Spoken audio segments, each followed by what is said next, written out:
How about this one? I call it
as the days continue here in Naples, Florida, the numbers left in the tournament continue to dwindle. Yesterday on center court, we saw some incredible singles matches on both the men's and the women's side. Some of the biggest names in the sport putting on a show. And today, on this Wednesday, we're going to double your pleasure because it's all doubles on Championship Court here in the greatest pickleball party in the world, known as the US Open Pickleball Championships, and it's all coming your way live from Naples right now.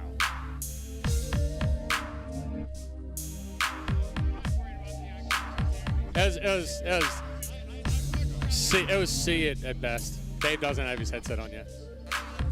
And welcome to Florida, everybody. It's a fun time in the Sunshine State. Chad Edwards, good to be back with you, my friend. Dave Benz along with Chad as we begin our 4 days of coverage here on the US Open Pickleball Championships. Not presented by their former sponsor, now presented by Franklin. And I want to give them some love as we are thrilled to be back again. And I'll tell you, shout out to Rusty Howes and the entire Pickleball Channel crew doing a great job the last couple of days as the live streams are on Pickleball Channel. Pickle TV will be on CBS Sports Network later this week.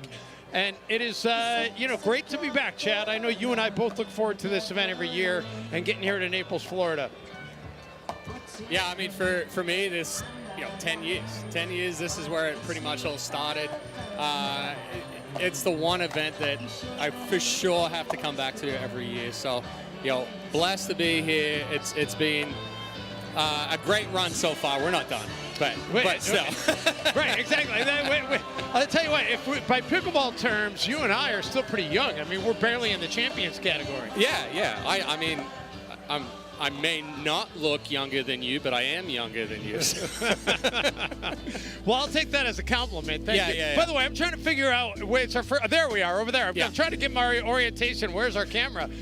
We had a camera up here last year. Everything's moving around. I've been here for a couple of days, actually, and you know what's been nice about it this year, Chad, is getting in early, and I had a chance for the first time ever. This is my 8th U.S. Open out of the 10, as they're having the 10th anniversary.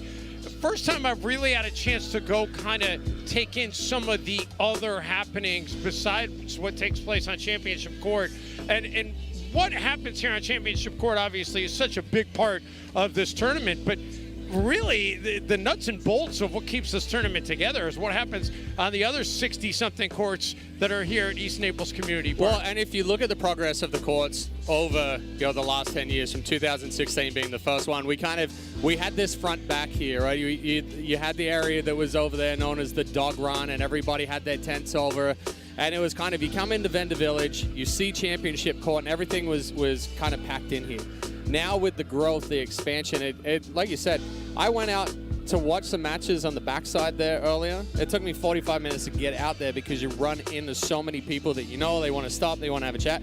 By the time I got out there, the match was done that I wanted to watch, and then I walked all the way back and then ran into the people that you want to chat and everything. So there's a reason why this is the biggest pickleball party in the world, that's for sure. I had a chance yesterday, and maybe we'll run some of it at some point again, but I had a chance yesterday to talk to the all-time winningest player in the history of this tournament, and he told me he actually did play at one point in the early years. He had one match on Championship Court, but Jim Hackenberg, 28 gold medals, 37 overall medals, as we get a great aerial view of our look here today. But I mean, that is an astounding number. The guy's played in 37 events, and he's never missed a podium. Yeah, and the original pickleball players, the old school pickleball players, they know the Hackenberg name very, very well. I mean, Jim and Yvonne have been so involved in pickleball over the years, but yeah, you want to talk about somebody that kind of flies under the radar here at the US Open. That's Jim Hackenberg, and he's on the podium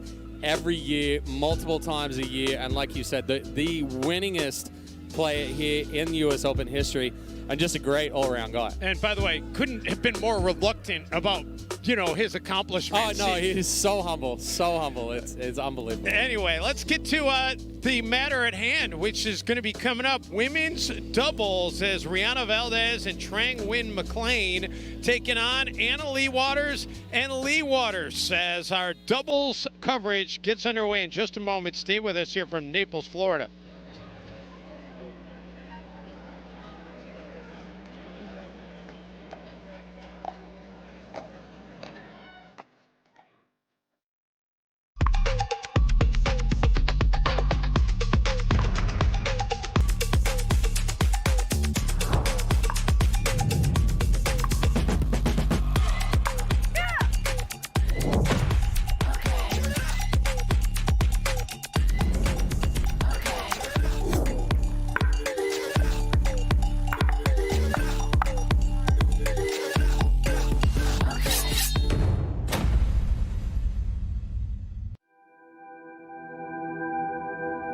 As a professional athlete, my equipment is very important to me. When I'm on the court, I need to trust what's on my feet. I need to stay focused with no distractions. I personally feel like the ViperCourt Pro 2.0 is the best performance shoe out there. Durability for me is really important because I like to slide all over the court. I also love how lightweight they are. I feel like I can run faster. Skechers. Comfort that performs.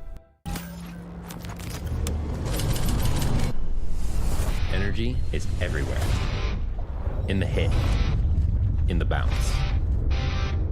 It's in the crowd, the people holding their breath, and then losing their minds.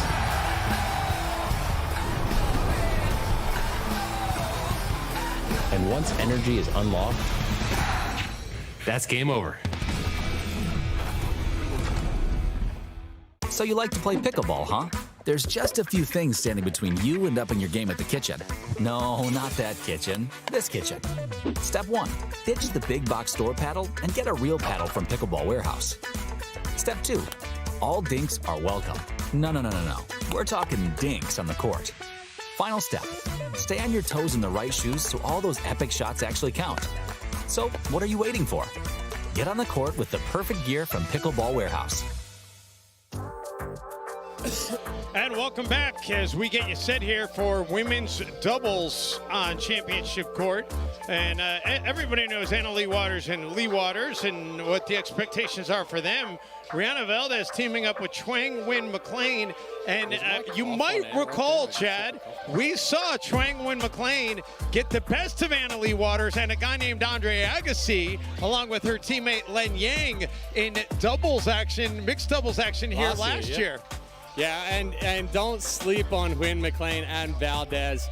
Both very, very strong pickleball players. It is going to be a tough battle against the Waters mother-daughter duo here today. But look for Trang to come out and try to play a little bit more aggressive here. I think they're going to have to try and push the issue. Valdez, very strong on the right side. Big backhand counter. But tell you what, it's a tough challenge against the Waters. So Valdez and Win McLean, the 9 seed, and the Waters, the 1 seed, coming in to this play today. And the Waters, they got to this quarterfinal with an 11-8, 11-4 win over Liang and Cole. Meantime, Valdez and Win McLean 11-5, 11-9 over Harris and Esquivel. And as you said, all the pressure really, it's not on Valdez and Win McLean because they're like, hey, we're playing the 1 seed. No, you're the underdog. You know, we if we do well today, it's great. Nobody expects it. The pressure's on the Waters. A win's a bonus, right? You think about it, you come out here, you're on Championship Court at the biggest pickleball tournament in the world, and you're coming up against Anna Leigh Waters and Leigh Waters, who have won gold medals here previous years. You just go out there and give it all, right? Because you know the crowd is going to be behind the Waters. They're going to cheer for Win and McLean and Valdez if they stop making a run. But it's going to be just go out there, play how you normally play, and you've done it in practice, training, everything else like that. So, well, keep Anna Leigh out of play as long as you can. Here's the question I have for you about Anna Leigh. Yeah. Has she even hit her prime yet? I don't think so. I think you can talk about quite a few athletes in pickleball where they're at the top. Obviously, Anna Leigh, #1 female in the world. Been watching her since she was 12, and she's out here at the US Open, playing 4-5, 5-0 on center court right here, and just the progression in the skills, the shots that she executes like consistently. You know that she's not just sitting back and saying, hey, I'm on top right now, because everybody's chasing you, and it's so hard to stay up there because you have to work harder, train harder, develop the game more. So I think at 19, she still hasn't reached the ceiling yet at all. If this was Madden 2K and you put all the skills, it's 98, 99, 99, 98 across the board. Which ones are the 98? Like where is the one part where maybe you think, okay, let's try and attack her here today? Yeah. I mean, you're putting me on the spot with that one because that's a tough question right there. Honestly, you almost have to. Wynn McLean and Valdez almost have to play this like it's mixed doubles, right? You know that Lee's going to be the predominant target. You have to try and keep Anna Leigh out of play as much as possible. Can I put a 98 in there as far as like where's her weakness? Keeping the ball away from it, not letting it hit it. I mean, that's pretty much where you're at right there. But obviously, if you can tie her up, if you can get the ball in, in between the feet, or not give her space where she does an excellent job as far as clearing the body, giving herself space to hit balls. But the defense is on point for Anna Leigh as well. So I think it's keep Anna Leigh honest, go down the line behind her, then kind of try and isolate Leigh a little bit more. But Lee's played the right side for a long time. She can sit there, she can stay in that cross-court dink, but she's got a ton of power as well. Anna Leigh and Leigh were the first two females that came into the sport that really were looking at driving and speeding up and crashing. They used to play, a foot behind the kitchen line, and anything in front, they'd just rip it into the body. So they in reality, they were the first two women that really kind of started that push. And it is certainly not going to be the last duo to do that, as they've opened the door and they are ready to get this thing underway. They have the serve first. I'll tell you, the great thing about Anna Leigh, she remains as humble and down to earth now as she was when she was first breaking in. You love that the success has not at all changed who she is. So Leigh will start it off. Anna Leigh and Leigh in the near court, and Valdez and Trang Wynn McLean on the far court.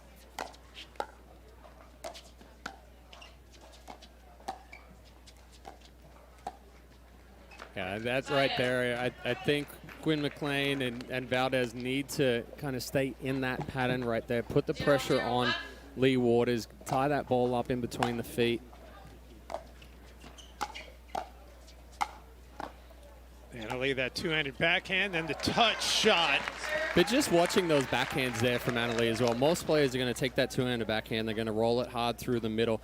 She's taking that ball and right at the paddle, changing direction with it, keeping Wynn McLean off balance. Down the line, and Train does catch the line. Trang Wynn McLean. So Trang Wynn McLean.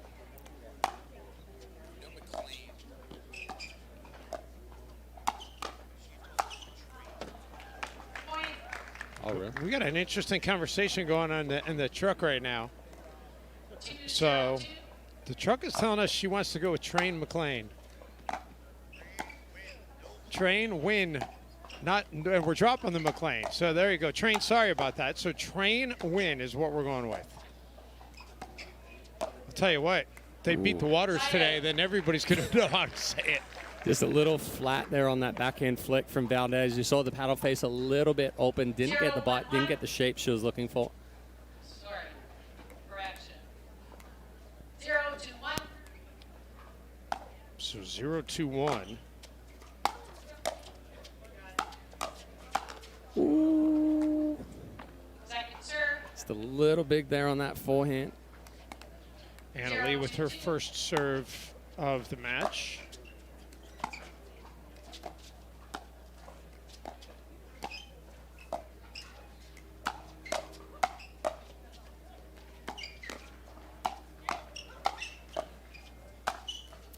Put away. But two really good spots there, right into the right hip of Valdez. Jams her up. She isn't able to clear that forehand. See one there. 1-2-2.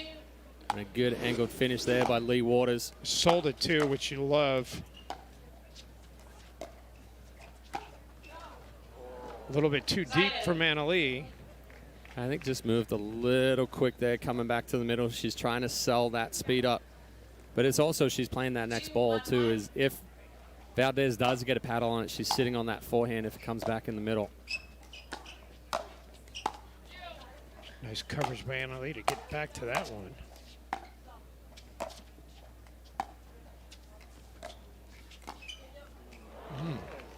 Point.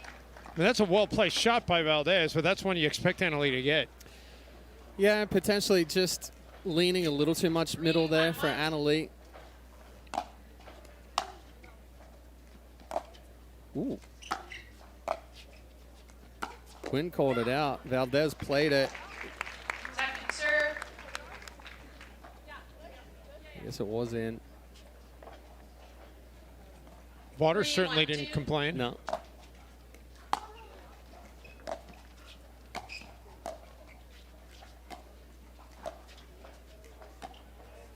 Ooh, off the net. Good job by Valdez to catch up to it.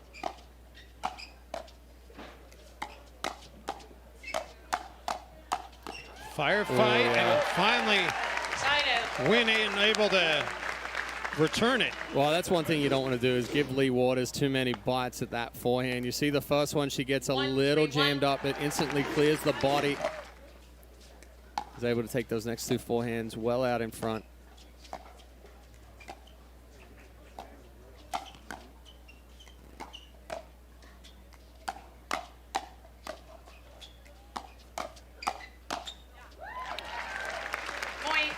Wynn wanting that one back. Yeah, well, that's what you're going to see a lot from Lee Waters, Anna Lee as well. 2-3-1.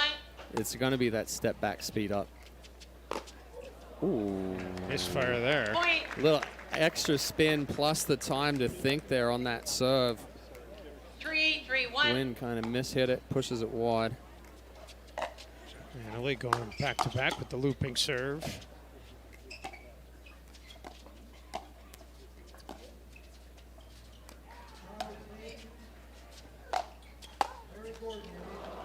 Anna Lee on the Second two-hander into the net. Bring up the second serve at 3 all here.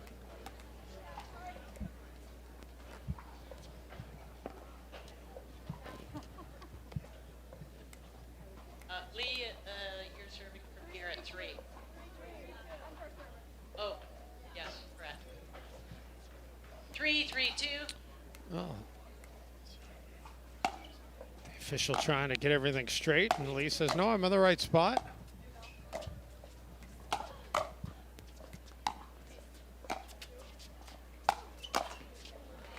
Into the net, Point. and the Waters for the first time in this game have a lead. Yeah, the thing that's impressive from the Waters as well is you watch their 4-3-2. footwork, how well they get themselves into position to be able to be aggressive, to be able to string together those sequences.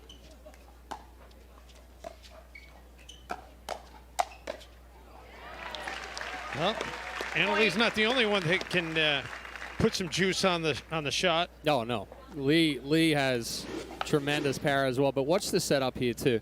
She's gonna speed up off this backhand instantly to the forehand. It's not a speed up, watch what's gonna happen. That's a drilled sequence where you know it's gonna come back.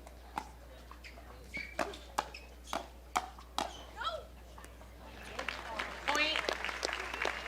So 5 points and Timeout. counting on this service Timeout, opportunity, receivers. and 6, a timeout 3, is going to be 2, taken here 1 by minute. Wynn and Valdez. We'll take a quick break as well. Back to Naples in just a moment.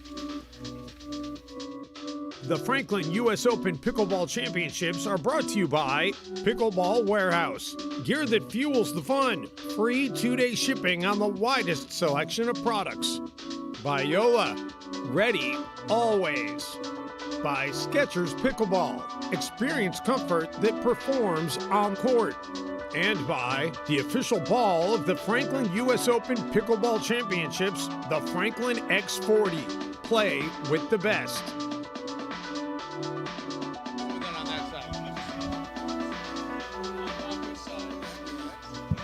Back here in Florida, Dave Bench, Chad Edwards, our Pickle TV and Pickleball Channel combo crew, bringing you live coverage from the 10th ever US Open Pickleball Championships. Hard to believe we are on year 10. I mean, technically we're kind of on year 11, but COVID is a blank that spot. 2020 year, it was kind of like, I mean, in Florida, I think at that time we're coming out of our out of our 2-week ban. But yeah, it just, Time in. we weren't in a position to hold it down here, that's 6-3-2. for sure. So 6-3-2 as Lee continues to serve. And Valdez into the net. Good drop. down below the net. Valdez cut across it just a little quick. 7-3-2. The Waters have netted 7 points on their last 9 serves. Rip.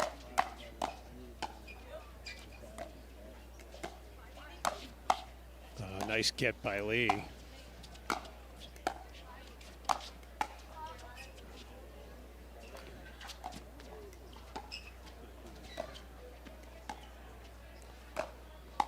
Valdez. Oh, great get. A lot of times that's a winner by Valdez, but not when Annalise on the other side. Oh, that is a winner there by Wynn. You see Lee turn around and say, my fault. She got Flamingo there on 1 foot, reaching on the backhand, and just couldn't do anything with it, left it high.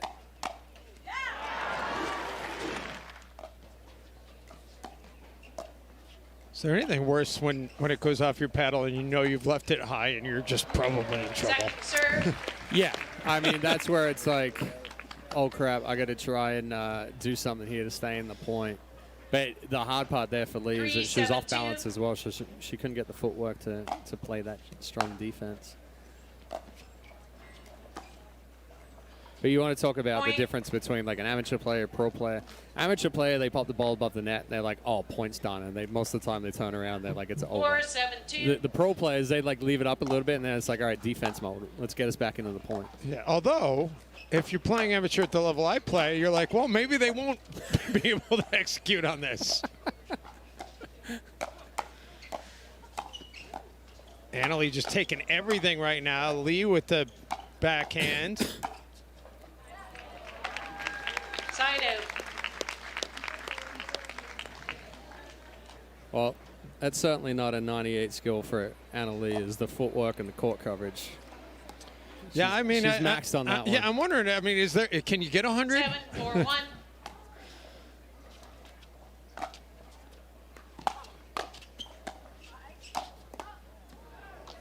Well, Wynn able to put it down at the feet. That was a tough one for Annalie. Yeah, just sat up a little bit there off the paddle a little late, trying to reset it with open face, and it didn't bite.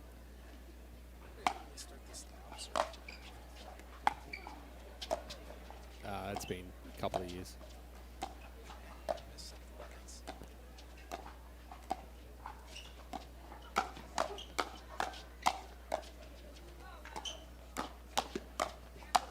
Oh.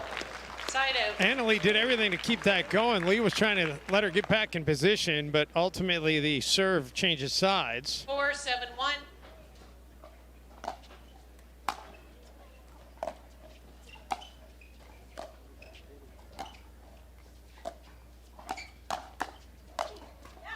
Great shot by Valdez. Yeah, again, just left a little too high there by Lee.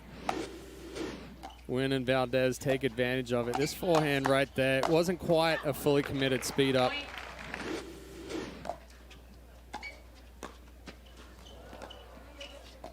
Oh, between the legs. It didn't get over the net, but that was sure fun. That was kind of the only option there, is Valdez came back after that Ernie. 5-7-2. Ran past the ball. Perfect spot from Annalie.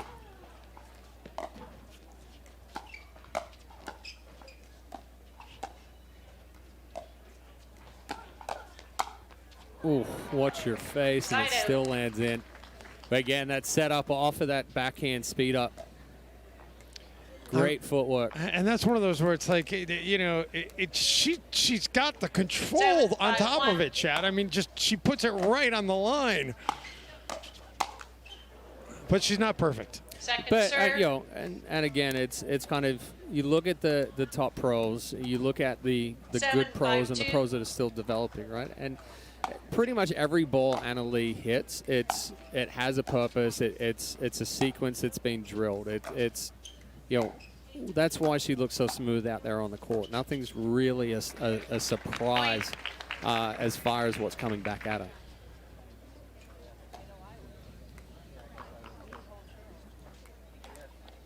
Eight, 5-2.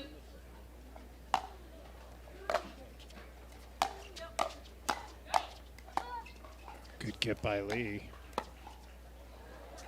Oh, that did get over. Now Annalie covering some court.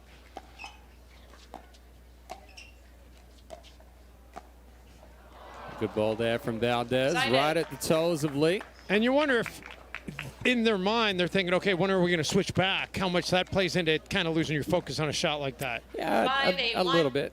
I think Lee and Anna Lee have become pretty comfortable over the years. I mean, again, up until a few years ago, Lee and Anna Lee were playing as full-time partners on the Pro Tour. Lee tore the ACL. Yeah, I was on her court at Nationals when she did it. Went up for an overhead playing with Tyson McGuffin and came down. And, Second serve. you know, and that was kind of it for her. But she still spends a lot of time on the court. You know, it's not just pick up a paddle and come out here and play the US Open.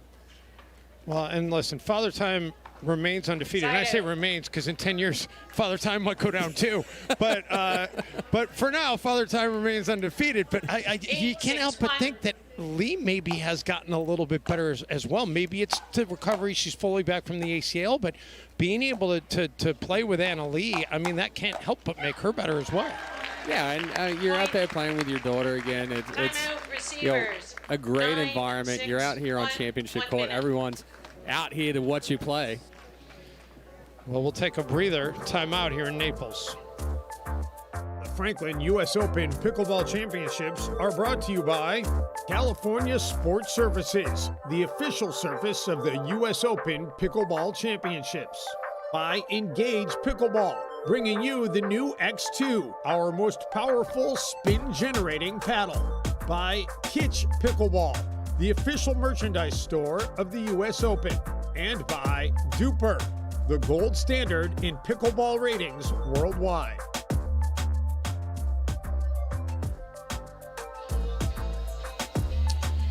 Back here in Naples, Florida, as we continue our coverage of the Franklin US Open Pickleball Championships. Yeah, Ben Newell there having a chat with Valdez and Wynn, going through a little bit of strategy right now.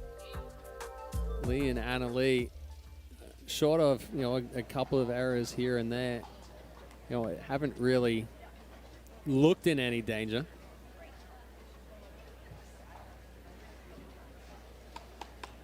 Yeah, they fell behind early, but came roaring back. It was... Yeah, they went down 3-0 and then won 7 straight. So. Yeah.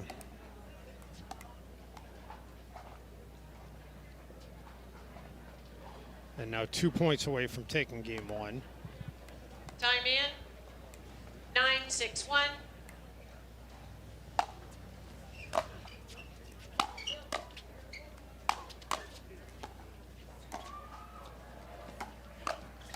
Oh, great coverage by Anna Lee. Oh, Lee going up and getting that. A little bit of a sculpt there from Lee. Having to take that one above the head. Awkward forehand. That was like a half-hearted score, but yeah. I was thinking about calling it. That was a protection one. Yeah. That was like, I'm sitting forehand. It came above my head. I'm just going to turn the paddle over. Game point number 2.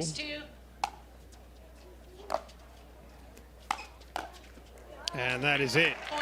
So 11-6 in game number 1 in favor of the number 1 seed. We'll take a quick timeout and back with game number 2 here from Naples in just a moment.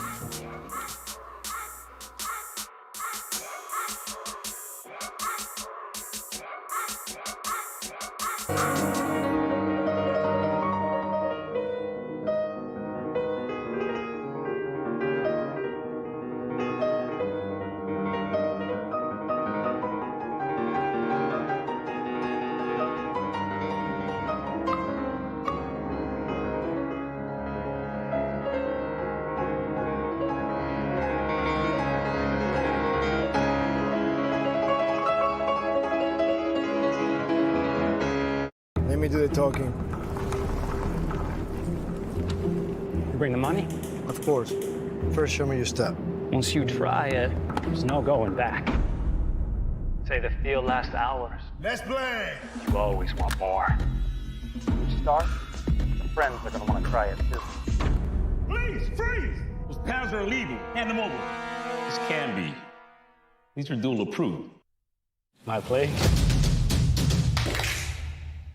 At Pickleball Den, our cutting-edge software revolutionizes the game for club managers, pickleball league and tournament directors, and passionate players everywhere. As the tech that powers the sport, our powerful automations are the driving force. With essential tools to power all your pickleball play, we help you elevate your events, delivering unparalleled quality that players love.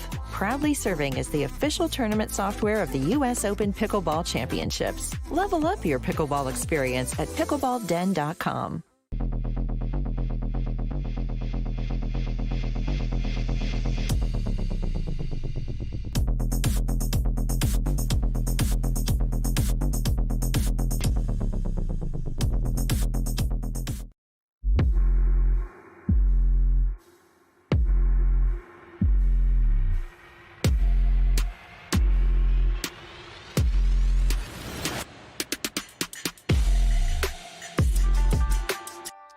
Back here at the 10th anniversary of the Franklin US Open Pickleball Championships, and we're so happy to have Franklin now as a title sponsor. To learn more about Franklin Sports and their products, you can check out the Franklin booth in Vendor Village. We're located right near Championship Court if you happen to be coming to the US Open Pickleball Championships. As we do the end change, and the quick service opportunity was just that, one and done, and now the serve back over to the Waters.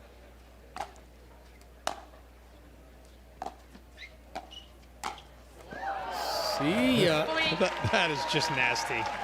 Yeah, it's a good read there from Annalise. She started to creep a little bit, and then full takeoff, full send, perfect forehand back through the middle.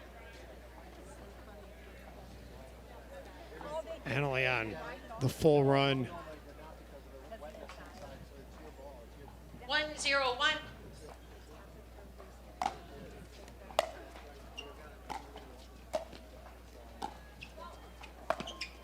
Nice job by Valdez going back to get that out of the air. Touch.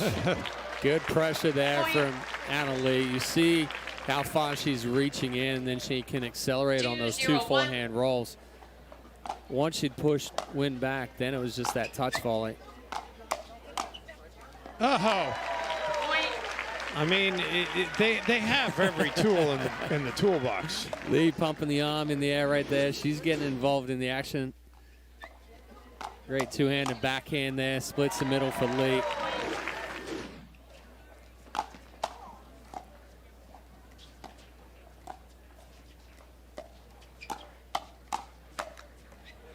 And 4-0 just like that. Slide it down the line, sit backhand.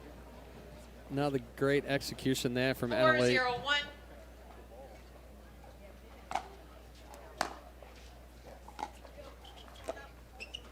4-0-1. Did just catch the line.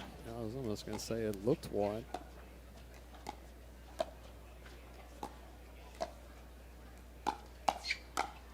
Speed up by Annalise, and Valdez into the net, 5 straight points. Well, and then again, right there, Annalise, she sped up the one, or slid the one down the line behind McLean, or Wynn, I should say, after, and then she changes up the spot, and again, it's drill sequences.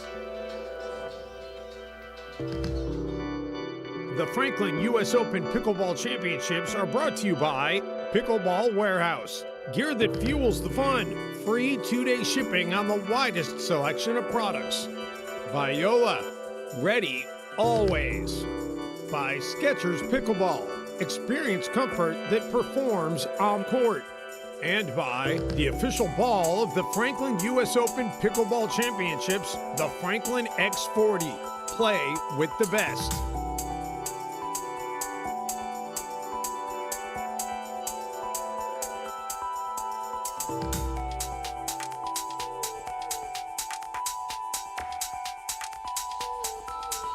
Back here in Florida, so I don't know. You know, I know we're going to see the Waters a bunch in the next couple of days. So I don't know if I want to like completely empty all the stories right now. But I'll give you a teaser. The Super Bowl was in San Francisco this year, which is where I call home.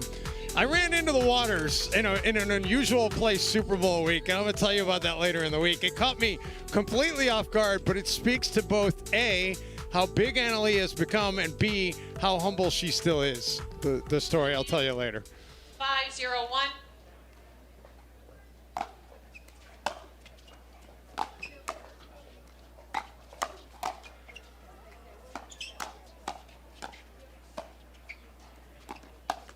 Boy, Annalie did so much there without really even having to move very much, Chad. No, hitting spots, setting up shots, and then just a little too big there on that forehand from Wynn.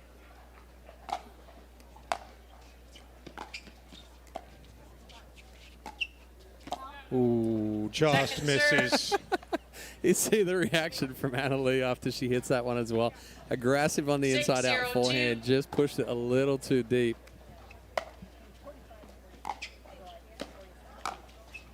Oh, right down the middle.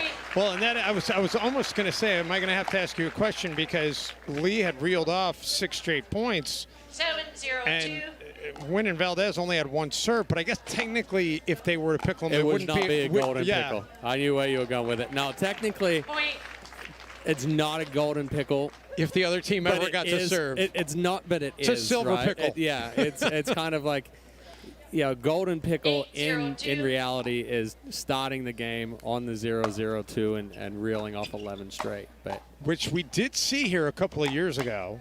I believe it was Eva Welsher that was involved in that. I was trying to find that, by the way, this past week as I was putting together some retrospective stuff, and I couldn't find it. That was 2 years ago. It was 2 years ago, because that was the year of the Diet Coke setup with me in the booth. Second serve. Lee puts that one away to move it to the second serve. I believe that was in a mixed doubles. Yeah. Rick Witzkin was out on the court drinking a Diet Coke. It was that match. I know the match. Double bounce. Side out. I think that was the match I came back for, by the way, because I had taken a match off. Yeah. We were all rotating. Me, you, and Yeah. Melissa, we were all taking Yeah. one match off to kind of break up the day. And I took off the match that went like 2 hours. Yeah. And then I came back to get the match that took 10 minutes. 9-0. 9-0-1.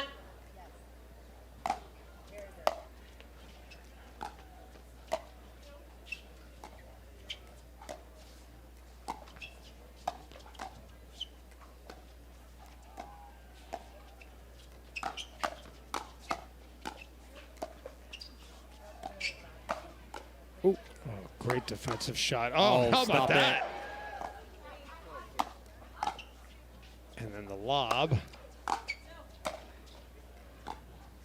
And the Water is able to get all the way back up to the kitchen line. How about that? That was just impressive.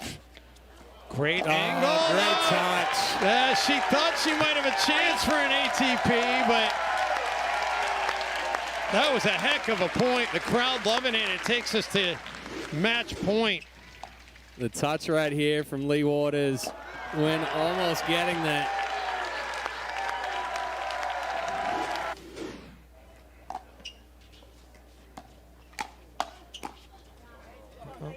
Second serve. Move to the second service. We'll get match point number 2, and still with a chance to get a pickle here to close it out.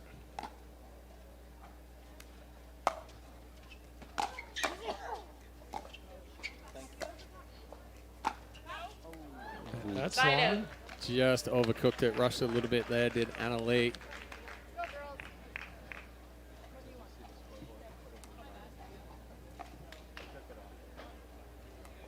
Zero, 10-1.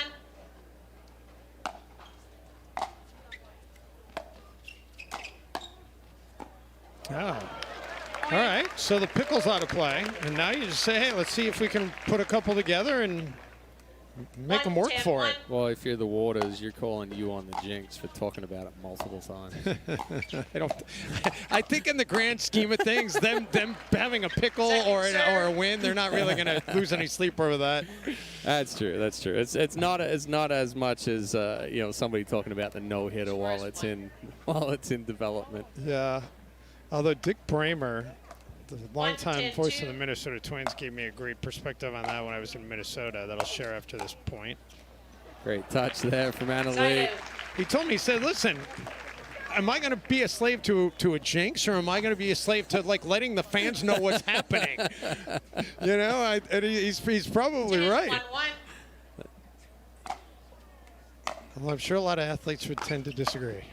Well, especially baseball players. There's so much superstition tied into the baseball. All right, match point number 3, so it's not coming easily here. 2.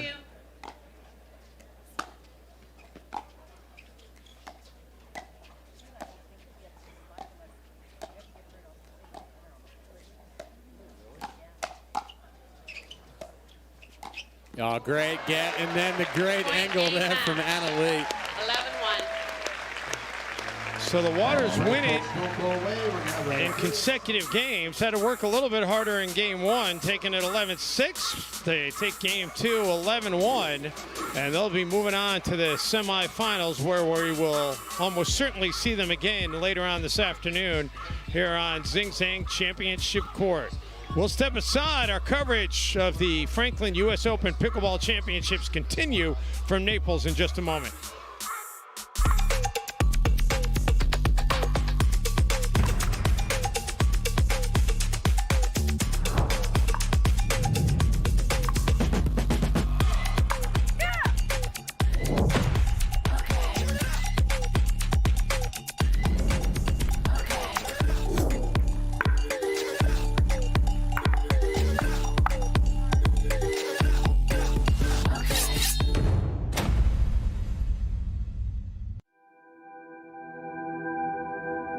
As a professional athlete, my equipment is very important to me. When I'm on the court, I need to trust what's on my feet. I need to stay focused with no distractions. I personally feel like the Viper Court Pro 2.0 is the best performance shoe out there. Durability for me is really important because I like to slide all over the court. I also love how lightweight they are. I feel like I can run faster. Skechers. Comfort that performs. Energy is everywhere. In the hit, in the bounce. It's in the crowd, the people holding their breath, and then losing their minds.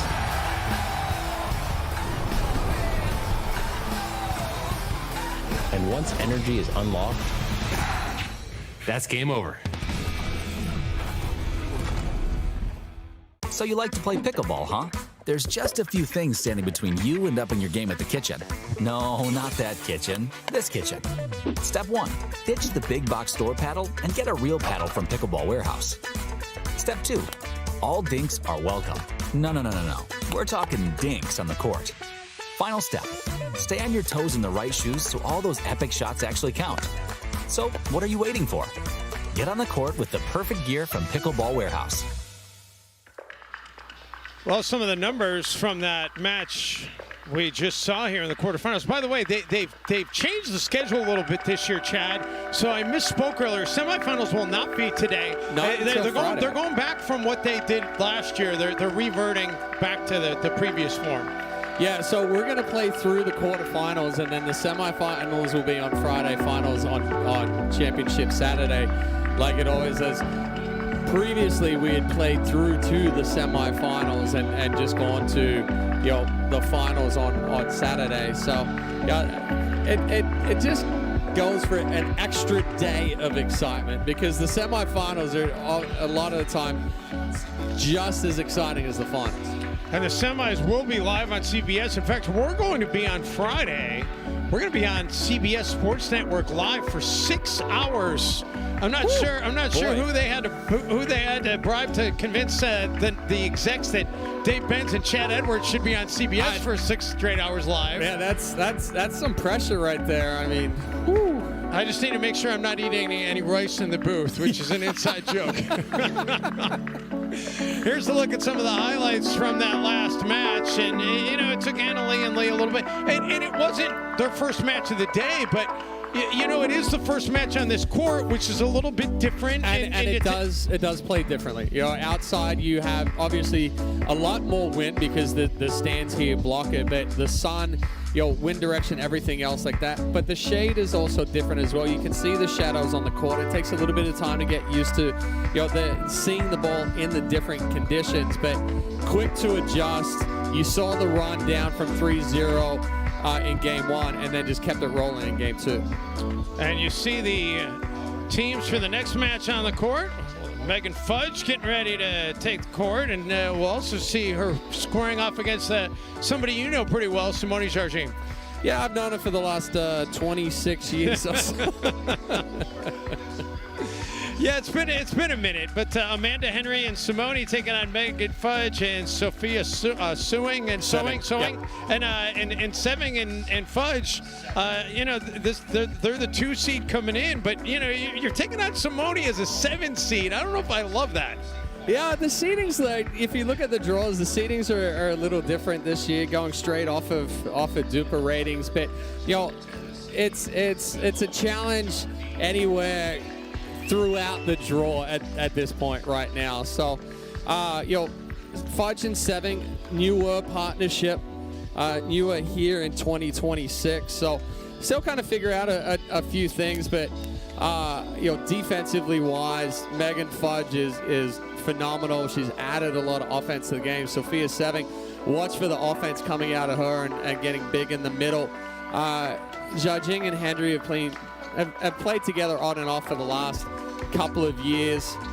So, you know, it's they know how to work it. Well, it should be a fantastic match, as it always is a fantastic time. And it's tough to get your picture taken by the still photographer and not talk when people at home are like, why is it getting quiet all of a sudden? Why did it get quiet? Yeah, it's all the, you know, they should have just a little GoPro just always showing the zaniness going on here. Yeah, so I showed you earlier today, and we'll run it again at some point. They ran it yesterday, I know. I put together some of the by the number stuff for this tournament. Yep. And, you know, Simone, one of 5 people that have ever won a Triple Crown here. 7 times there's been a Triple Crown. Simone and Ben Johns have each done it twice. It hasn't happened 2 straight years now, which doesn't sound like much, but there haven't been long droughts like that. And I ended my piece by saying either we're due or it's getting harder to do. And I think both things could actually be true. I think it's both true. And I would say, you know, if Anna Lee was playing singles in the draw, then the last 2 years, we probably would have seen that Triple Crown. Last year, obviously, she was playing with Andre Agassi, so it was tougher for them there. This year, she's playing with Jade DeVilliers. They're the 1 seed. She's the 1 seed here. If she hadn't been playing singles, she would have been the 1 seed there as well. And I mean, you know, it's been a while since she hasn't picked up a Triple Crown. Let's be real. Yeah.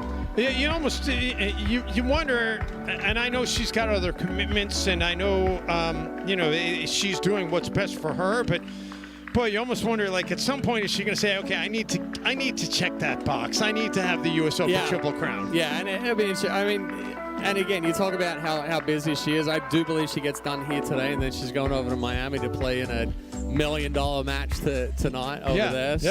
So she's got a lot going on. But all right, let's talk a little bit. I mean, Megan Fudge is, you know, if it wasn't for Anna Lee, Megan Fudge would probably be one of the dominant names you'd be hearing on the women's side. Oh, especially here at the US Open. Megan Fudge, the winningest female on the APP tour. I believe she's up to 74 or 75 medals now. Based off of, I forget from the standings from Seattle a couple of weeks ago. But, you know, Megan Fudge has won a couple of gold medals here at the US Open. She'd love to add another one. You know, Megan and Jill Braveman lost in the women's doubles final last year to Anna Lee and Lee. So she's looking for a little redemption here. And it's great seeing her and Ryler hanging out. You know, they at the last couple of days, at the end of the day, they're like I go over, they call it the dock, the permanent structure there. I go over there after the crews left. I've been hanging out late the last couple of days, and it's always her and Ryler just hanging out over there. That's part of it, right? You know, for Simone and I, we've had the kids here at the US Open for the last 10 years, and that first year in 2016, that was kind of like the first big tournament the kids had come to, and now everybody runs around. You know, the kids run around here and they just run into everybody. Are they still doing the motorhome? No, they're not. No, the Fudge the Heart motorhome. I think they retired that. I think they still travel with it, but they purchased a home a few months ago and settled some roots over on the east coast of Florida. So. Yeah, at some point it's hard to have the kids, you know, without a more permanent base. Well, when you're on the road as much as pickleball pros are, sometimes easier just to walk out and walk straight into your house. That's true. So Hendry starts it off with the serve, and Seven quickly gets the serve over to her side. 0-0-1.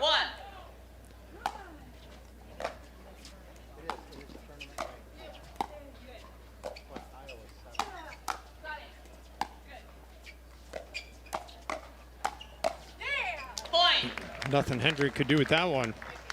I mean, just really an impressive arsenal at the hands of Megan Fudge.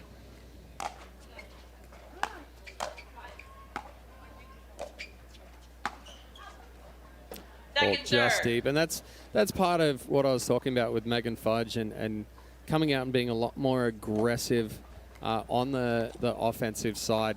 You know, used to be known a lot for the defense. The defense is still there, but now she's taking some more chances, some more opportunities with those speed ups. Point. A little bit of hesitation there on the forehand from Hendry. Caught it a little late, just nicked the top of the net cord and fell back down. 2-0-2.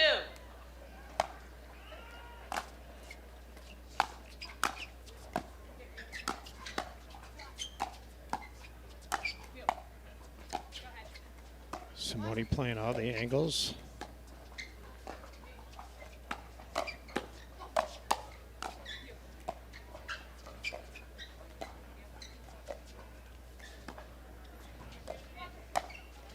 Finally down the line. Good pressure, good defense again from Fudge and Seven. That last backhand floated just a little too much for Hendry.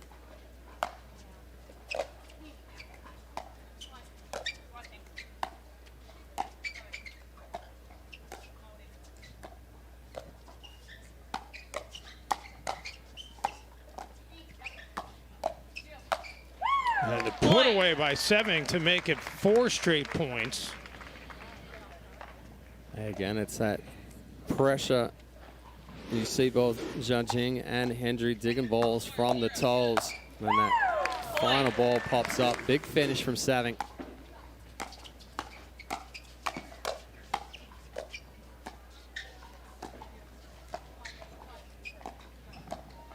Ooh. A little bit of a miss hit there from Seven. Yeah, I think Seven was kind of thinking about what she was going to do with the next shot and lost her focus on that one. 0-4-1. So it's 0-4, chance for Simone and Amanda to try to get back into this.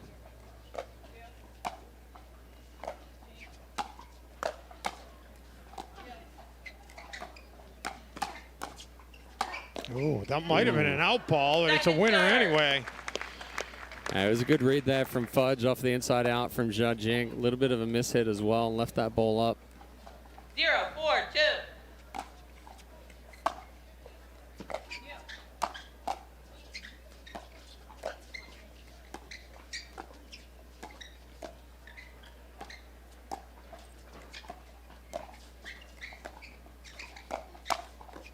Oh, net cord there from Seven helps out. Hendry tried to sneak that one down the line, but Seven was sitting on it. So back over to Megan Fudge here at 4-0.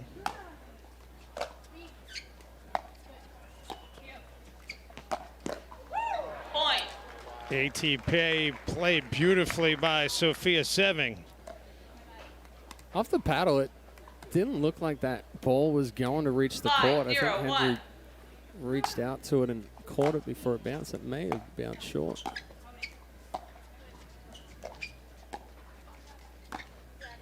Second serve. Not sure what the thought process was there. It was nowhere close to going out. Well, Seven thought that Jia Jing was going to be more aggressive with that roll, and it was going to be very difficult to keep in if Jia Jing had gone at full pace. She kind of took some pace off it, got the shape. So Hendry and Jardim able to stop the bleeding, see if they can take advantage here.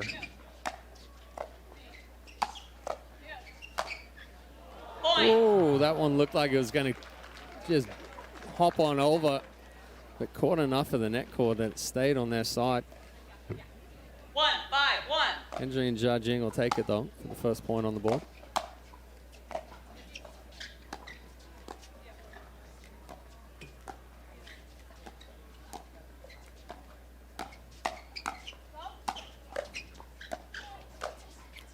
Good spot there from Hendry. Two-handed ripper for her to make it 2-5. A little bit more aggressive there from Jia as well with the one-hand backhand flick.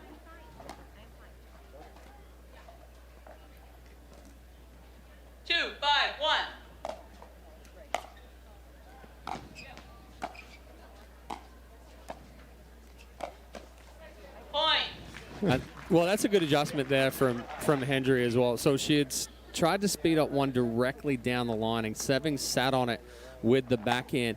Seving anticipating that speed up down the line again, slid to the left a little bit, but Hendry came back at the body. Second serve. Simone would like that one back.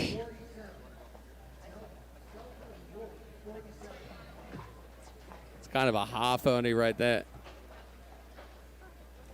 Taking it on the run. 5-2. Just flicked across the body a little too much. That's great angle there from Seving, though. So side out gets it back over to Seving and Fudge at 5-3.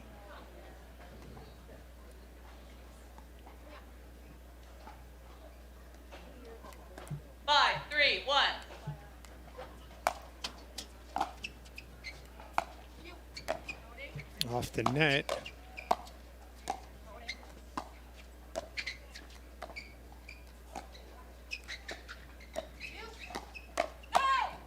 Oh, Seving putting it away. Well, Seving comes out to play.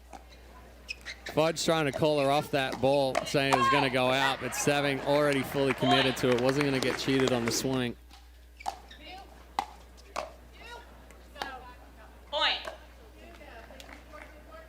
So the lead will grow to 6-3 now.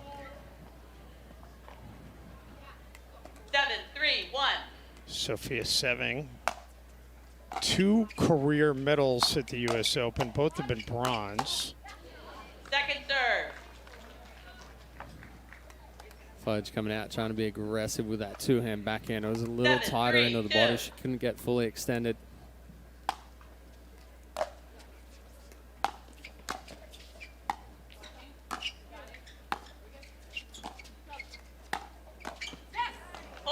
Just a miss hit there, and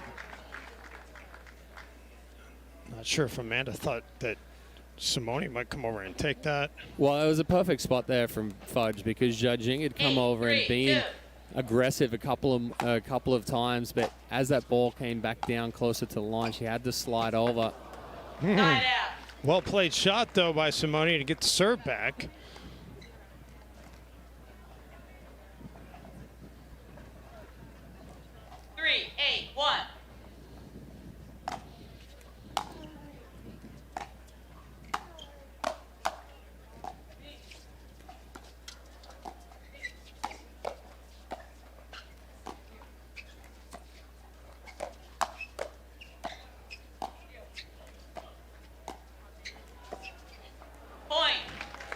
All right, I'll make it 4-8. Ball skipped on the line a little bit there. Good ball movement from Hendry and Jia.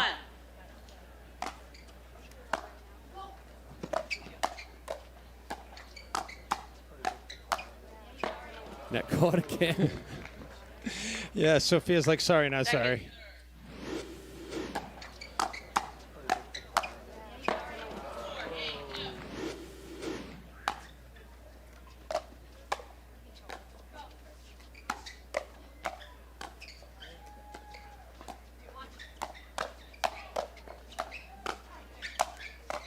Oh, firefight won by Seving. Yeah, it's good pressure there from Seving. As Fudge takes back over.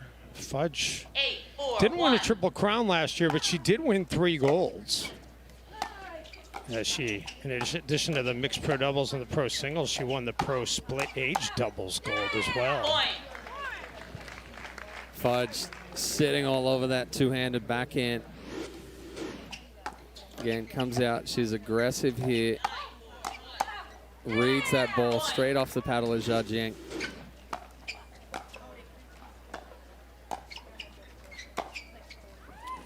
Second serve. Too much on that one from Seving.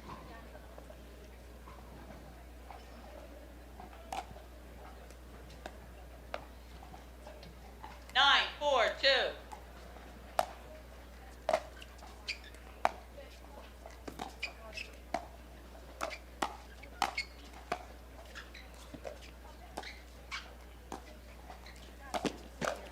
Oh, well, Sophia with the ATP, but eventually the volley is won by Zha Jiang and Hendry. This ball from Zha Jiang just inside the line. Fudge steps over to defend the ATP defense from Hendry. If you're going to hit that ATP, and believe me, I know it's much easier said than done, but you don't want to put that much height on it. Move to the second serve here at 4-9. 4, 9, 2.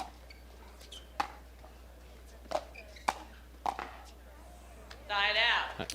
That's a good hold there from Seving and Fudge. 9, 4, 1.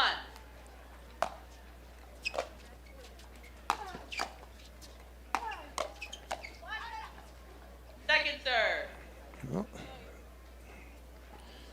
3 straight serves without a point now for Seving and Fudge, which doesn't sound like a lot, but it's their longest drought of this entire game.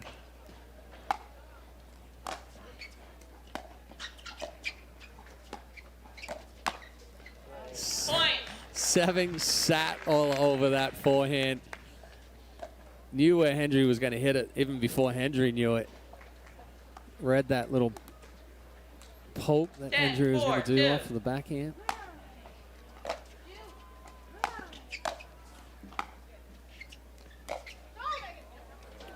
Well, that's how it wraps up. Megan gets out of the way, and 11-4 in favor of Seving and Fudge, the number 2 seed, with a comfortable win in game 1. Game number 2 will be coming your way from Naples after a quick timeout here from the US Open Pickleball Championships. Bloody Mary should never be boring. And with Zing Zang, it never is. Our classic recipe is crafted to be bold, delicious, and full of zing. Want it extra spicy? Turn up the heat with our blazing Bloody Mary mix. Love dill pickles? We've got you covered. It's no wonder Zing Zang is America's #1 Bloody Mary mix. With 7 vegetable juices and bold blend of seasonings, Zing Zang is so good, the vodka is optional.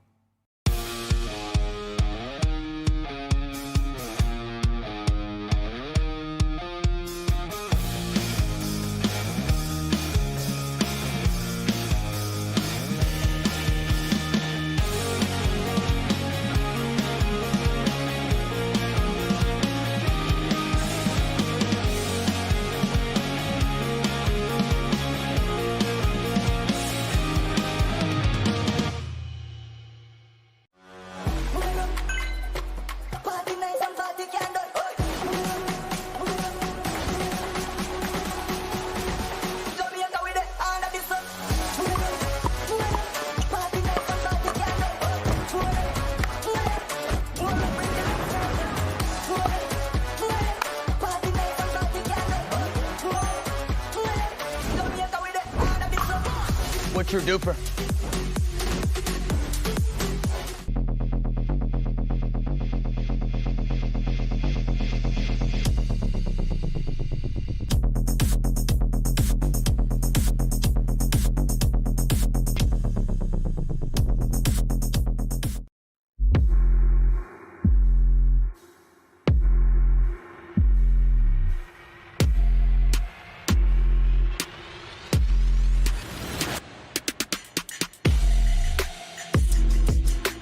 Welcome back to Naples, Florida. Dave Benz, Chad Edwards. And Chad, we were talking at the top of the broadcast when we came on air about Jim Hackenberg and how he's the all-time leading overall medal winner in the history of this tournament. 28 gold medals And Simone Jarjing, number 2 on that list, all-time, all divisions. So we're not talking just pro. Simone is number 1 in pro as well, but she's number 1 all-time for women for gold medals overall in this tournament. And this is how good Hackenberg has been. 28, Simone's got 16. Yeah. Well, you know, a lot of the times, too, Hackenberg would play in like 5 events, and he'd win all of them. All 5 gold. Oh, just a little too much there from Jarjing. Jarjing coming out here in game 2 and really trying to be a lot more aggressive, trying to put some pressure on Seving and Fudge. 2-0-2.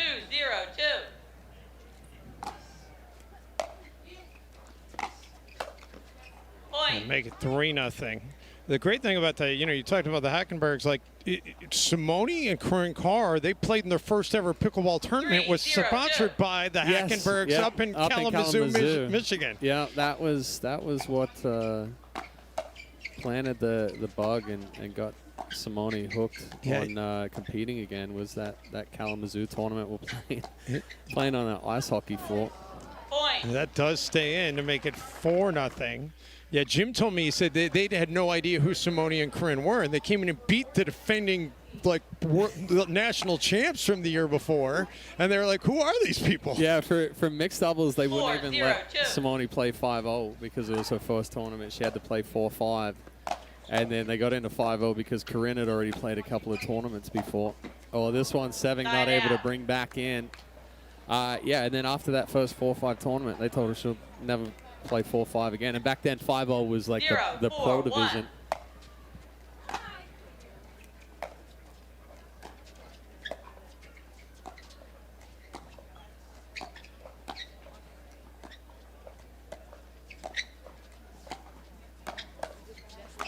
Ball left foot, point. All right, so foot foul and the point for Jarjing and Hendry. 1-4-1.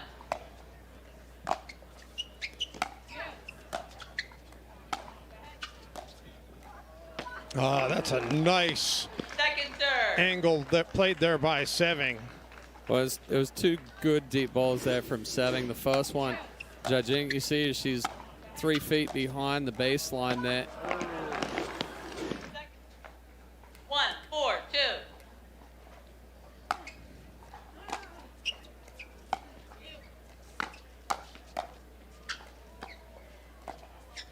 Point. All right. Cut their way halfway back here. 2-4-2. Never really threatened in that first game. Yeah, just a few too many errors from Hendry and Jarjing. Seving and Fudge were aggressive, playing great defense as well. Point. Now we've seen a couple of errors from Seving the last few points. 3-4-2.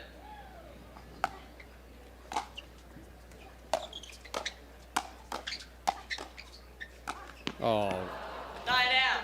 Fudge just digging it off of the right hip. Simone would like that one back, though. That's a couple that we've seen here from Simone that you're so used to her being able to exploit. Point. And following it up with the freebie on the missed return. Trying to 5-3-1. uncoil.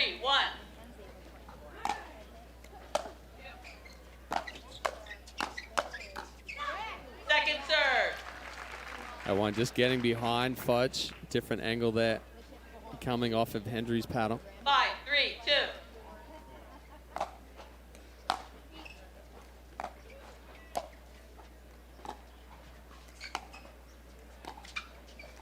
Fudge able to get back up to the line.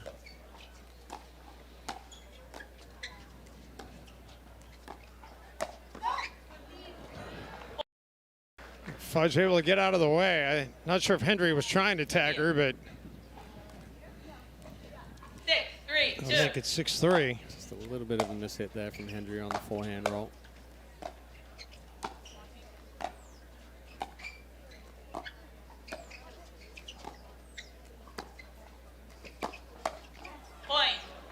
Great ball there from Seven, going crossbody on Hendry. Hendry has to shade and sit a little bit more backhand there. Seven takes it straight to the left hip. Well, Simone and Amanda taking a timeout. We'll take a quick pause as well here in Naples, Florida. The Franklin US Open Pickleball Championships are brought to you by Zing Zang. Enjoy America's #1 Bloody Mary mix with original, blazing, and new dill pickle. By Knox Pickleball. Performance so good, it's almost illegal. Discover more at knoxsportusa.com. By Pickleball Den, the tech that powers the sport. Essential tools to power all your pickleball play. And by the US Open Pickleball Championships. Save the date, April 17th through 24th, 2027.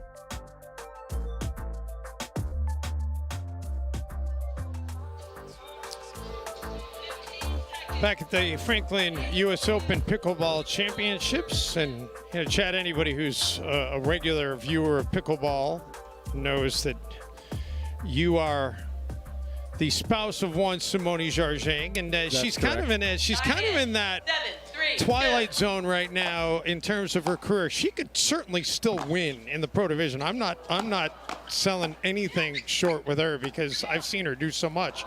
But you're getting to that point where 3 more years, she's going to probably be starting to rack up more golds again. Well, we talk about it, and she's not sure if she's going to continue playing pickleball once she gets to 50. So we'll see. But she still feels like she can win golds. Still trains just as hard. But that's a great angle there from Seven. Moves it to 9-3. So she's not enticed by necessarily the idea of playing on the other side. No. She did used to say that she was going to play the pro division until Landon came up and could play a tournament with her. But we'll see how that one goes. 3-9-1. They get to serve back here at 3-9, but figure this is their last stand. They need to put something together, and that'll help. Well, it's not out of the realm of possibility. 4-9-1.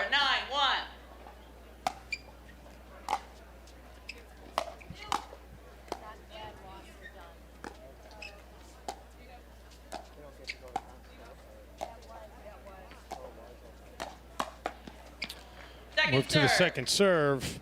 Seving has really been solid. Fudge 4-9-2.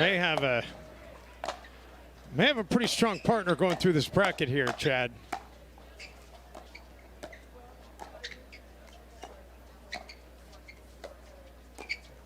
Point.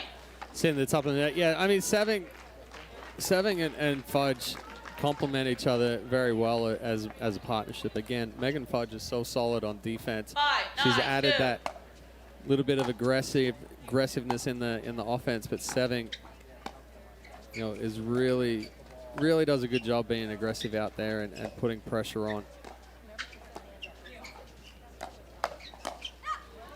Misfire there. Yeah, it's a better counter there from Hendry. Sitting on the Seving speed up.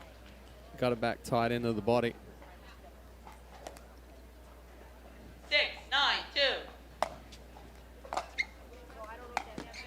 Get one here. You wonder if you might see a timeout.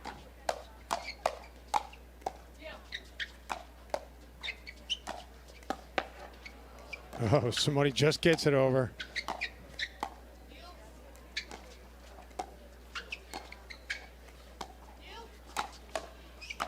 Oh, great defensive shot by Hendry. Seving with an answer.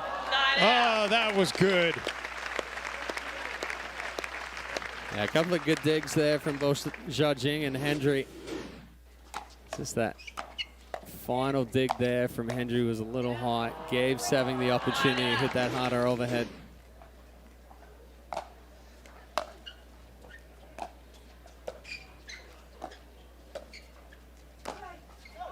Fudge gets a little bit too much under that one. Yeah, that's a shot where you're looking for the body. She's trying to go tight in the body of Hendry. The downside is if you miss the body, you miss wide like you just saw there from Fudge because you're going at a shorter court. 9, 6, 2.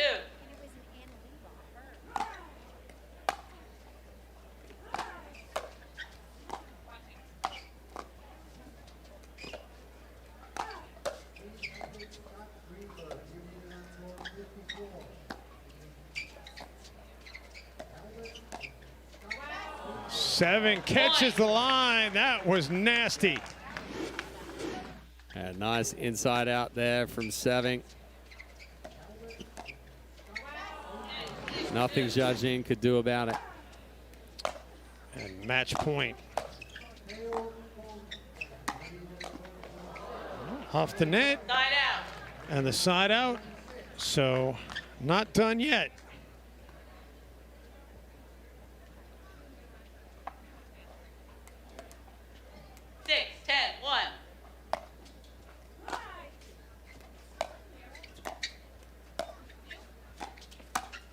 Oh, had it wide open.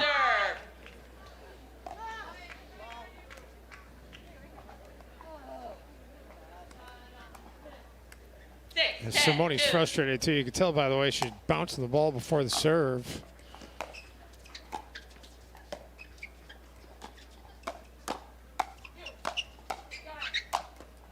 Seving puts it away, and it'll be match point number 2 coming up here.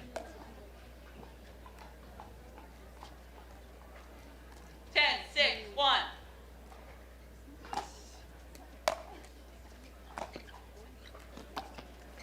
That did just catch the line, and Seving painting it for the game and match winner. So Fudge and Seving, the 2 seed, moving on here in the women's doubles. That was impressive. Yeah, great performance from Seving and Fudge again. The defense and the offense on point for both of them. So 11-4, 11-6. Back to Naples in a moment. Mary should never be boring. And with Zing Zang, it never is. Our classic recipe is crafted to be bold, delicious, and full of zing. Want it extra spicy? Turn up the heat with our blazing Bloody Mary mix. Love dill pickles? We've got you covered. It's no wonder Zing Zang is America's #1 Bloody Mary mix. With 7 vegetable juices and bold blend of seasonings, Zing Zang is so good, the vodka is optional.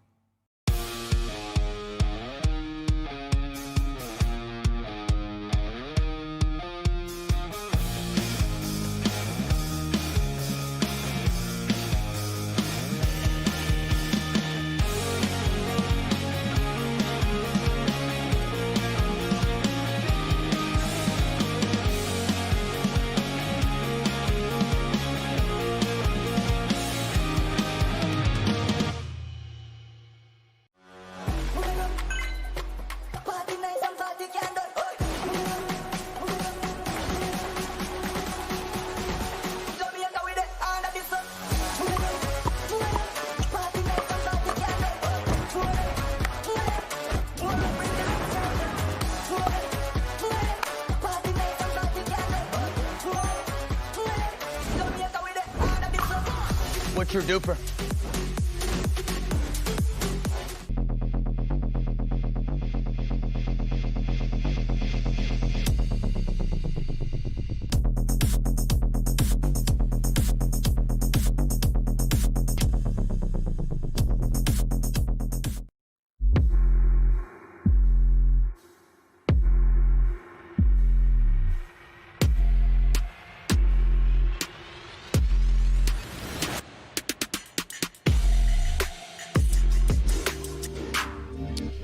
Look at some of the numbers and some of the highlights from the quarterfinal. It was 11-4, 11-6 in favor of Fudge and Seving, and they are, you think, possibly on a collision course with the Waters to see who's going to win gold, but we'll see. A lot to still be determined here, but they punched their ticket to the semifinals, and I didn't see a lot of weaknesses in their game.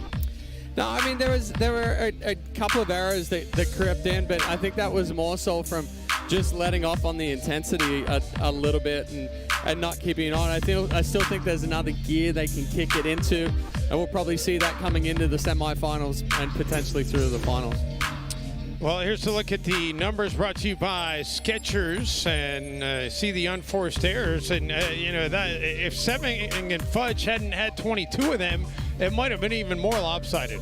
Well, and usually when you see the number of winners right there, it means they're playing aggressive. You are going to see those unforced errors come up a little bit when you're playing aggressive, but that big difference of 19 and 4 for Zhajing and Hendry is really the issue right there, because they're not getting a lot of opportunities for those winners. So you're seeing a lot of those mistakes coming from spraying a ball or hitting it into the net, where typically on that Fudge Seving side, they may miss it into the net, or they may miss it deep when they're being aggressive and really trying to go for it. So.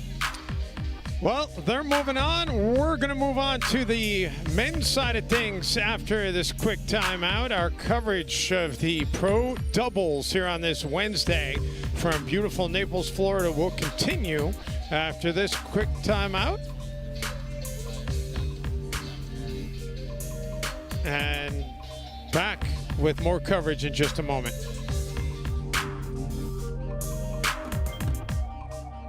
This is the Franklin US Open Pickleball Championships, and it is year number 10 of the most amazing tournament in the history of pickleball. It has been so significant that it was recently featured in the documentary The Power of Pickleball, and the filmmakers have prepared a special clip for us to share with you today.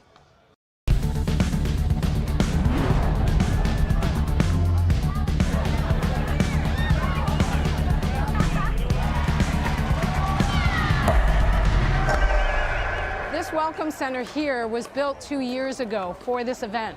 The party just continues back here.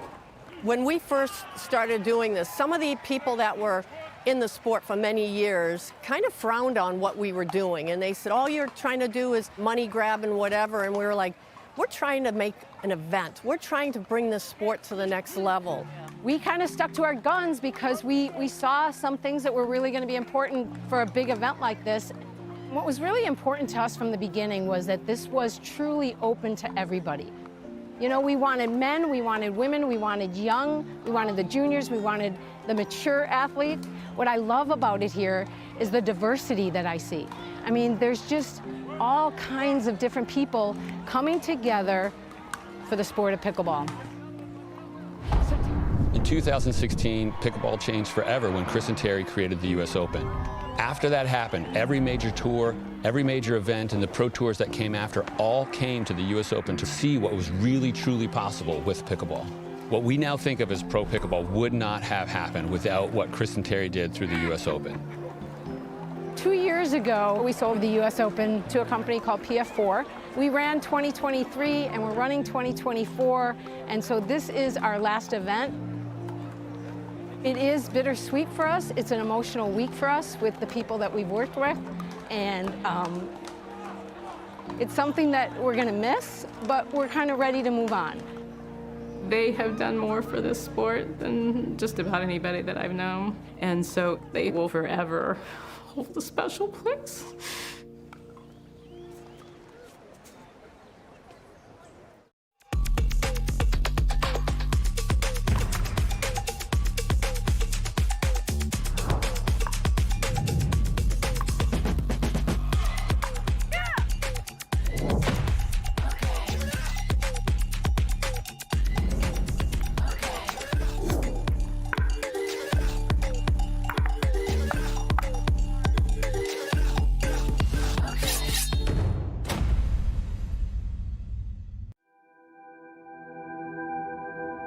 As a professional athlete, my equipment is very important to me. When I'm on the court, I need to trust what's on my feet. I need to stay focused with no distractions. I personally feel like the Viper Court Pro 2.0 is the best performance shoe out there. Durability for me is really important because I like to slide all over the court. I also love how lightweight they are. I feel like I can run faster. Skechers. Comfort that performs. Energy is everywhere. In the hit, in the bounce. It's in the crowd, the people holding their breath and then losing their minds.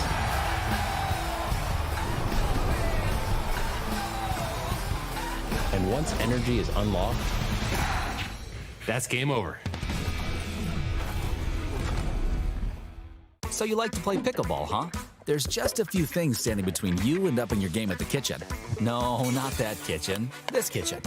Step 1. Ditch the big box store paddle and get a real paddle from Pickleball Warehouse. Step 2. All dinks are welcome. No. We're talking dinks on the court. Final step. Stay on your toes in the right shoes so all those epic shots actually count. So, what are you waiting for? Get on the court with the perfect gear from Pickleball Warehouse. Good crowd on hand here on this Wednesday afternoon as we continue on with our coverage of the Franklin US Open Pickleball Championships, and going to give the men some focus now as we move to the men's doubles, and the number 2 seed of Livernice and Monroe are going to be a handful, I believe.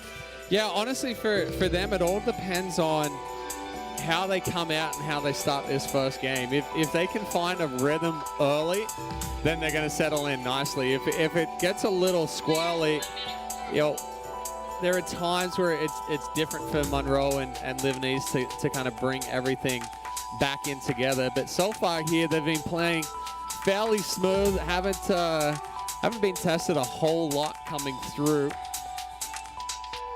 They haven't dropped a game, although they did have to go to extra pickleball earlier today in their very first game of the day, 13-11. But then after that, rolled 11-3, 11-1, 11-4. Yeah. So it's kind of have found their footing, and you would think that they're going to be a handful. And on the other side, yeah. And then you got Mark Dancourt and David Biger,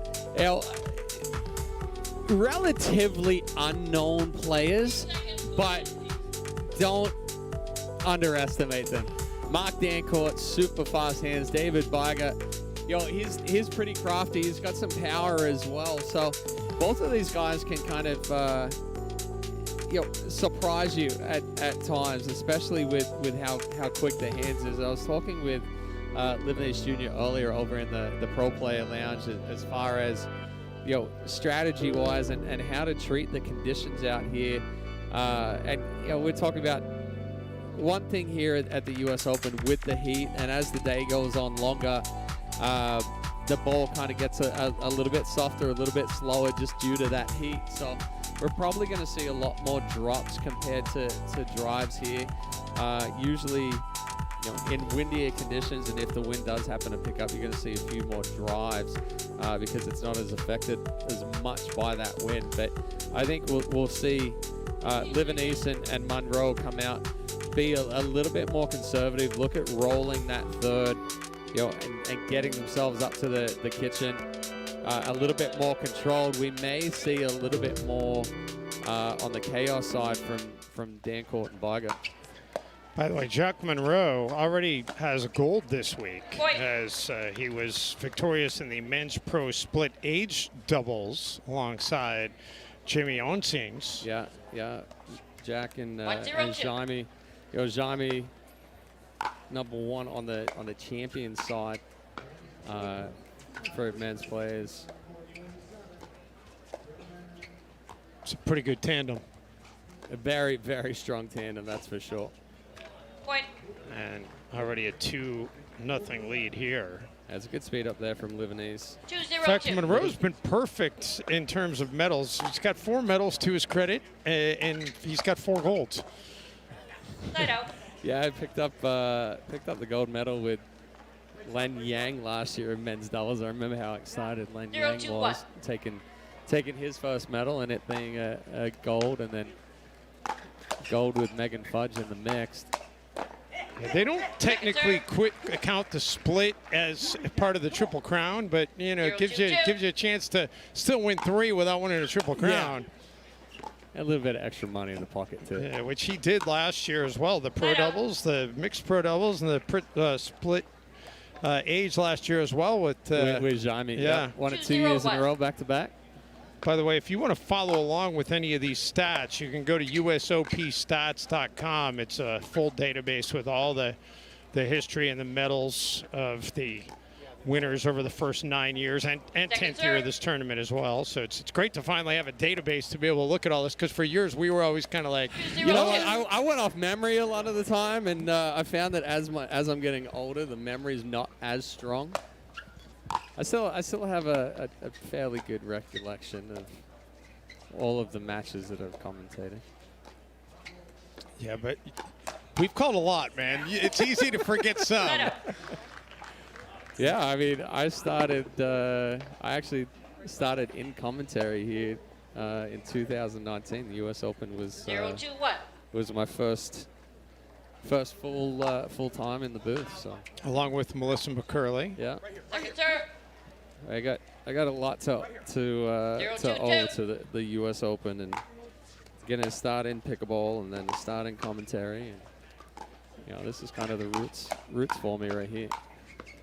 Oh, Monroe unable to get that one. Yeah, Biger able to crack through. By the way, shout out to Melissa McCurley, who I'm sure is probably watching.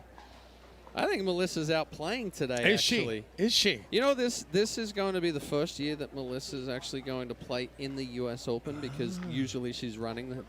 Yeah. 1, 2, 2. I heard, by the way, she's moved to the Villages. Yes. Side out. Melissa McCurley inducted into the Hall of Fame last year. Going to be, I mean, you want to talk about people that have impacted the sport of pickleball. 2, 1, 1. Melissa McCurley's well up there on the list. There is no doubt about that. Melissa, the sport, nobody would have, you want to talk about data. Nobody's collected more. Livernice puts that one away. Nobody's collected more data over the years than Melissa. Good hands there from Monroe, and a good move from Livernice, clearing the body.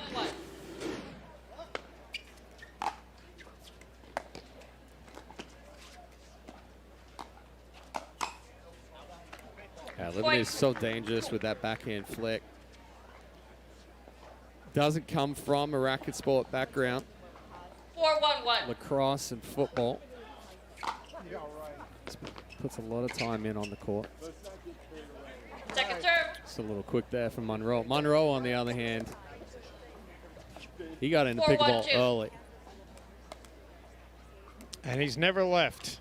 Well, he left for a little bit. Went back to baseball and basketball, and then came back full time. Well, I guess I should say pickleball never left him. Yeah, pickleball never left him.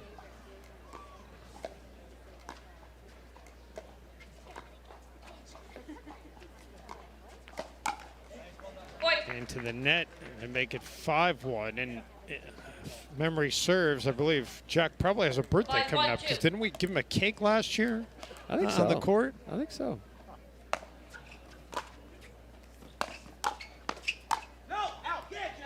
Livernice, we were a little later last year, though. Yeah, this is, I think, I might be wrong, but this feels like the earliest we've ever had this event. And I know it's always tied to Easter. Yes. And that's kind of how it gets decided. But it's pleasant to be here this week versus in a couple of weeks. We'll take a quick timeout, as timeout has been called, as we continue on with the men's doubles here in Naples. The Franklin US Open Pickleball Championships are brought to you by Pickleball Warehouse. Gear that fuels the fun. Free 2-day shipping on the widest selection of products. By Yola. Ready, always. By Skechers Pickleball. Experience comfort that performs on court.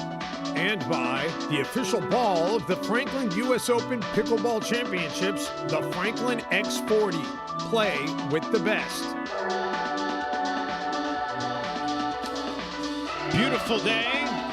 As I was mentioning, it's you're right around the cusp Yeah, you obviously lived in Florida a long time. I lived here in Naples for 8 years, and we're still in the pleasant time. I mean, it was 60 degrees this morning when we got up. Yeah, so. I lived over in Miami for 3.5 years, so I know it well. And it's like a few more weeks, and it becomes the unbearable. Yes, we're still in Pleasantville here right now. Yeah. But we are tied to Easter because Easter officially marks the end of season down here in South Florida, Southwest Florida. Biger unable to stay with that one. Yeah, I was always wondering why it's so tied to Easter. Yeah, it's because that's technically the end of season. That's when all the snowbirds kind of head back. So then the hotel rates drop. The availability for the hotels, the availability in the restaurants and everything else. Oh, great defense. Yeah, Not able to get that one, though. Yeah, but Monroe switching hands with ease there. Well, he's right-handed. Right? Yes, but he can hit the left one pretty impressively as well. So he had an injury to the right his right arm. So when he started playing pickleball, he was playing left-handed. So he can switch hands and have just as much control on both sides. Biger sitting on that speed up there from Monroe.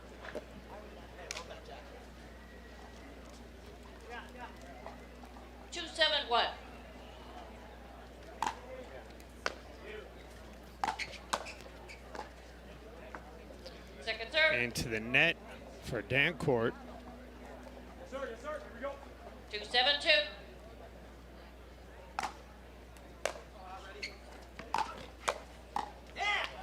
That's a good spot there from Livanese. You saw Dancourt step to the middle, try to apply a little bit of pressure, hug that center line.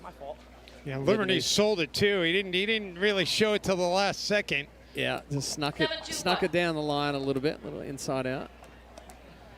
You're a baseball guy. The arm slot is everything, for a pitcher. And if you can hide what you're doing with your shot with the paddle, that could be just as deadly.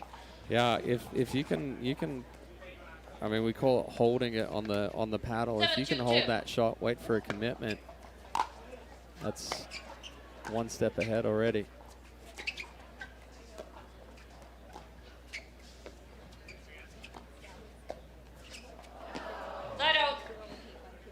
Well, Dancourt and Biger getting it back here at 2-7. 2-7-1.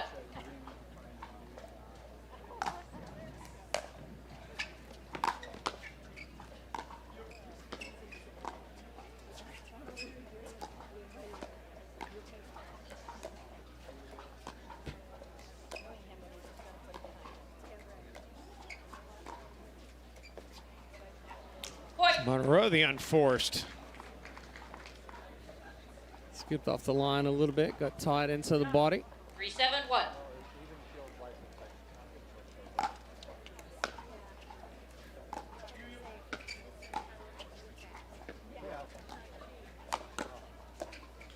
Good defense there by Dancourt in that series. Ooh. Monroe thought about hitting it there for a second. Dancourt trying to sneak in that little kind of half flick, half poke. That's why it came out a little too high, a little too flat.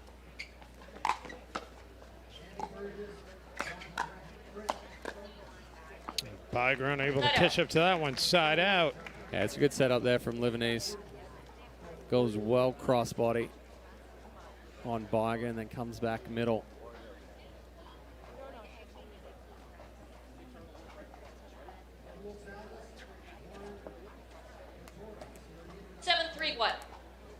So Livanese now at 7-3.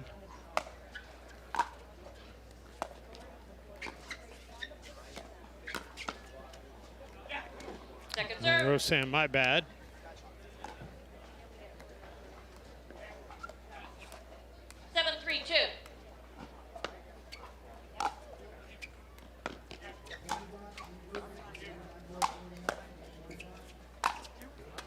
Nasty by Biger. There's good footwork there from Biger to get himself in a position where he could kind of hit, 3 different parts of the court right there. It shows correctly going down the line with a little bit of cut.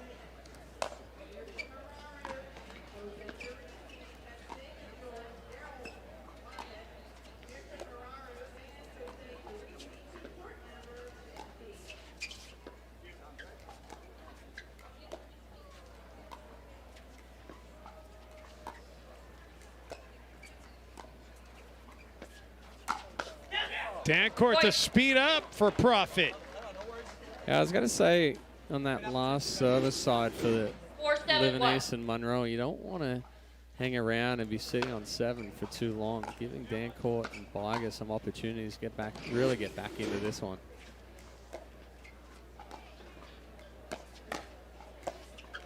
Oh, gets a paddle on it, keeps it in somehow, and gets it behind Livanese.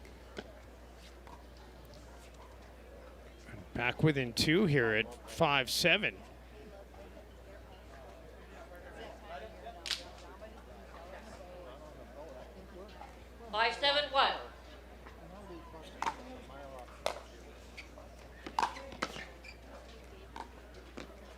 Second serve. Move to the second serve. Biger switched the grip right there before he hit that forehand, tried to cut it a little bit too much.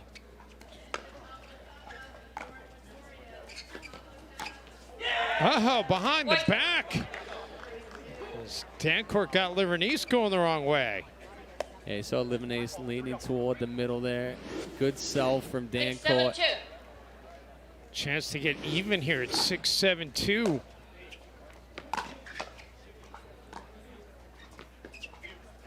And indeed, we are even. A couple errors on that backhand side there from Monroe. That's, I think, the second or third backhand he's missing the top of the net. That's a good sell there from Livanese. Well, it was 7-1 at one point, so Dancourt and Biger have gotten themselves more than back in this one. 7-7-1. 5 straight serves without a point for Monroe and Livanese after having that 7-1 lead.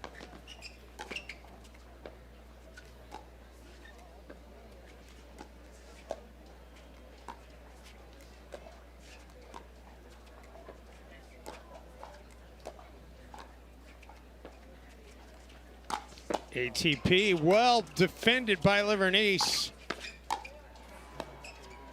And now everybody back in it.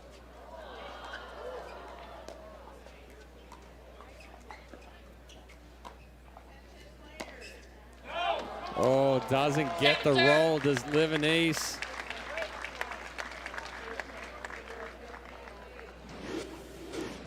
That one just stayed flat. 7-7-2.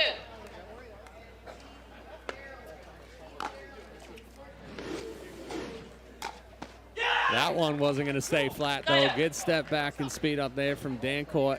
Well, how about this, though, Chad? They were down 7-1, and they've had a hold now in 7 straight serves. Yeah. And then a freebie there from Livanese. Yeah, Livanese and Monroe, I mean, they've really been stuck on, so you can see the momentum shift. You can see they're playing a little bit more tentatively, a little bit more on the back foot. First lead of this match for Dancourt and Biger.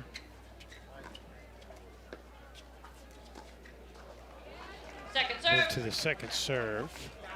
Biger, who perfected his craft in pickleball and is a member of the club team in Virginia, won a national championship with his mixed doubles partner and now bride.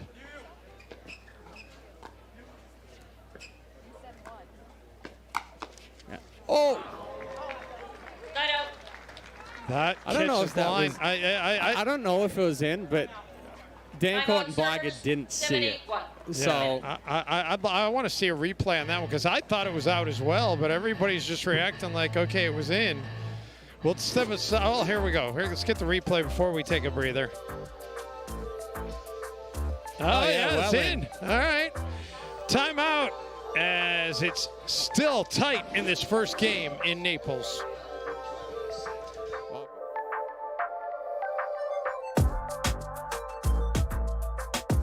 Franklin US Open Pickleball Championships are brought to you by the Baldwin Group, your perfect doubles partner for navigating personal and health insurance needs. Learn more at baldwin.com. By Paddle Tech, the paddle of champions. Let's go again. By the USOP National Pickleball Center. Come join the action today. And by Wilson Sporting Goods and the all-new Vesper pickleball paddles. Vesper, if they were any better, they'd be illegal.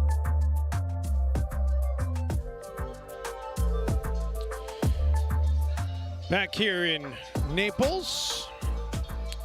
Been a heck of a comeback here by Dancourt and Biger, but Livernice and Monroe getting the serve back now, trailing for the first time. Servers one. Each team with one timeout remaining. Time in. 7-8-1.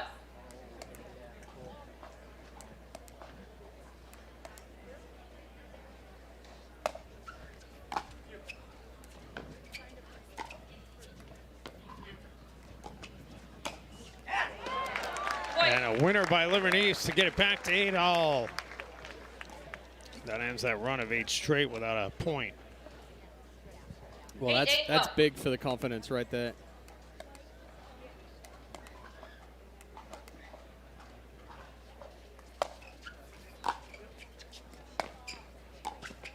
Ooh. Little tentative there from Dancourt.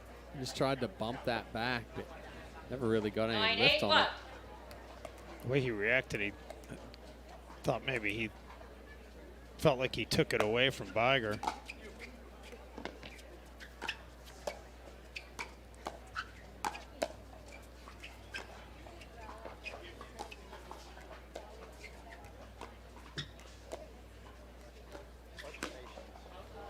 Well, Livernice tried to go to the power, and nice job getting out of the way by Dancourt.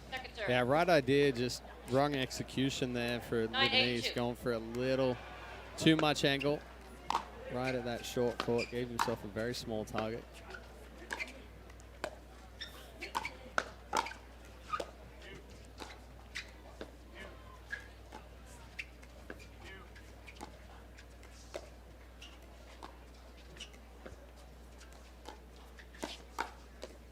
Oh, great shot there by Biger to get the side out. Yeah, Biger was anticipating that speed up from Livernice. You see how short and compact he is, gets on top. Yeah, not much wind up, but a ton of power off that paddle. And Monroe misses wide. So 9 apiece. 9-9-1.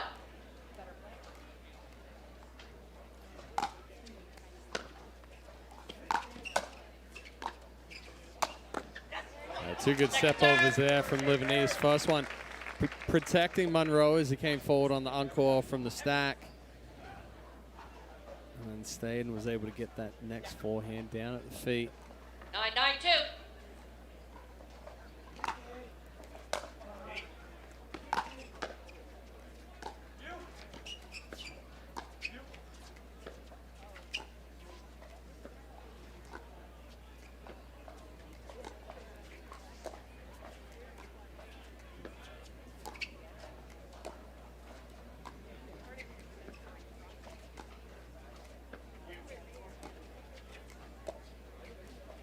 Who's going to flinch first?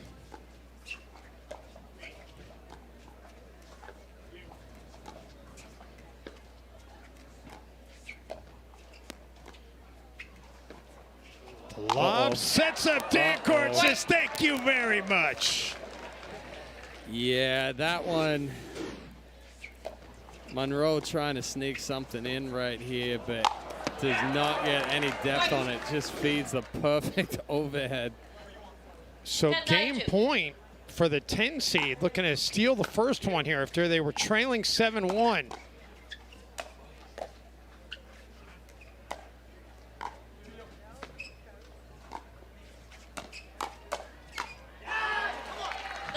Good hands there from Livernice.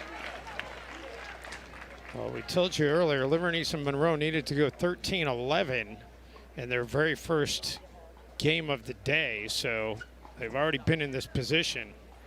9-10, what?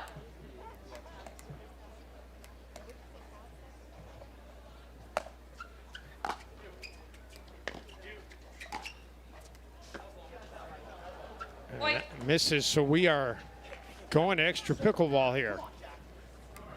10-10, what? 10-10.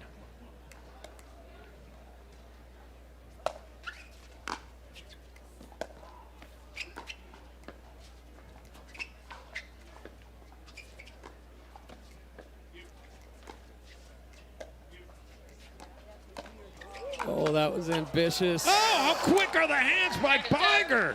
Yeah, it's an ambitious Oni there from Lebanese. Ended up getting it fully extended, caught the net cord, it popped up. 10-10-2.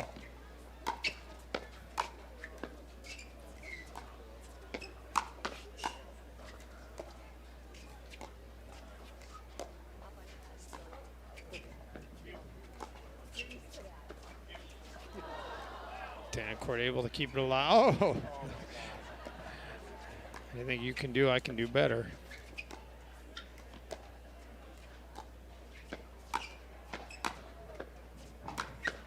Oh, great reset and great hands there from Monroe. Looked like he was in trouble there for a second. That point had a little bit of everything. Well, this reset here, and then sits on the backhand counter. And now Lebanese and Monroe are a point away from taking the game, but not before. Timeout being taken here by Biger and Dancourt. We'll take a breather. Back with the conclusion of game one in just a moment. The Franklin US Open Pickleball Championships are brought to you by Pickleball Warehouse. Gear that fuels the fun. Free 2-day shipping on the widest selection of products. By Yola. Ready, always. By Skechers Pickleball. Experience comfort that performs on court. And by the official ball of the Franklin US Open Pickleball Championships, the Franklin X40. Play with the best. Back here in beautiful Naples, Florida, Dancourt and Biger climbing all the way back, but now on the verge of watching it slip away. They'll need to stave off a game point here. Try to get the serve back.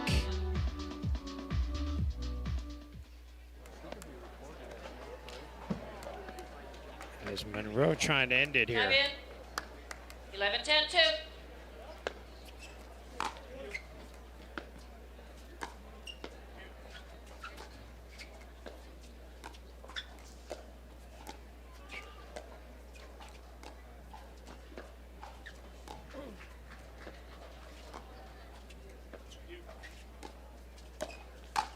Oh, unlucky with the net cord there. Yeah, Dancourt says, I'll take it, though. I'll take it and finish it. And they stave off the game point. So each side has had one game point. 10-11, what?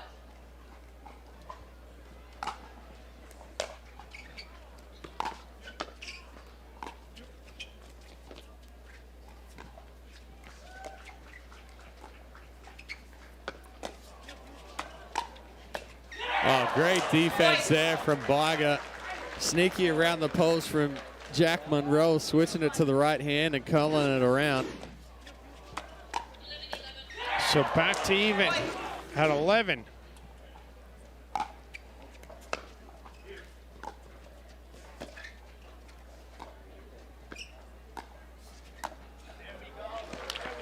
Well, Lebanese gets it to the second serve. Right here. Pick me up, Jack. Yeah. 11-11-2.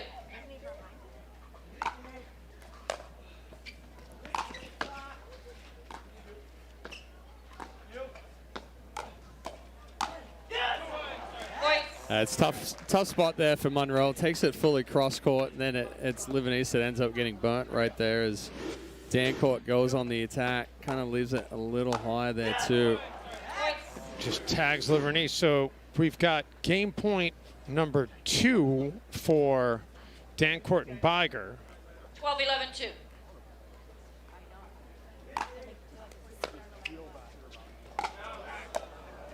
Point game. And that's how it wraps up. 13-11. How about that? Coming back from down 7-1 to win it 13-11. So the 10 seed putting the 2 seed in a hole here in men's doubles on championship court.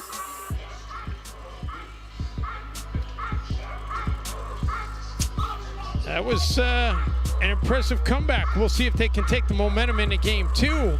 We'll step aside, back to Naples in just a moment. We all have dreams for our retirement.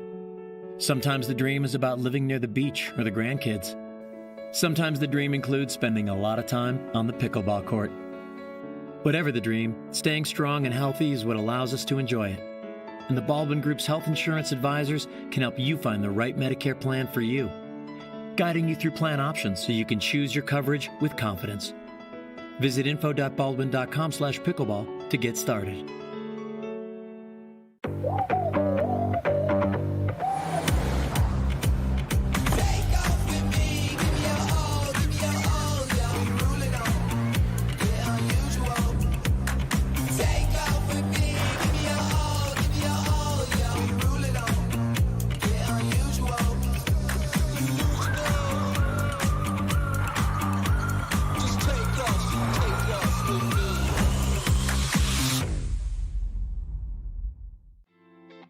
Welcome to the National Pickleball Center.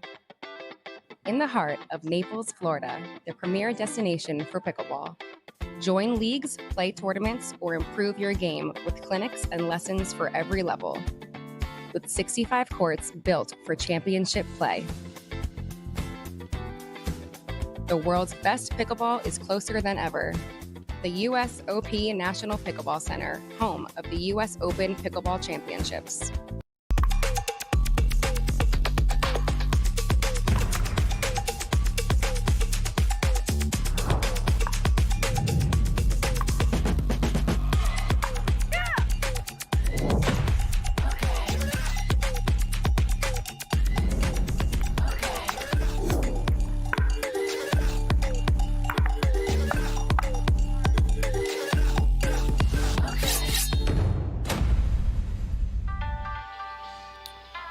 Beautiful afternoon in Naples, Florida, as we've reached Wednesday here in the 10th ever US Open Pickleball Championships.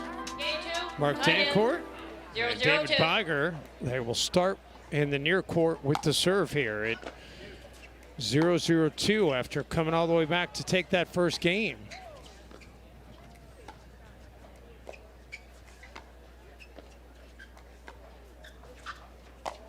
The ATP well executed. Yeah, that's good angle, good height right there. We've seen a couple of ATPs defended, and they're a little bit higher, making it a little bit easier to defend. Nice job laying off that by Biger.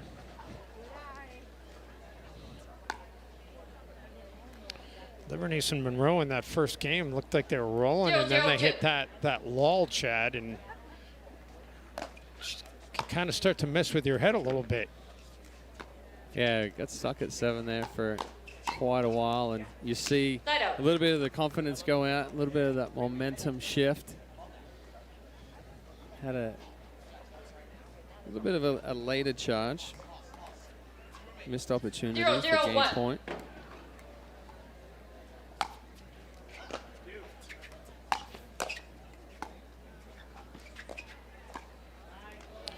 Biger into the net to move to the second serve. 0-0-2.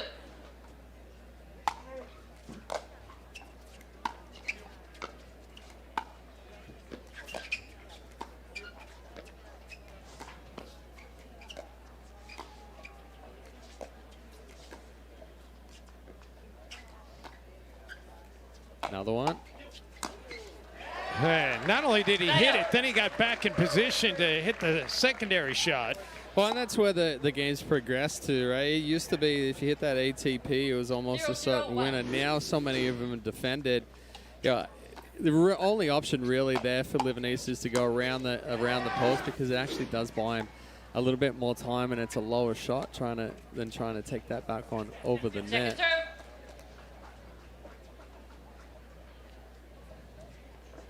6 straight serves without a point to start this second game collectively.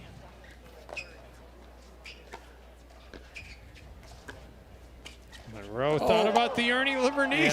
Yeah, that Livernice thought he was going to take it, and then that just kind of threw everything off. Oh, just got into a tough spot right there. Like you said, Livernice thought Monroe was going to hit that Ernie, and then by the time it bounced, it was already almost past Livanese.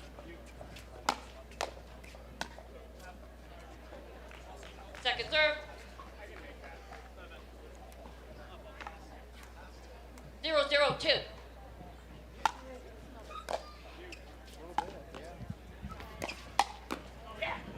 Point.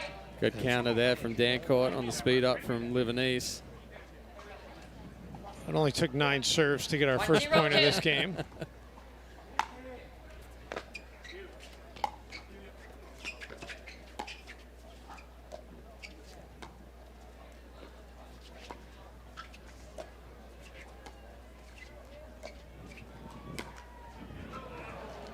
Couldn't get it over.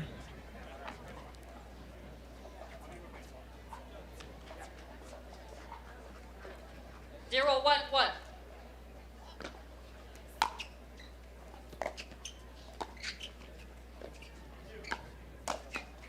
Quick hands by Livernice, able to get his side on the board.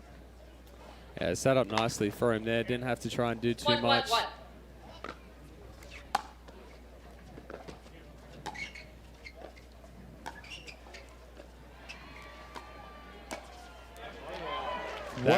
Well played. Well, that's a danger zone there for Livanese Jr. So strong on that backhand flick. You see he doesn't take any swing with it. It's all forearm and wrist strength. He's able to hold it, disguise it a little bit longer.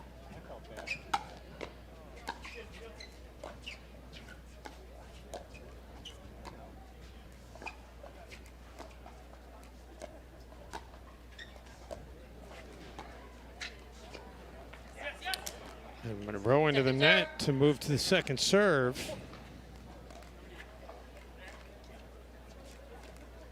Two, one, two.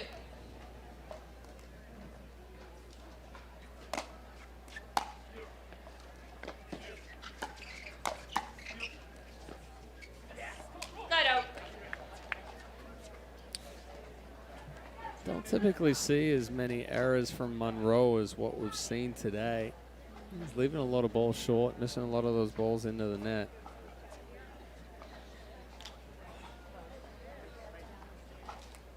One, two, one. Point. And you give a freebie right there. 2, 2, 1.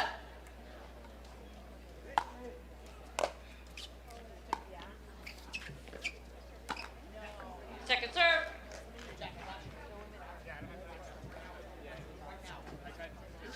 This has been a war of attrition here in this second game. I feel like one of these sides is going to get a run here, and just kind of waiting for it to happen. 2, 2, 1.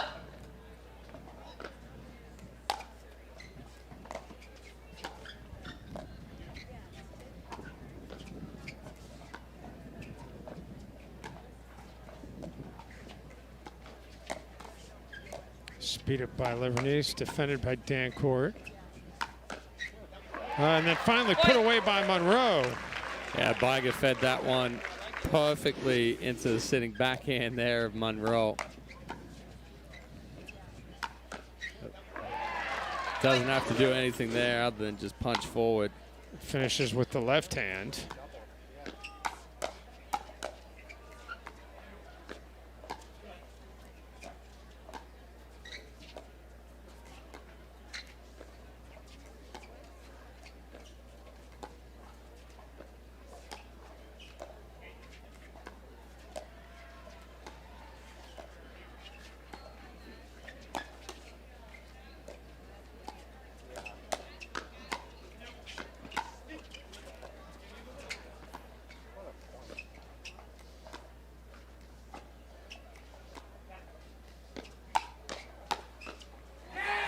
Finally, the speed up. There were a few speed ups in that sequence. Finally won by Dancourt and Biger.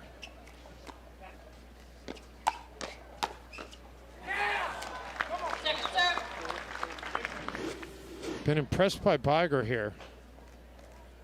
3-2-2. Yeah, both Biger and Dancourt play within themselves. They don't try to take too many chances, I should say, not opportunities, but let that one go, so they'll get the serve back here.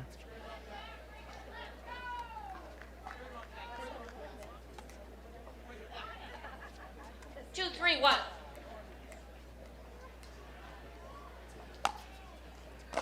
It's the 21st serve of this game, and we've had 5 points.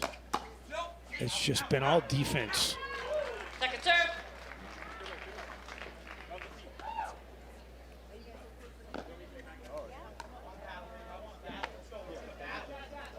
2-3-2.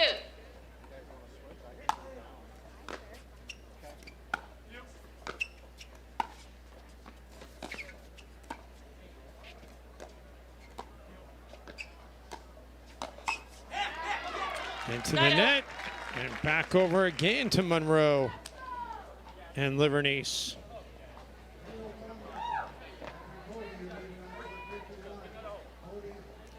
Three, 2-1.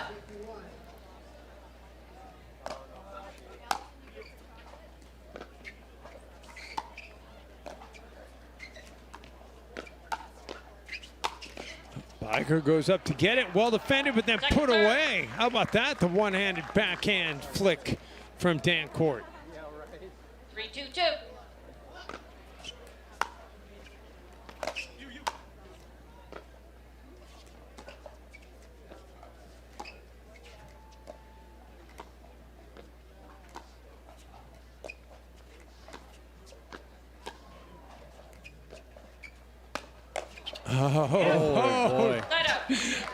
Dancourt putting on a show right now. I mean, that was a much better love there from Monroe than what we saw in game one, where he just fed an overhead to Dancourt. But a little bit of miscommunication in the middle here, too, from Monroe and Livernice, both going for it, but both being late.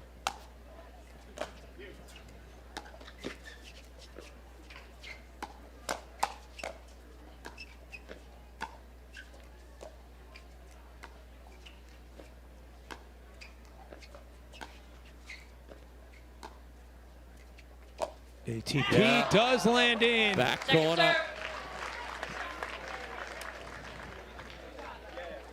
Perfect spot there from Livernice. Thought he was going to miss it when he actually hit the court with the paddle first. 2-3-2.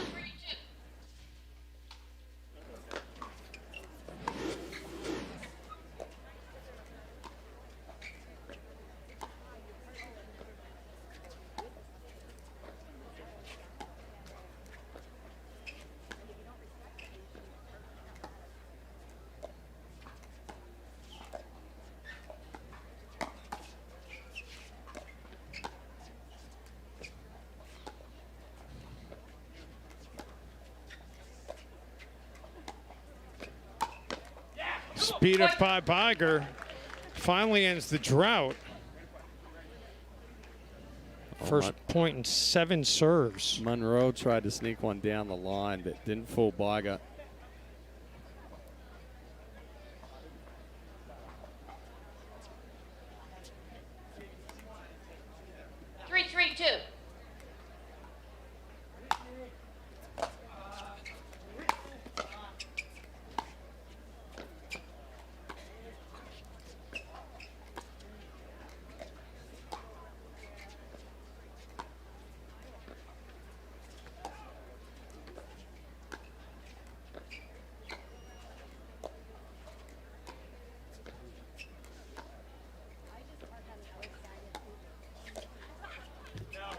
Pushed it wide. Livernice trying to change direction there, go out wide to Biger, pull him off the court, and end up pushing a little wide. It almost feels at this point, right? Dancourt and Biger stay pretty steady as far as, they're being patient, they're moving the ball around. I think early on in game one, Monroe and Livernice were much more aggressive. That's better aggressiveness there. Livernice and Monroe were much more aggressive to start game one. They got up to that 7-1 lead and kind of just eased on the brakes a little bit. They haven't found their footing. Yeah, they again haven't tried to kick it into gear. That last one was kind of the first one where they came out were a little bit more aggressive early. I'd like to see them play a little bit more aggressive here. Take a couple of chances. 3-4-1. As long as it's a speed up off of the right ball. You don't want to just go out and be fully chaotic. Oh, good hands there from Biger, but too better good of an return. angle. Yeah. Well, that ends a run of 4 straight serves without a point from Monroe and Livernice.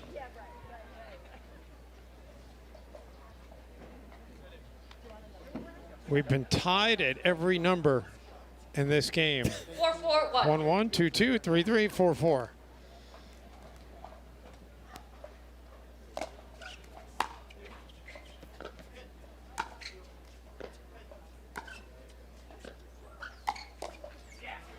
Good reach in, good flick there from Dancourt. 4-4-2.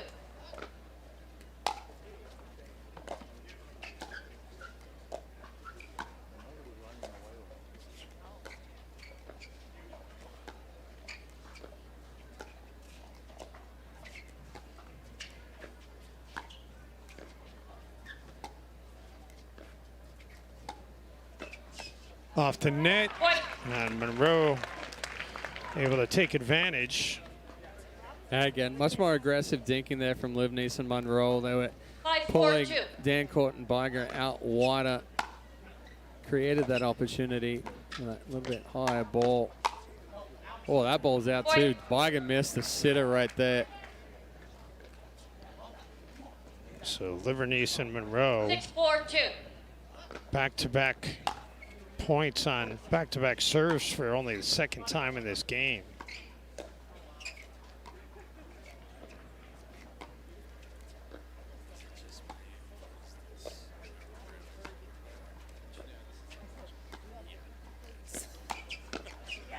And into the net from Monroe, so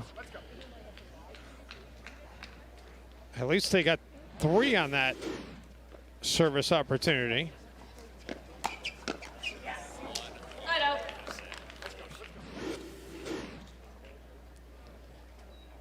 So back over to Dancourt and Biger. 4-6-1.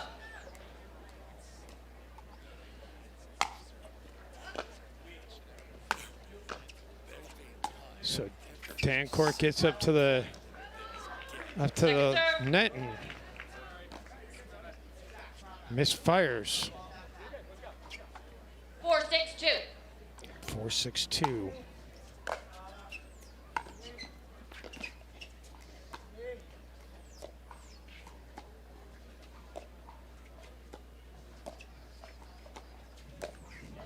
Livernice tries to get aggressive and misfires. And I like it where he's trying to be aggressive right there. Was it the right ball? Yeah, probably. But just trying to do it a little too quick, trying to execute too quick. You see that quick wrist flick. That's a better spot. Tight into the body of Biger. So at 6-5, see if they can add to their lead.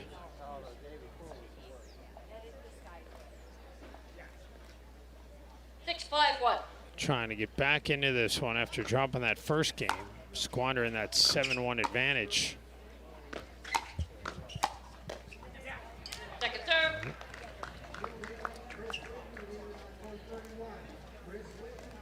Six, 5-2.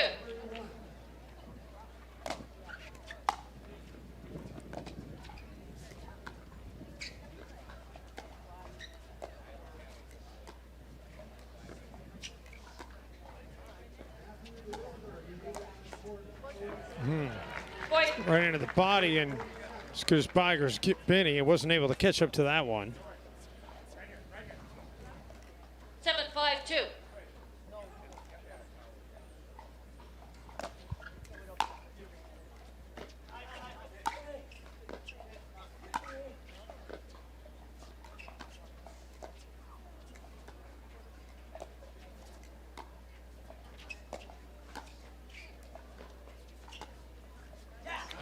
Point. Good aggressive ball there from Monroe. Timeout receivers, 8-5. Dan Court will probably tell you he should have had that one a little better. A little lazy with the feet there. Yeah. So timeout being taken here by Dan Court and Biger at 8-5 in game 2. The Franklin US Open Pickleball Championships are brought to you by California Sports Services, the official surface of the US Open Pickleball Championships. By Engage Pickleball, bringing you the new X2, our most powerful spin-generating paddle. By Kitsch Pickleball, the official merchandise store of the US Open. And by Duper, the gold standard in pickleball ratings worldwide.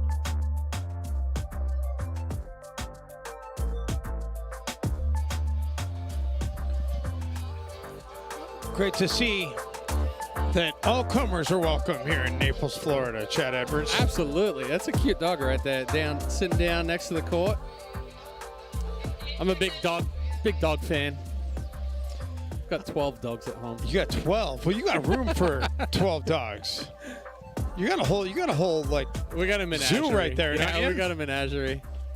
Cows and donkeys and dogs and ducks and chickens. We did have goats, but we just got rid of our goats. I got a 17-year-old. Does that count? Teenage son? I got a 16 and a 12-year-old as well. That can fall into the wild animal category. They're more of a handful than 100 animals. So at 8-5, see if the timeout helps stop the momentum that suddenly is on the side of Monroe and Livernice.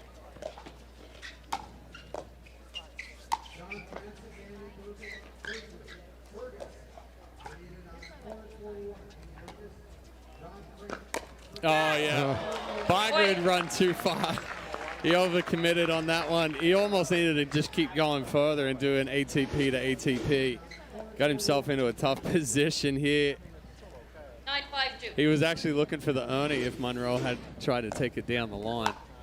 9-5. I don't know that I've seen a lot of ATP to ATP, and that was a heck of a shot by Livernice to keep it in and brings us to game point.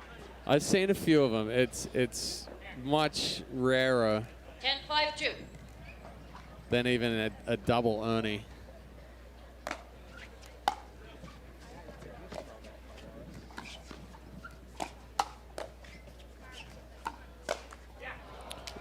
Not yet, say Dan Court and Biger.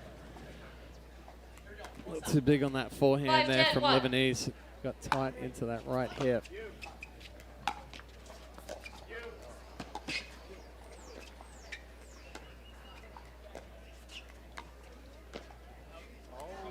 Biger gets out of the way to get it back to 6-10.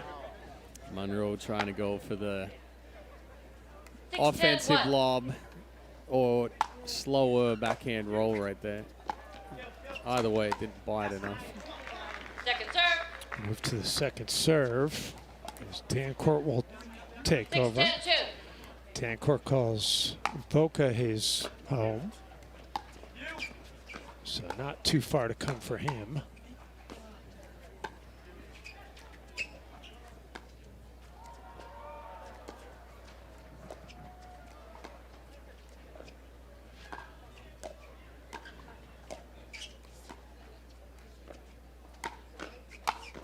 That's good speed up there from Biger. So Monroe trying to switch to the right hand there. Biger holds it. Quick flick. Goes straight to that forehand finish.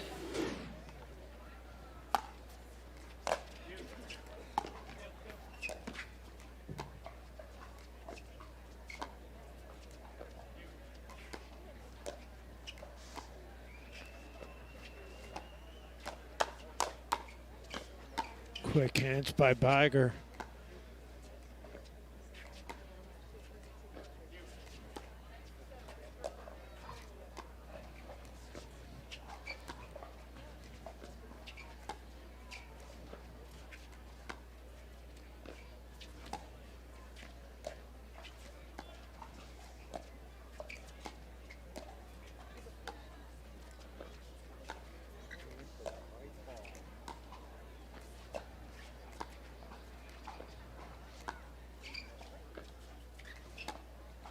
Both sides showing a ton of patience. Then finally the speed up by Dancourt to win it.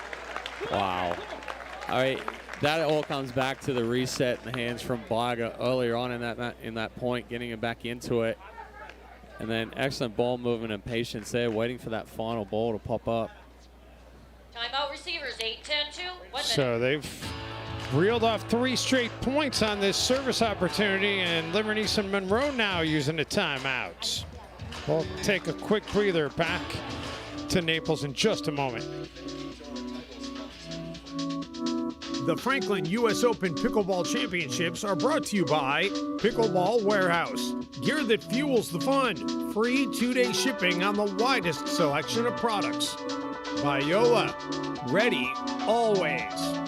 By Skechers Pickleball. Experience comfort that performs on court. And by the official ball of the Franklin US Open Pickleball Championships, the Franklin X40. Play with the best. Always great to be here in Naples, Florida, the paradise coast of Florida, playing your ultimate pickleball getaway to Naples any time of the year. Always great to be in the pickleball capital of the world, but there's a lot to do here year-round. Sunshine, sunsets, beautiful beaches. Why did you move away from here? Well, here's the thing, right? We lived down here for 8 years, and I think we went to the beach 3 times. Time in. Well, that's a problem. Yeah, it's like we're always on the road, always traveling around and stuff. So, coming all the way back down to Southwest Florida each week, it was kind of like it's being a little bit more centralized. It's not the easiest place to get to if you're living that kind of a schedule. Yeah, when you're flying through Atlanta, I think there was 1 year we were on the road for almost 40 weeks. So, it's at least 80 times through Atlanta. Game point here from Monroe and Livernice trying to get it to a third. Oh. Biger says not yet. This will be game point number 3. 10-8-2.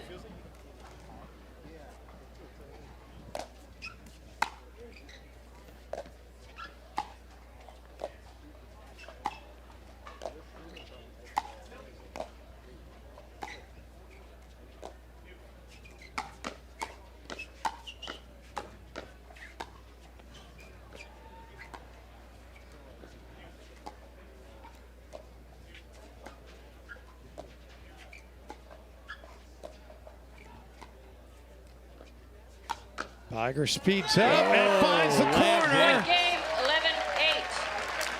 Timeout. Perfect counter there from Monroe to find that back corner. Let's play 3. Why not? Why not? Livernice and Monroe. They come back to win it 11-8, and we will play 3. Game number 3 coming up after this timeout here in the men's pro doubles.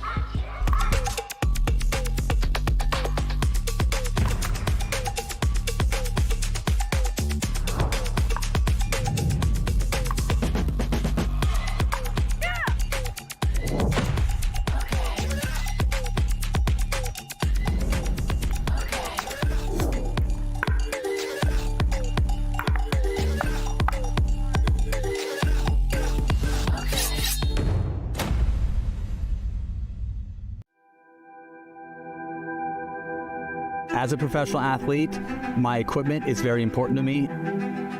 When I'm on the court, I need to trust what's on my feet. I need to stay focused with no distractions. I personally feel like the Viper Court Pro 2.0 is the best performance shoe out there. Durability for me is really important because I like to slide all over the court. I also love how lightweight they are. I feel like I can run faster. Skechers. Comfort that performs.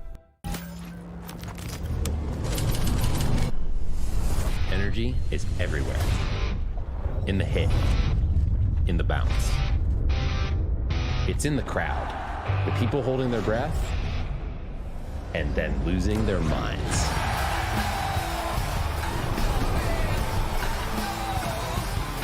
And once energy is unlocked, that's game over. So you like to play pickleball, huh? There's just a few things standing between you and upping your game at the kitchen. No, not that kitchen. This kitchen. Step 1. Ditch the big box store paddle and get a real paddle from Pickleball Warehouse. Step 2. All dinks are welcome. No. We're talking dinks on the court. Final step. Stay on your toes in the right shoes so all those epic shots actually count. So, what are you waiting for? Get on the court with the perfect gear from Pickleball Warehouse.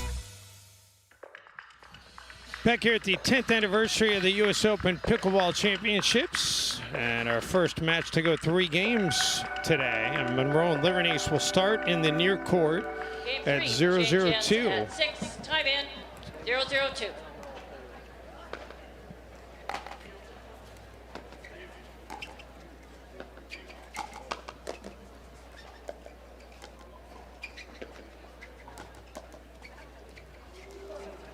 Dan Court does just get up to it.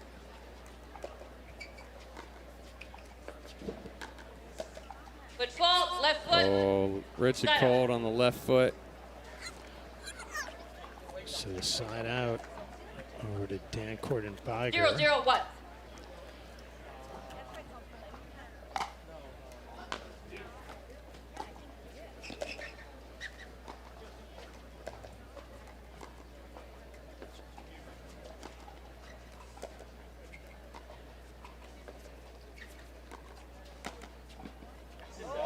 Just point. Call stance. Livernice thought he got it in. Yeah, I think he was trying to curl it a little bit more. Tough to see from here. We've got the net cord kind of blocking where that ball landed. 1-0-1.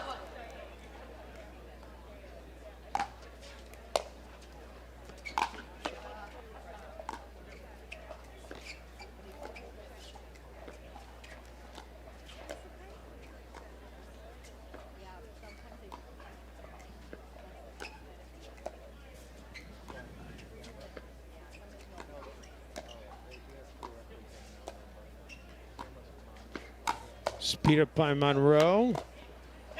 Finally won by Livernice. Yeah, that's where I think Monroe and Livernice need to start playing a little bit more aggressive. Try to put a little bit more pressure on Biger and Dan Court. Create those elevated balls. And Livernice with another winner. And the serve back over to Monroe and Livernice.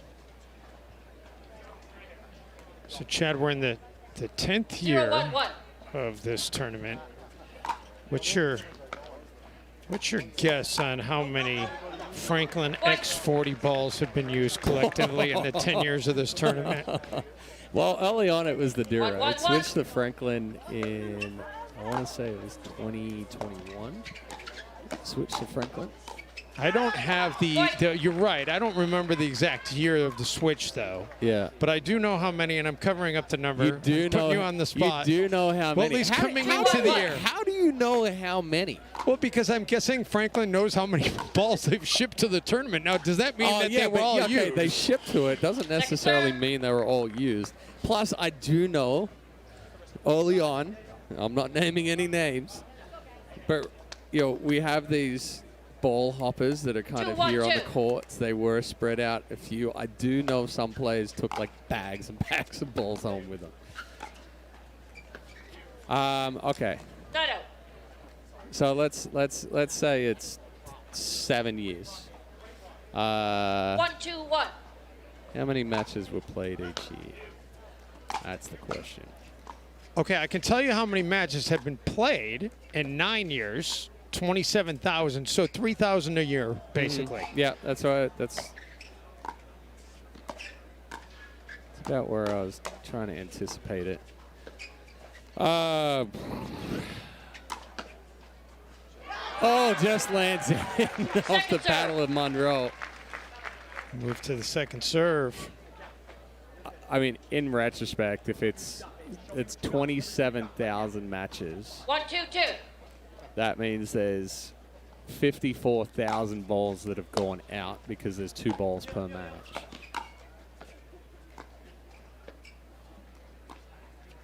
You're being very analytical, about it. Yeah, which I like. So I'm gonna guess they've shipped 80,000. Dancourt flicks it and keeps it in. And the number is 31,000. No way. Yeah, that's listen. I mean, I do make up stats occasionally, but this one I'm not making up. This one's No, what's I know, been given but to that's me. what I'm saying. So that's that 31,000. That's not over it. That's not the full. That's not the full 9 years. That's not counting the ones people to come. Yeah, that's not counting the full 9 years. Though. Yeah. So yeah, let's say it was the last 5 years, last 7 years. 2-2-1. Yeah, I could see that, right? So 3,000 matches per year. The last 7 years, that's 21,000. That's 21,000 matches. So yeah, I could see that. Yeah. That's actually good because now, I mean, we're averaging less than 2 balls per game, or per match. So 2 balls go out, 1 ball comes back, and gets used again. It's a good, yeah.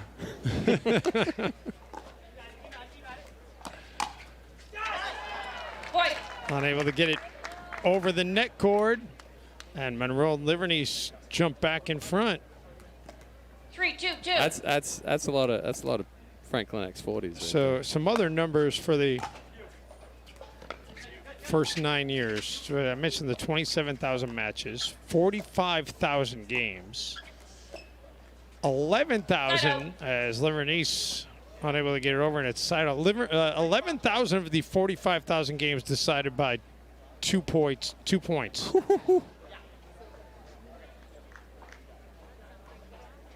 Two, three, one. So it's been very competitive.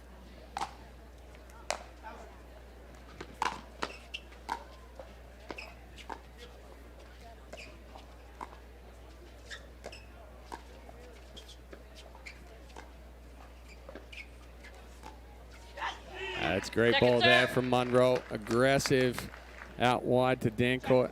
Well, you think about it too. Back in 2016, pickleball was still a relatively unknown sport.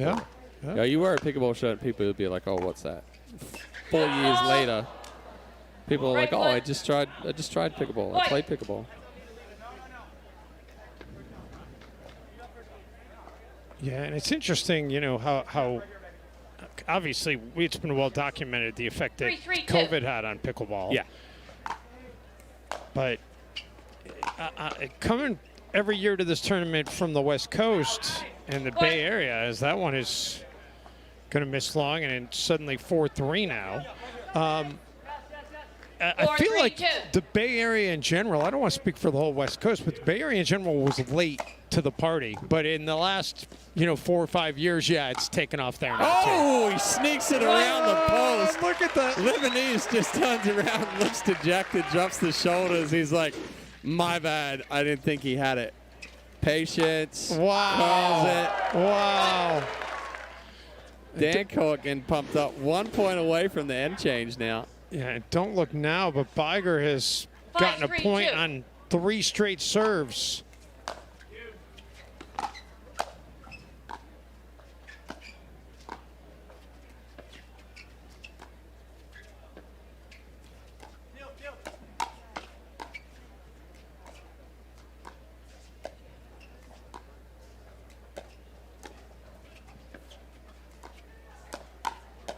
Oh, sitting on it again there was Timeout Biger. changes. 6-3-2. 1 minute. So that will take us to the end change, and Biger loving it right now. He's feeling it. 4 straight serves with a point for him, and his side has a 6-3 lead midway through Game 3. The Franklin US Open Pickleball Championships are brought to you by Pickleball Warehouse. Gear that fuels the fun. Free 2-day shipping on the widest selection of products. By Yola. Ready always. By Skechers Pickleball. Experience comfort that performs on court. And by the official ball of the Franklin US Open Pickleball Championships, the Franklin X40. Play with the best. Well, I mean, you're talking about numbers, Dave, and when you think about the first U.S. Open in 2016 was 800 players.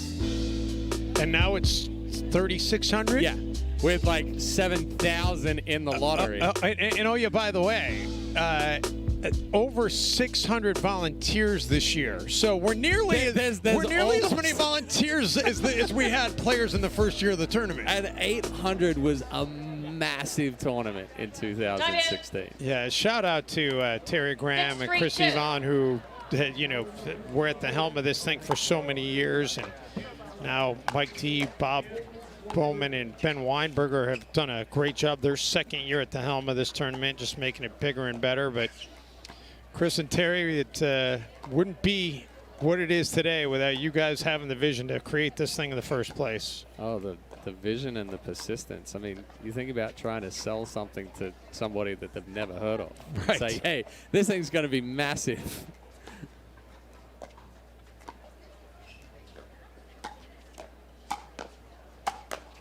Good hands there from Lebanese.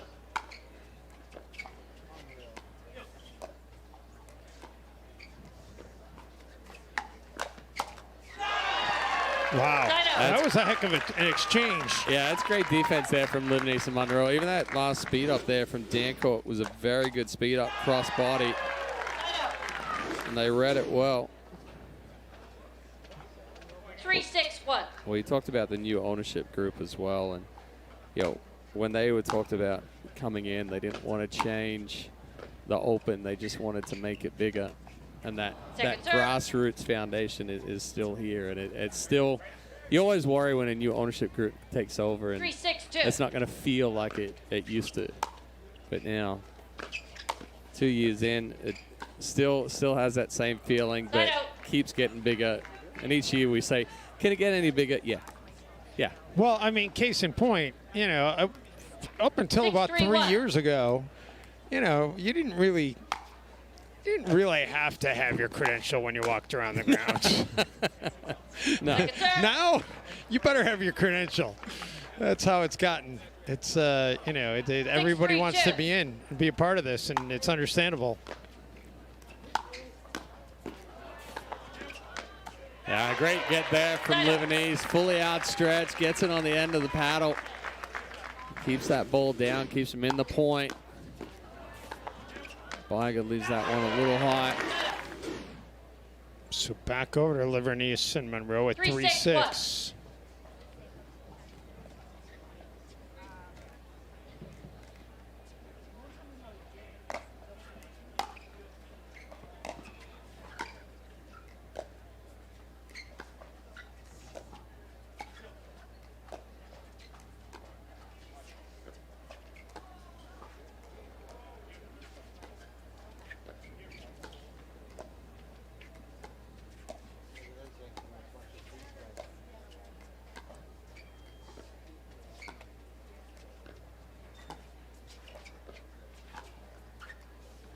ATP, well defended, and then finished by Dancourt. Second serve. 3-6-2.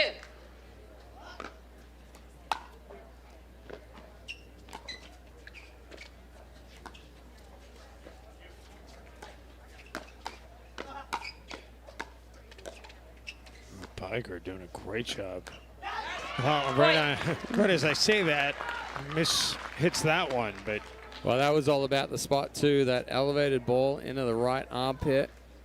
4-6-2. Tough to get a hold on or get on top of, Settle. especially when you're sitting back in. Well, Dancourt and 6-4-1. Biger will take the break there on the misfire on the serve. And give it right back.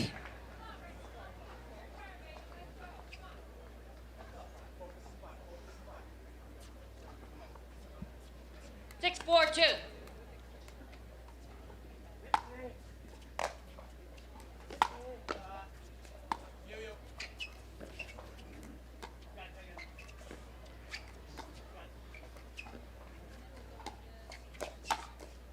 That's great counter there from Biga. Put it in a tough spot for Richard to really do anything with it. 7-4-2. First point for Biger and Dancourt since the end change.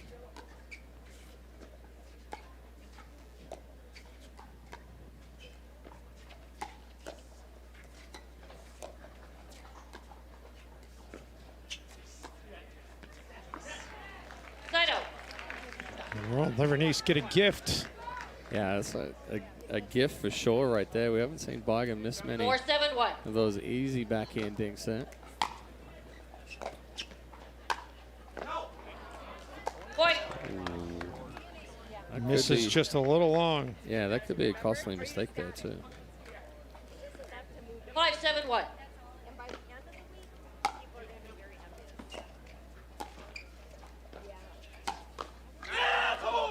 Second serve. Move to the second serve. By the way, the other thing, you know, we talk about just not only the numbers, but the quality of the players in this tournament.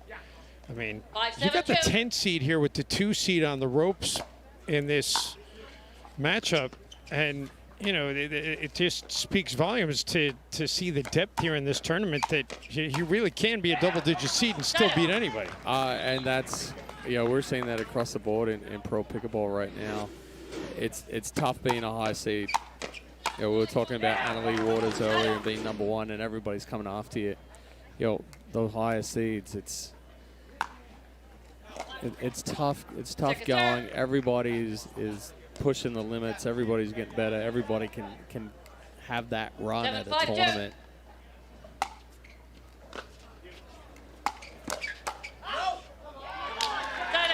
Side out. That's a big hold there for Livernice and Monroe.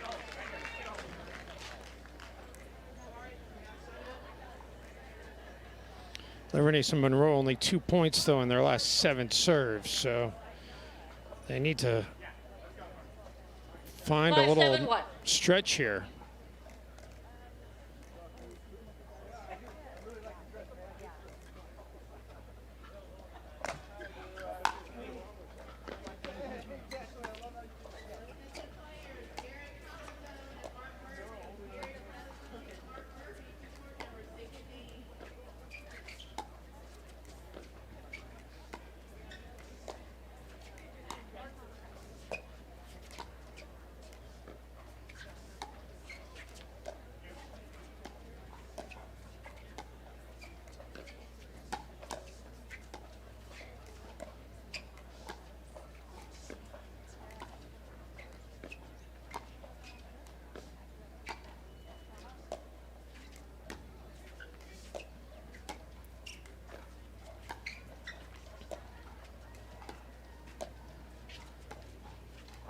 Both sides, again, being patient has been the story of this entire match.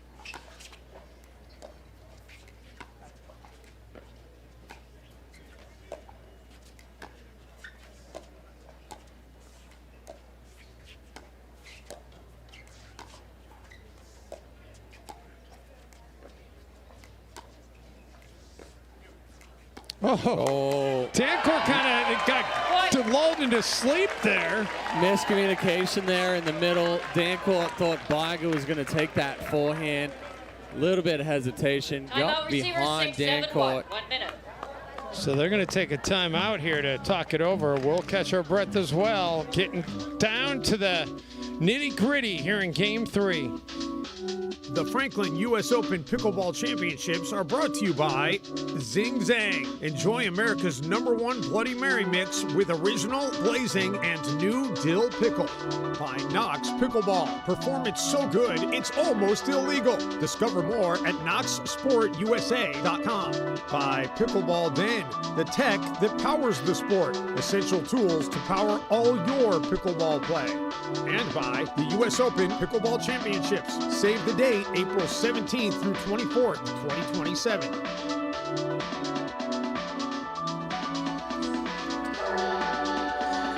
Well, a little miscommunication there, but you know, when you're just, and listen, it takes an unbelievable amount of skill to be able to just have that control and hit those kind of shots consistently. But, you know, we're all human at the end of the day. You kind of, you know, you know how it is, Chad, coming from a baseball background. You know, you're working with a pitcher who's not working quick, who's, you know. I couldn't. I wouldn't. Like, I used to hit batters on purpose if they called timeout on me 2 times in a row. I wanted to work quick. Yeah, I had you my wanted sign. to keep your defense in it. I had my sign as soon as I touched the rubber, sign and go. I wanted the batter looking up and seeing the pitch already coming. I love it. All right, so 6-7-1.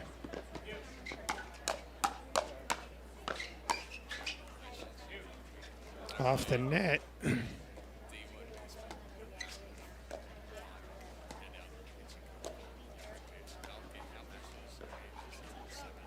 Couple of net cords still going.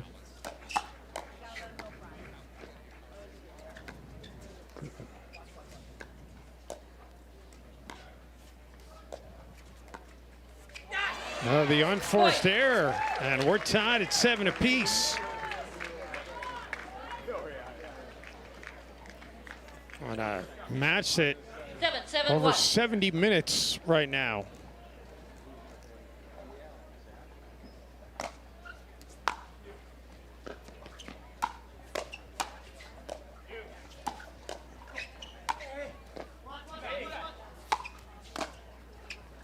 Oh, just That's wide. Second serve. Goes 7-7-2. What's your prediction for game 3 here? 14-12. 14-12. I could see that. I could see that happening, actually. Ooh. So Biger was on that, but he was actually a little bit early on it. It was that full sell by Monroe with the body. Made it look like he was going to hit harder. 8-7-2.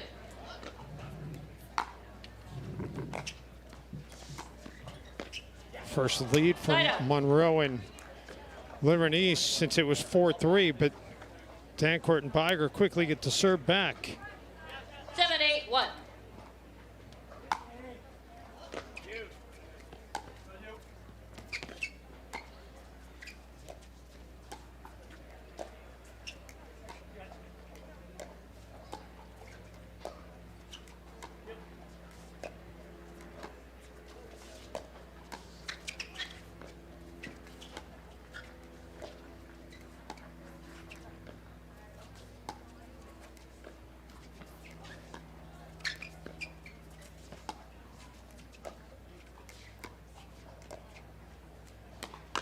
Speed up by Biger.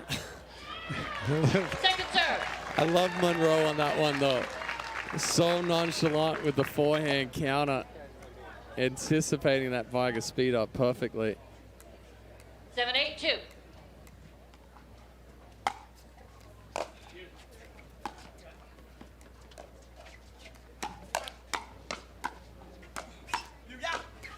And Monroe puts it away. Well, you're sensing that slight momentum shift now toward Livernice and Monroe. Well, after falling behind 7-4, they've held 5 straight serves without giving up a point. So their defense has really fueled this comeback. That was almost a bait ball there from Monroe. Just bumped it, left it up, anticipated that Biger was going to speed it up at him, sat on the counter. Biger and Dancourt will use their final timeout. Don't go anywhere. I don't think this one's quite done yet. This is the way this match has gone. Wouldn't be surprised to see this one go extra. The Franklin US Open Pickleball Championships are brought to you by Pickleball Warehouse. Gear that fuels the fun. Free 2-day shipping on the widest selection of products. By Yola. Ready always. By Skechers Pickleball. Experience comfort that performs on court. And by the official ball of the Franklin US Open Pickleball Championships, the Franklin X40. Play with the best.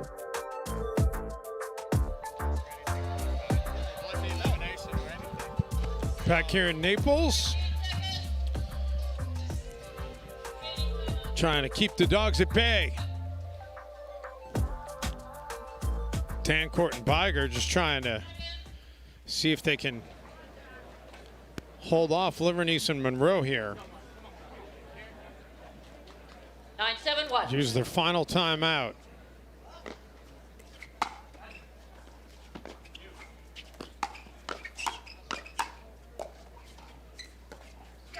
Oh, that's going to be a costly mistake there for Dancourt. Stood up a little too tall. And that'll take us to match point. 10-7-1. So the 2 seed, after being on the ropes, chance to finally move on.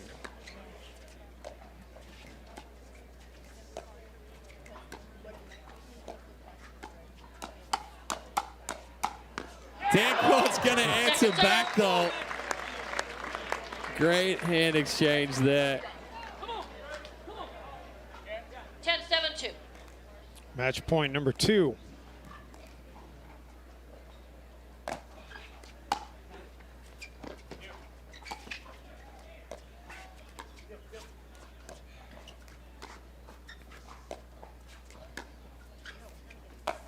ATP, well defended. Oh, he goes for the, I'm not sure if he was going for an ATP or trying to get it over, but he hits the post either way. And that'll wrap it up, and the 2 seed survives, but boy, it was not easy. No, that was back and forth, continuous battle at its finest right there. Livingston Monroe pulling it off after being down in game 3. They were down 7-4, and they roll off 7 straight points to come back and win it. So,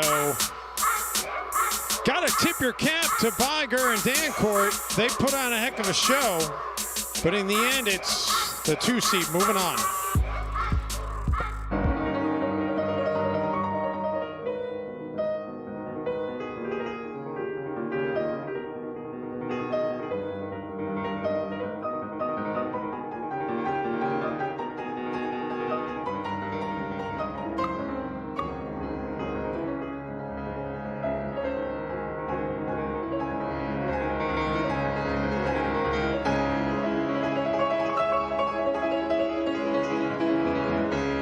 Let me do the talking.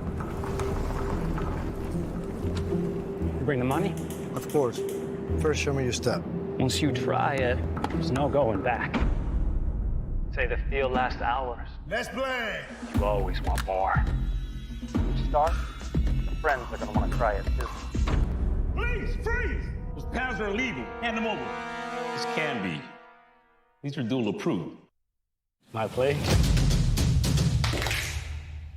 At Pickleball Den, our cutting-edge software revolutionizes the game for club managers, pickleball league and tournament directors, and passionate players everywhere. As the tech that powers the sport, our powerful automations are the driving force. With essential tools to power all your pickleball play, we help you elevate your events, delivering unparalleled quality that players love. Proudly serving as the official tournament software of the US Open Pickleball Championships. Level up your pickleball experience at pickleballden.com.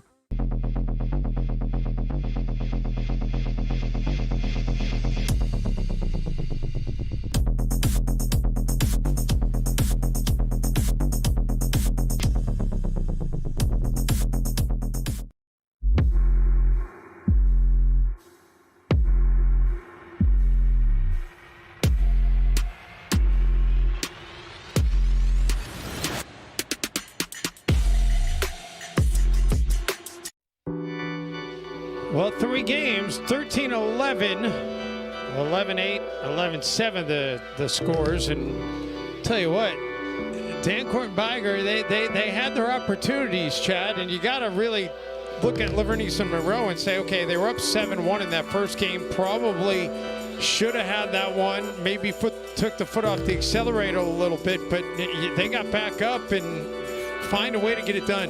Yeah, and again, for Dancourt and Biger being up 7-4, getting stuck on 7, it's similar to game 1, which happened to Livingston Monroe. You just sense the momentum shift. Biger and Dancourt got back on their heels a little bit too much. They allowed Livingston Monroe to come out and really be aggressive. I mean, the numbers are pretty similar, right? And with how close that match is, you're almost guaranteed to see that. But ultimately, it came down to a couple of less errors for Livingston Monroe, couple more winners, you know, and there were a couple of costly errors in there, especially late with that Dancourt missed ball into the net, the miscommunication in the middle there. That really cost them. All right, we're going to take a little bit of a break, but don't go anywhere. We're in a few minutes. You can see already the next match getting warmed up. It'll be Lane and Dawson against Fu and de Villiers, and we'll have that coming up for you in just a little bit. Stay with us as the 10th US Open Pickleball Championships from Naples continue in just a moment.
All right, back here in beautiful Naples, Florida, we're ready with another men's quarterfinal as we are already underway here in Championship Court. Brandon Lane and Callan Dawson in the near court, taking on Ryan Fu and Jay DeVilliers in the far court. Fu and DeVilliers, the 1 seed. Nice backhand flick there from DeVilliers right into that right armpit of Callan Dawson. Dawson sits very heavy on the backhand there on the right side. Oh, a good spot there into B Lane. B Lane camouflaged out there. Leopard print. He's had that haircut for a few months now, redoing the spots.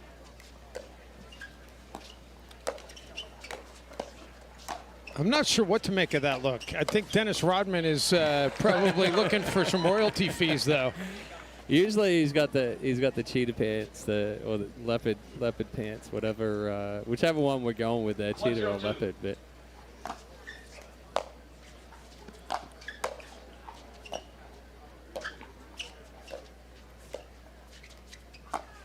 DeVilliers, ATP, no, and that's going to be out. Yeah, good defense there from Dawson. Read the ATP early. Just blocks that back. 0-1-1. B Lane steps over, takes the middle.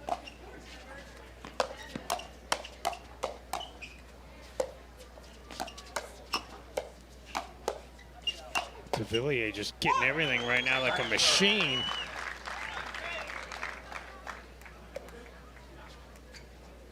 Zero, 1-2.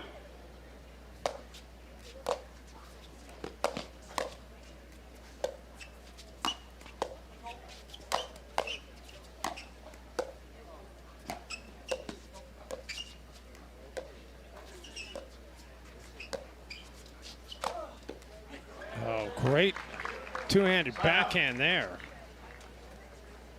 Dawson sticking the paddle over there. Probably thought about it midway through the move. He's like, I shouldn't be going out in front of the forehand there of Lane.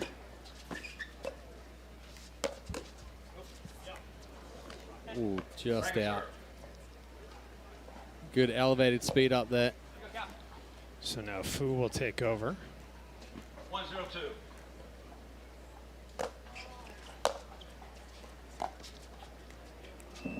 Side out.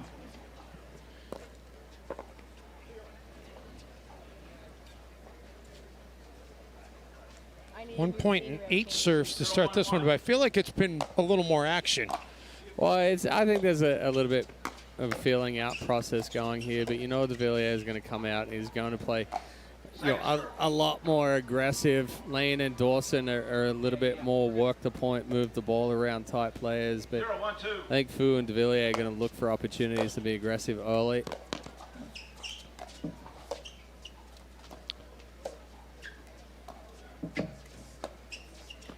Oh, outside of the line, outside of the line. Dawson touches both lines right there. 1-1-2.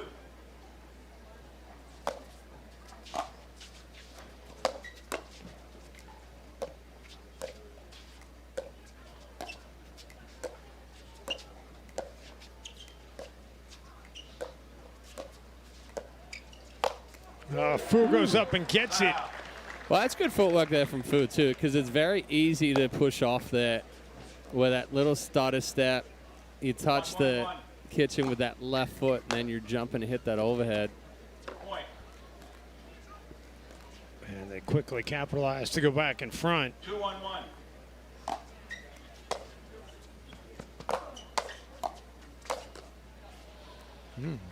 DeVilliers gets handcuffed a little bit. 2-1-2.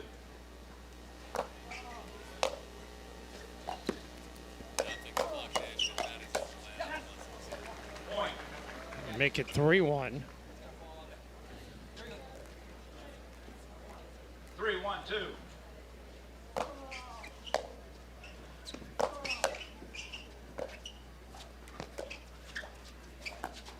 Ooh, DeVilliers. Yeah, you thought he was going to go for an ATP. Instead, he just puts it over. And then the finish by Lane. Yeah, Lane and Dawson didn't fall for it. Had the coverage.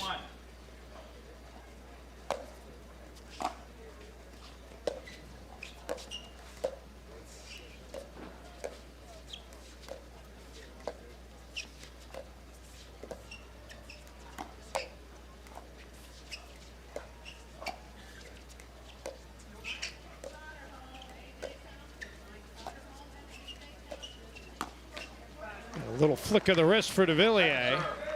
That's a tough spot there too. He's going cross court with it, but the key to it is it's down. Gets that right knee. B Lane.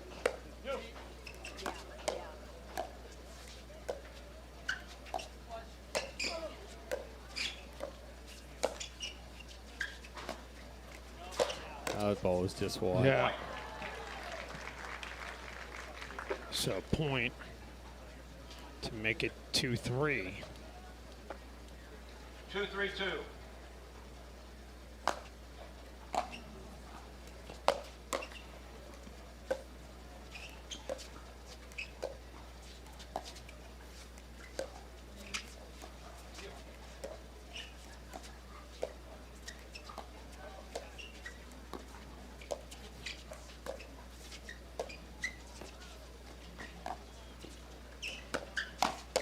Villiers comes over and poaches. It's perfect execution there on the lob retrieval. Dropping it back into the kitchen, and then you watch him come forward. Reads the speed up from B Lane as he sees Lane, his head drop. Lane didn't even get a look at him. Dawson decides to let it go, and it's a good decision.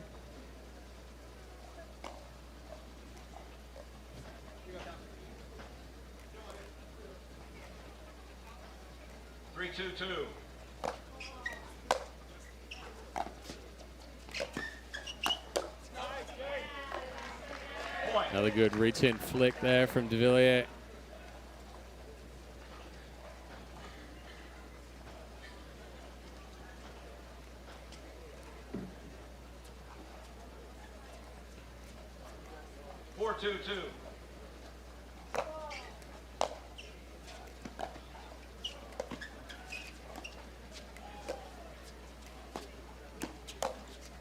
Oh, Fu goes 5-hole on Lane.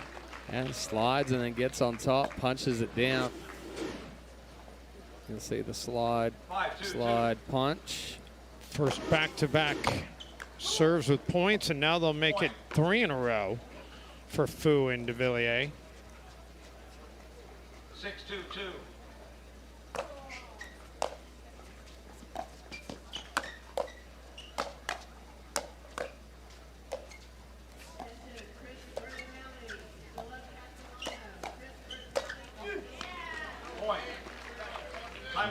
Now on a roll, so timeout's going to be taken by Lane and Dawson as it is ballooned to a 7-2 advantage for de Villiers and Fu. Back to Naples in just a moment. The Franklin US Open Pickleball Championships are brought to you by Pickleball Warehouse. Gear that fuels the fun. Free 2-day shipping on the widest selection of products. By Yola. Ready always. By Skechers Pickleball. Experience comfort that performs on court. And by the official ball of the Franklin US Open Pickleball Championships, the Franklin X40. Play with the best.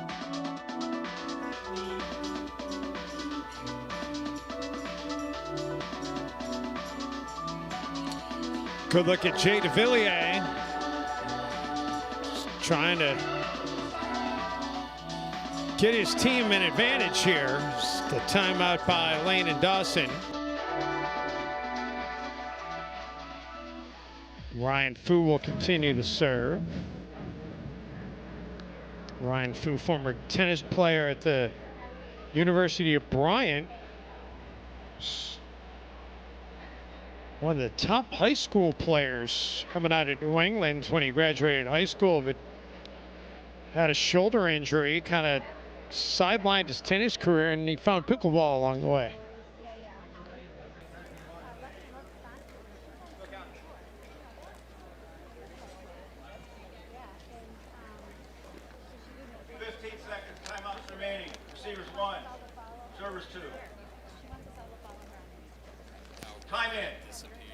1-2-2.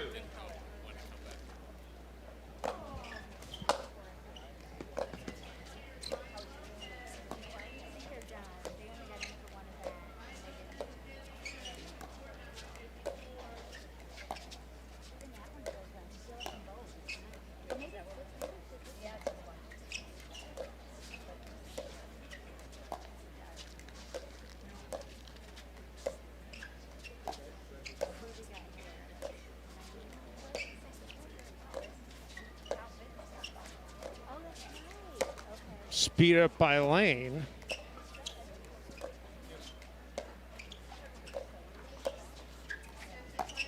Villiers again could have gone ATP, doesn't. It's a great sliding forehand there from Villiers. Again, finding the right hip of Brandon Lane. Makes it look like he's just going flat through the middle and then gets that tail on it. The ball keeps going into the body of Lane.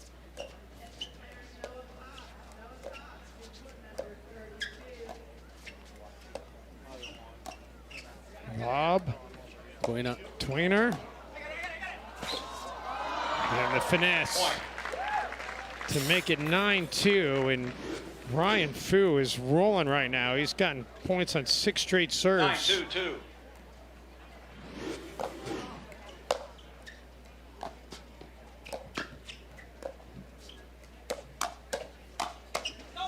Great hands there again from De Villiers. See how quick he is to go from backhand to forehand. It's all about the hand movement. It's not the elbow leading. 10-2-2. Lead with the hand. It's going to keep everything in front. Game point. And that's how game 1 will wrap up. Ryan Fu, when he got the serve, it was 3-2. He rolls off 8 straight, and they win it 11-2. So the number 1 seed gets on a run here to close out game 1. And they'll look to carry that momentum into game 2 after we take this timeout from Naples, Florida.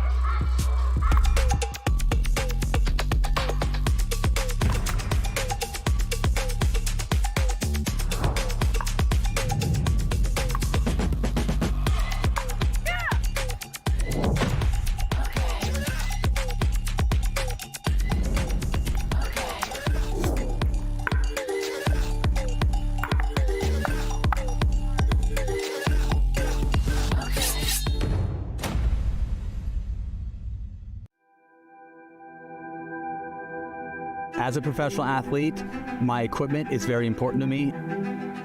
When I'm on the court, I need to trust what's on my feet. I need to stay focused with no distractions. I personally feel like the Viper Court Pro 2.0 is the best performance shoe out there. Durability for me is really important because I like to slide all over the court. I also love how lightweight they are. I feel like I can run faster. Skechers. Comfort that performs. Energy is everywhere. In the hit, in the bounce. It's in the crowd, the people holding their breath, and then losing their minds.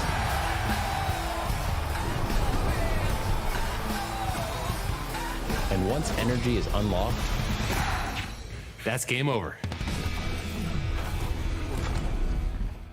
So you like to play pickleball, huh? There's just a few things standing between you and upping your game at the kitchen. No, not that kitchen. This kitchen. Step 1. Ditch the big box store paddle and get a real paddle from Pickleball Warehouse. Step 2. All dinks are welcome. No. We're talking dinks on the court. Final step. Stay on your toes in the right shoes so all those epic shots actually count. So, what are you waiting for? Get on the court with the perfect gear from Pickleball Warehouse.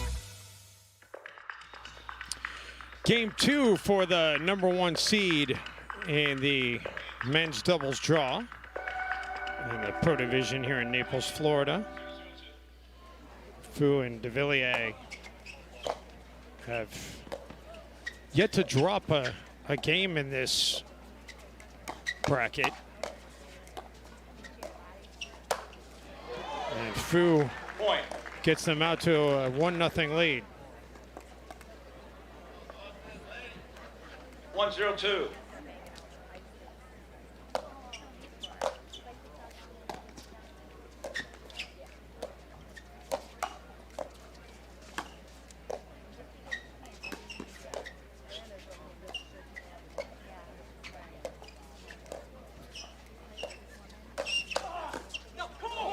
Well, the speed up by Lane, but a better return by Fu. Yeah, it wasn't the best spot on that speed up from Lane. Good job from Fu clearing the body again. 2-0-2. We talk about it all the time as far as clearing the body and giving yourself separation. I need that separation to the sides or out in front. Good footwork there again from Fu. It's been a couple of overheads where he's just stepped back nicely. Got it in front. 3-0-2. Fu's been on a roll. Going back to the last game, he scored a point on 11 straight serves.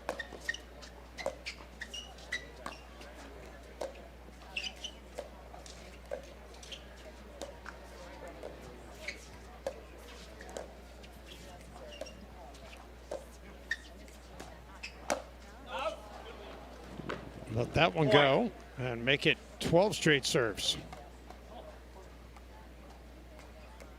4-0-2.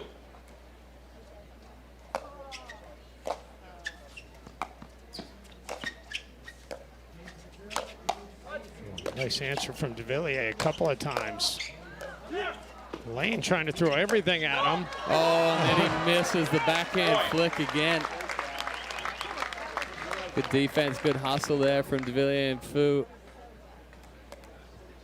5-0-2.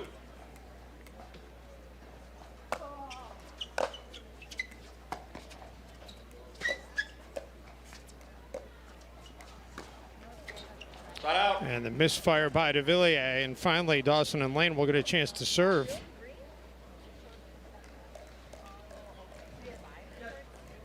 Love bugs are coming out.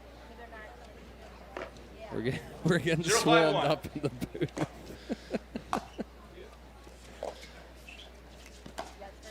Yeah, it's like an invasion all of a sudden. What the heck? Yeah, the love bugs just hatched. Dawson and Lane get on the board.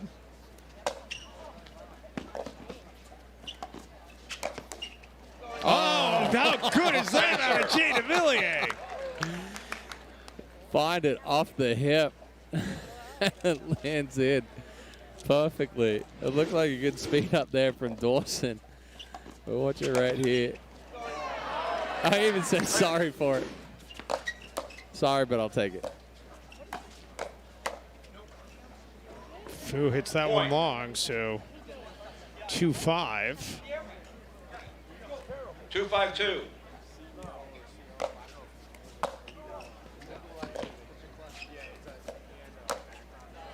Oh, a little bit of a run now for Dawson and Lane. Get it back to just a 2-point margin. 3-5-2.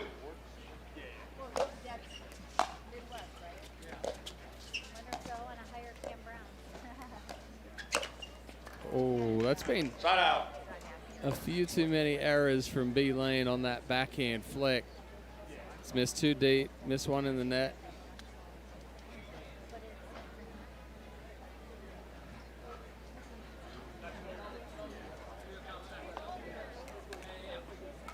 5-3-1.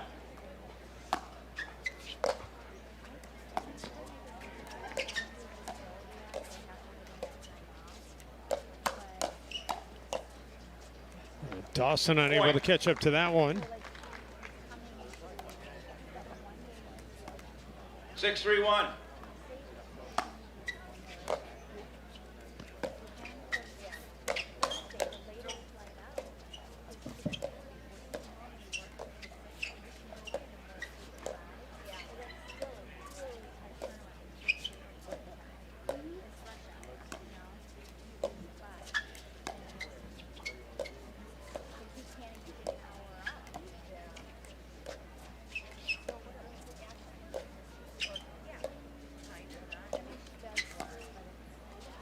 De Villiers, the unforced error.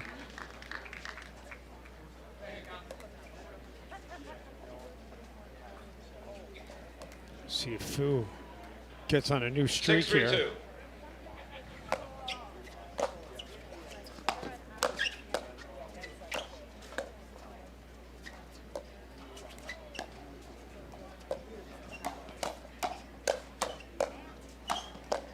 Whoa! B Lane keeping it alive. Oh, he digs it out. DeVilliers the Ernie. Yeah, slides it down the line. Side out. Belay with the tweener. Went to charge the net, somehow dug it out. DeVilliers had to Ernie there because he was losing his balance. I wonder if that's the kind of exchange that can turn things around here. Gonna take a timeout right now. Timeout, Expended all server. the energy in that 3-6-1. point, did Brandon Lane. We'll take a quick breather as well. Back to Championship Court. Zing Zang Championship Court here at the Franklin US Open Pickleball Championships in just a moment. The Franklin US Open Pickleball Championships are brought to you by the Baldwin Group, your perfect doubles partner for navigating personal and health insurance needs. Learn more at baldwin.com. By Paddle Tech, the paddle of champions. Let's go again. By the USOP National Pickleball Center. Come join the action today. And by Wilson Sporting Goods and the all-new Vesper pickleball paddles. Vesper, if they were any better, they'd be illegal. Well, Callum Dawson and Brandon Lane haven't really put up too much of a fight, but very much in this second game. See if they can take advantage as you get a equipment change here from Jay DeVilliers.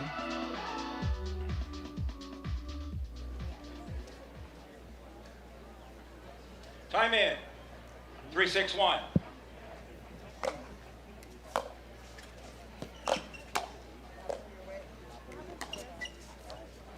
Second serve.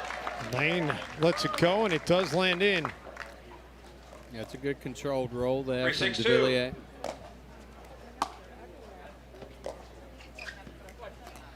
Side out. And a side out as Lane misfires. Very quick side out there for Lane and Dawson. 6-3-1.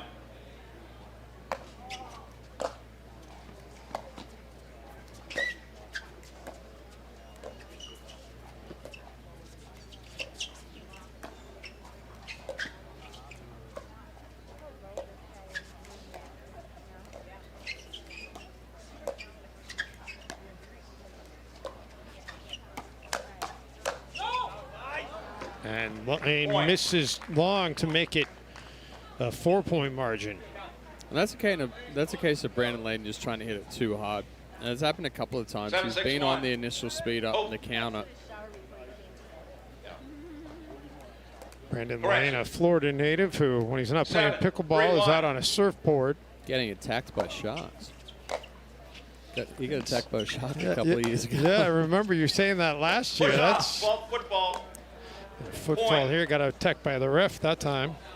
Well, and that's what I was talking about with Ryan Fu earlier, how good of a job he did not 8-3-1.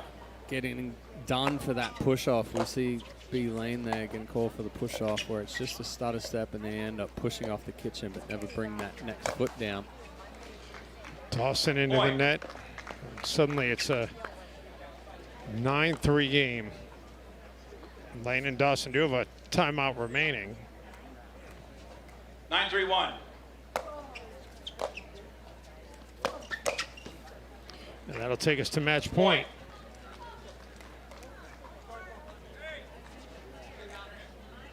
Ten 3-1.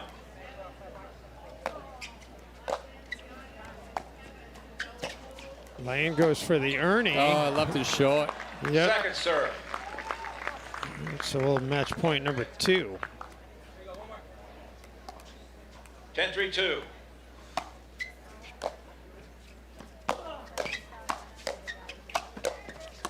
Oh, off the off the edge guard. DeVilliers with the big crash, poach. Wasn't expecting to hit that third one.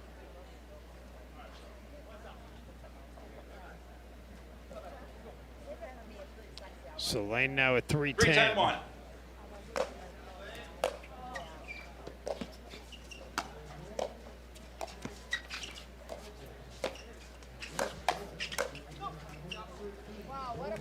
Point. And that one does just catch in.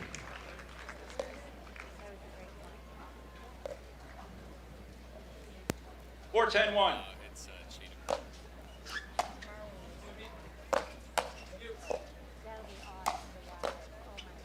Fu. Now DeVilliers gets the overhead.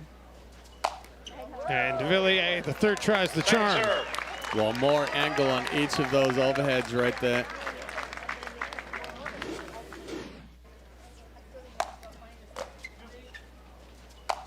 You see that final angle. Very difficult to return. Oh, what's your lips there, Jay? Oh, Jay with the touch. And the serve going back over to Fu and DeVilliers, who will have match point number 3. 10-4-1.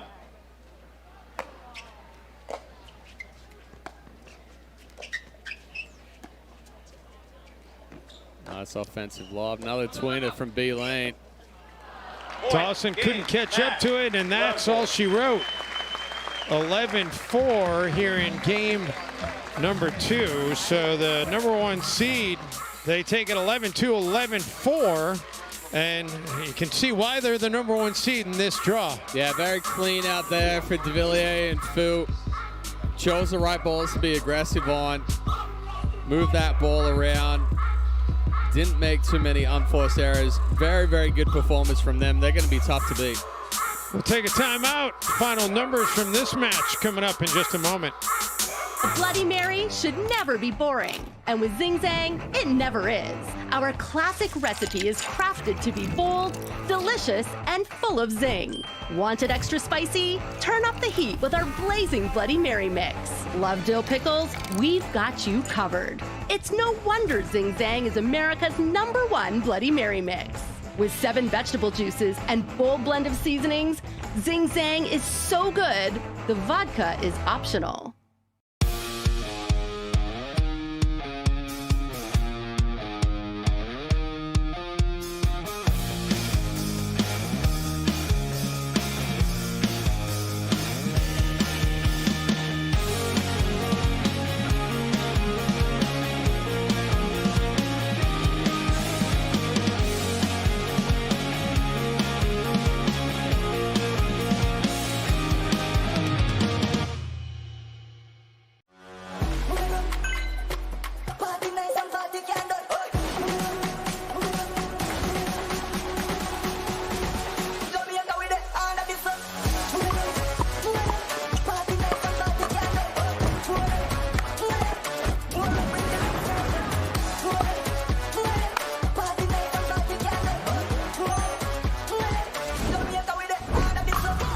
What's your duper?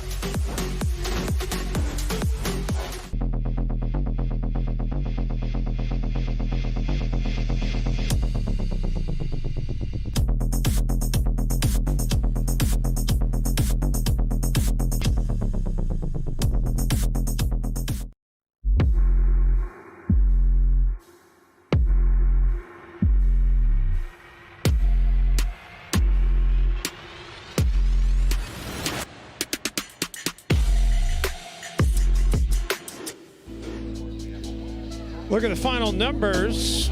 Lane and Dawson looked really just outmatched in that quarterfinal matchup. Yeah, and it was more so that, again, how we were talking about before the break, how clean they were. We saw a few too many errors from Lane and Dawson. Fu and DeVilliers chose the right balls to speed up. You know, DeVilliers a little bit more aggressive than Fu, but Fu did a good job of moving that ball around and setting up opportunities as well. They're going to be tough to beat coming through this draw, that's for sure. There's a reason they are the 1 seed. And look at the final numbers there, as Lane and Dawson, only 2 outright winners in that entire match, which the entire match took about 26 minutes, by the way. I wasn't counting after the previous one. I think the entire match was shorter than any of the first games, any of the single games in that game, the match that preceded it. So we'll step aside. When we come back, we continue our coverage here from this Wednesday at the 10th ever Franklin US Open Pickleball Championships.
2016, Naples, Florida staked its claim as pickleball capital of the world, hosting the inaugural US Open in a state-of-the-art facility.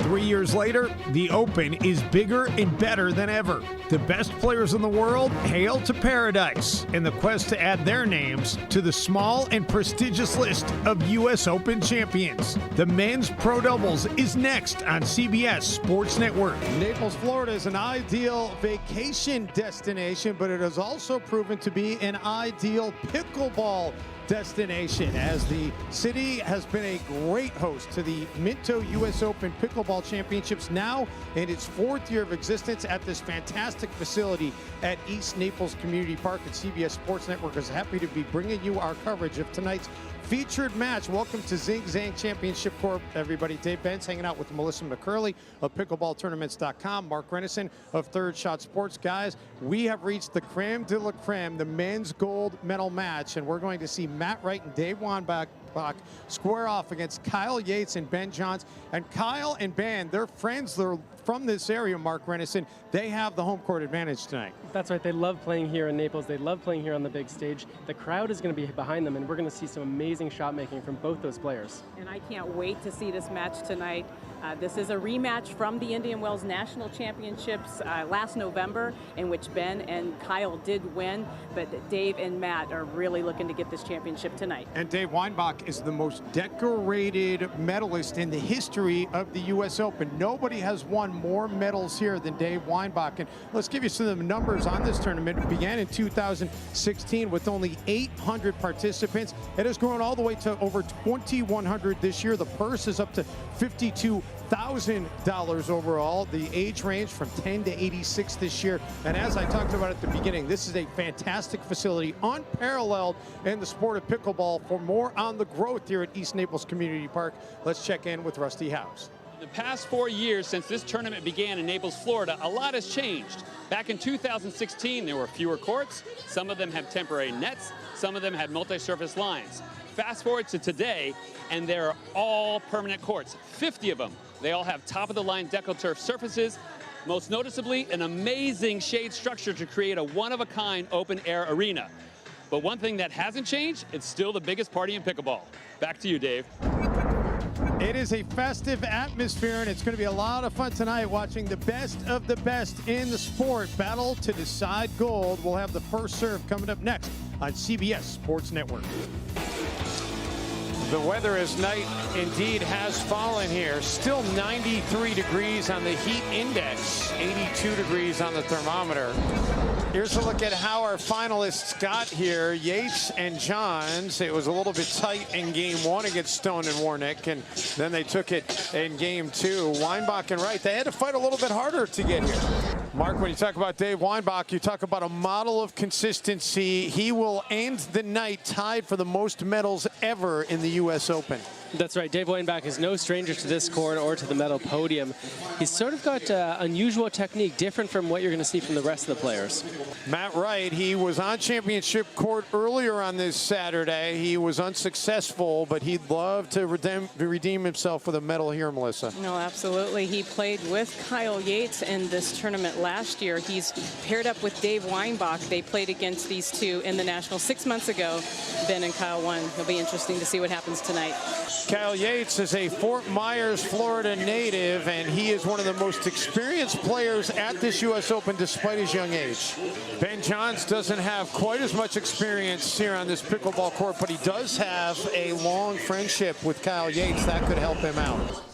Official Derek Prince announcing to the crowd how we will get things started, and it will start with Kyle Yates and Ben Johns having the serve 0-0-2. The beginning of the game is the only time that the service side only gets one serve. After this, it will be each server for each side getting to serve before they serve trade sides again.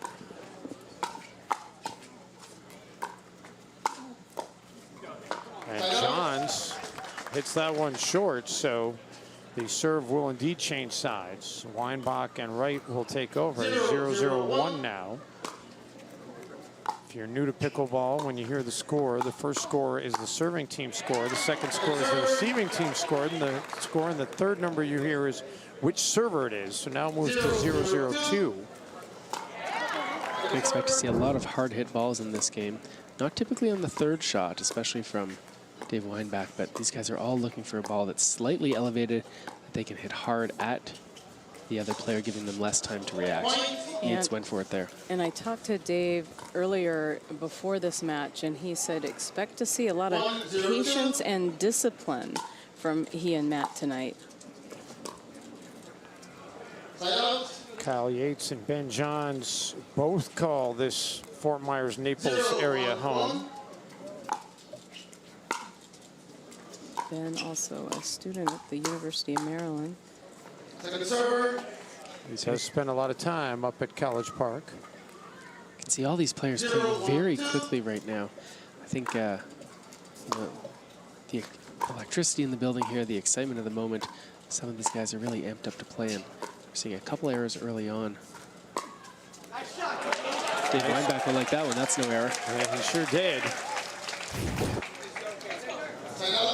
So that'll get the serve back for Wright and Weinbach. You mentioned Dave Weinbach's success, especially in this tournament, all the medals that he has picked. All right, a little bit of some history going back there.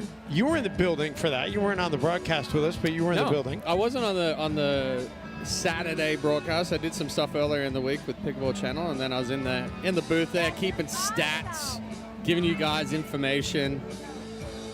And then I ended up transitioning fully into the booth in 2021 because we missed 2020. But yeah, I mean, you look back at it, and as far as how much has changed between Stadium Court there to now. Well, and even the more seats. Even the way that, you know, back then I was always being told, explain the sport. Explain the sport. That's exactly what I was thinking. You had to explain it, the serving, what the kitchen was, and everything. Now it's like, yeah, okay. Yeah. Everybody pretty much knows what pickleball is now. So Riley Bonert and Amelia Schmidt in the near court, and Kat Stewart and Bobby Oshiro in the far court, and the side out to get us underway. Yeah, Stewart and Oshiro, very strong team. The 3 seed coming in, and ooh, just wide. Just misses. The second serve. Winner of this one goes on to take on Megan Fudge and her teammate Sophia Seving, who looked very impressive earlier today here on Zing Zang Championship Court. I was laughing because Amelia Schmidt turned around and went, Side holy smokes, when that backhand went flying past her off the paddle of Stewart. 0-0-1.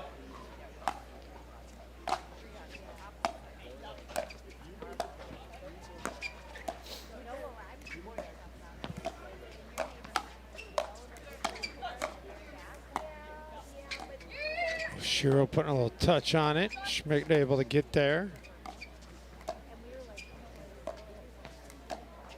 Excuse me, Bonert able to get there. Now moves to second serve. 0-0-2. Amelia, originally out of Australia, recently moved to Florida.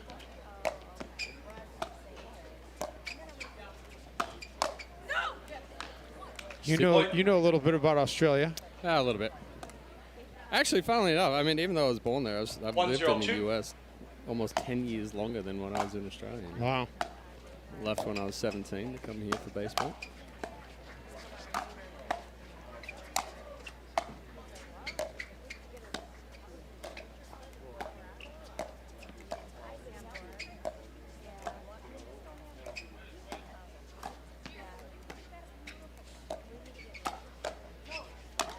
Oh, Schmidt trying to put it away, instead finds the net. The downside there for Schmidt was how much the body turned. That ball popped up, and I think she thought it was going to stay up higher, so she turned sideways. And then as that ball started to drop, she lost the reach, and the only thing she could do was hit it straight down. That's a good setup from Oshiro. Elevated speed up, creates the pop-up. Stewart there to get on top and finish it. 1-1-1.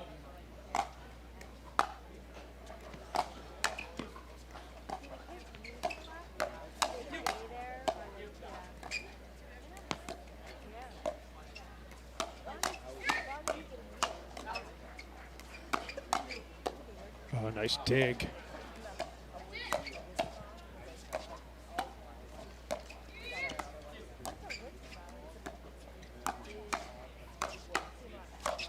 Really good defense, although finally Schmidt misses wide.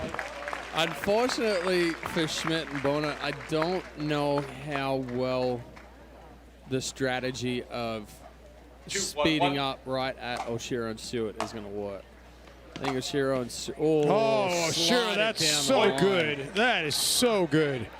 Well, Schmidt decided to return that cross court. That was the first downfall. Not enough time to uncoil, gave the opening to Oshiro straight down the line, and then hesitated right there. Go across with that forehand, and Bona gets caught in the uncoil. They're going to have to take a timeout. But as I started to say before all that unfolded, 4-1-1. I think going after Stewart and Oshiro, probably not the best strategy right now. They need to work the point a little bit more, open up some holes, and try to find the rhythm that way. They may be saying just that, but a lot of smiles right now for Oshiro and Stewart as they enjoy a 4-1 advantage here in game one. The Franklin US Open Pickleball Championships are brought to you by Pickleball Warehouse. Gear that fuels the fun. Free 2-day shipping on the widest selection of products. By Yola. Ready always. By Skechers Pickleball. Experience comfort that performs on court. And by the official ball of the Franklin US Open Pickleball Championships, the Franklin X40. Play with the best.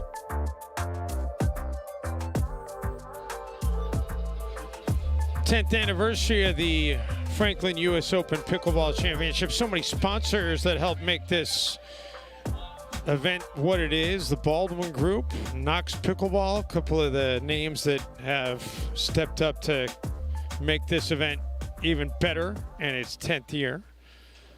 And just appreciate every single one of them that sees the value in this sport that just continues to grow, especially with this event.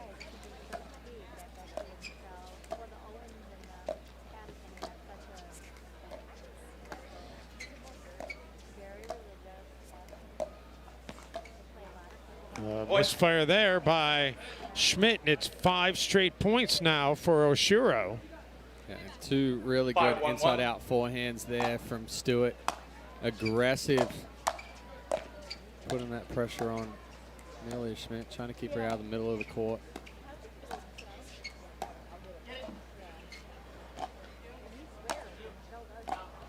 And then Schmidt misfires with Oshiro at the back of the court.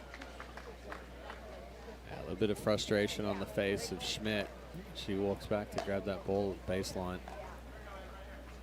6-1-1.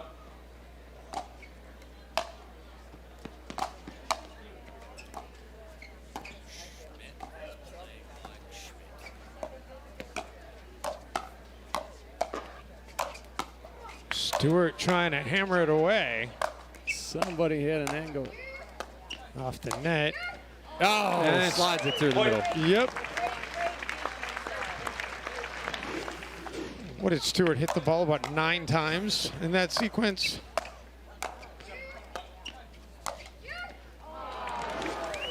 It's 7-1-1. Make it 8-1-1. Oshiro's reeled off 8 straight points. Bonnet trying to pick Schmidt up right here. They did uncoil. No, they uncoiled this time. They stayed straight up last point. Give it a different look.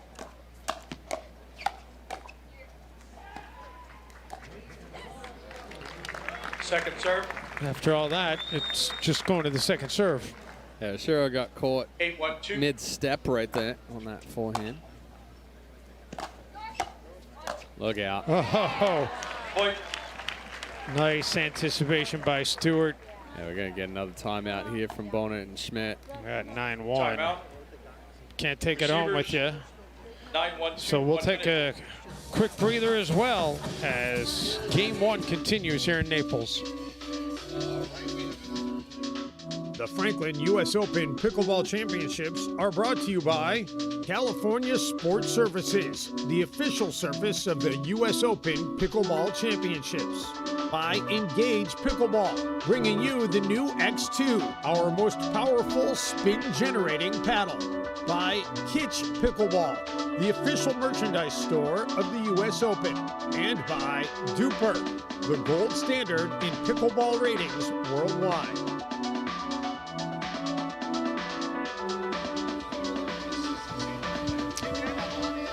Gotta love the enthusiasm of the crowd here at Naples, Florida, as the week has hit the midpoint. Amelia Schmidt trying to shake off what has not been her best effort here in this first game.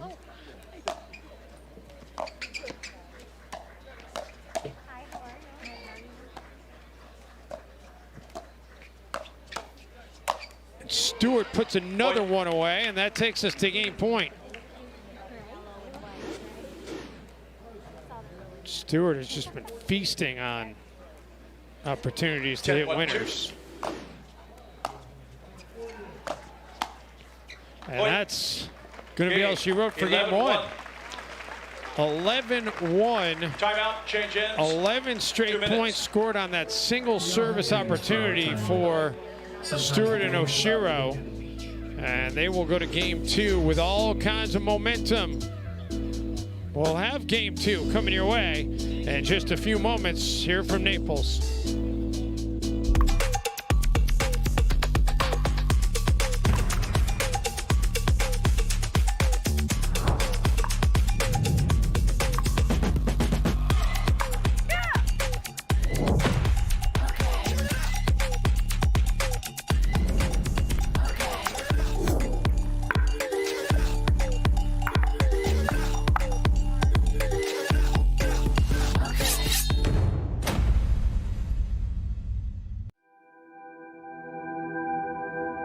As a professional athlete, my equipment is very important to me. When I'm on the court, I need to trust what's on my feet. I need to stay focused with no distractions. I personally feel like the Viper Court Pro 2.0 is the best performance shoe out there. Durability for me is really important because I like to slide all over the court. I also love how lightweight they are. I feel like I can run faster. Skechers. Comfort that performs. Energy is everywhere. In the hit, in the bounce. It's in the crowd, the people holding their breath, and then losing their minds.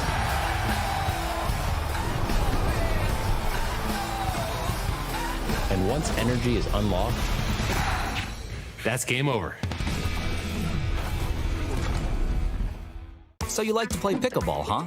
There's just a few things standing between you and upping your game at the kitchen. No, not that kitchen. This kitchen. Step 1. Ditch the big box store paddle and get a real paddle from Pickleball Warehouse. Step 2. All dinks are welcome. No. We're talking dinks on the court. Final step.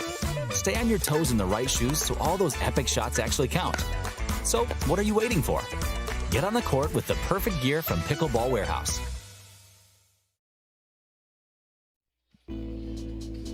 Well, Kat Stewart and Bobby Oshiro reeled off 11 straight points to win that first game, and now they start game two with the serve at 0-0-2.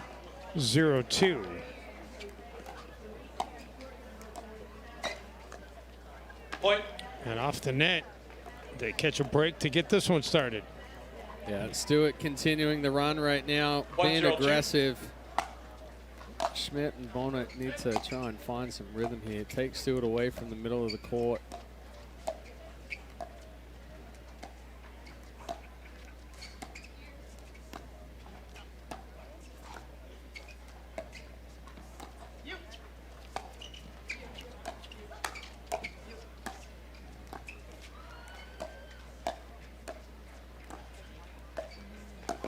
Oh, that's just too good. It's a well-played shot.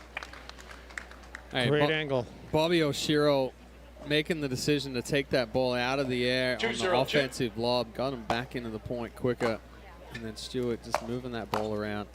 Bonner and Schmidt haven't been able to find any balance. Oh, a little scorpion action, a defensive one, and it's the side out. So Bonner and Schmidt able to finally hit one that Stewart couldn't get. 0-2-1.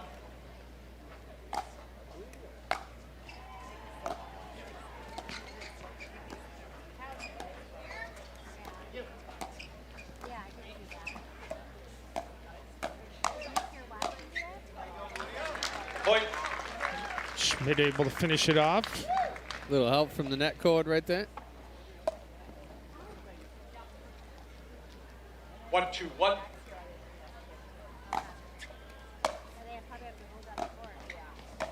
Foot fall. Right foot. Point. Stewart gets called for the kitchen sink. 2-2-1. Dipped the toe in. Just tested the water.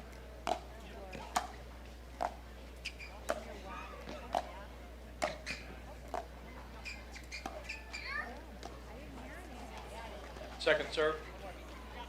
Ball got on Bonnet a little quicker than she anticipated. 2-2-2. Seen that a couple of times on that far side of the court, on the right side. Saw it in the men's doubles. Dan Court had a couple of balls skip on him in that same position. Well, we've finally reached the part of the day here where there's no sun coming through onto the court.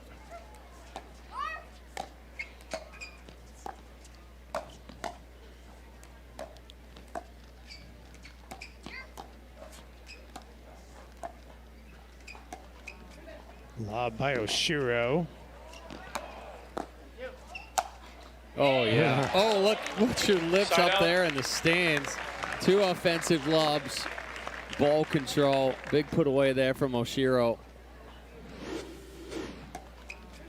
Oshiro and Stewart, even though the score is tied right now, really controlling every part of this one.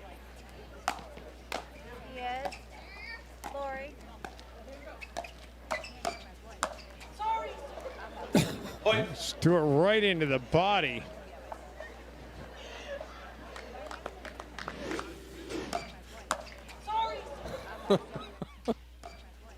I can't even comment on that one. I'm just done. I'm just letting it be. Exactly. Second serve. No good comment would come out of my mouth on. So yes, let's move on. 3-2-2.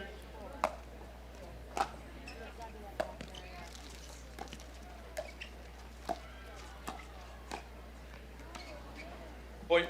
That'll make it 4-2. Kat Stewart 4-2-2.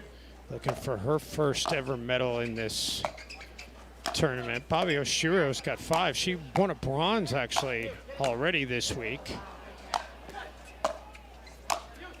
Schmidt trying to put it away. Plays the angle and finally gets it. Side out. Turn the paddle in the hand a little bit, pronate it as she hits it. Gets that little kick sideways right here. 2-4-1.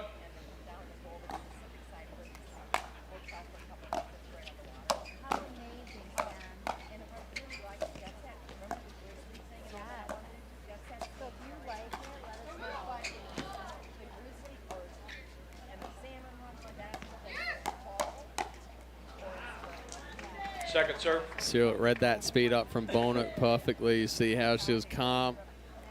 Just punched that ball back on quick. Bonnet gave a little eye roll at Stewart after she missed that last one into the net.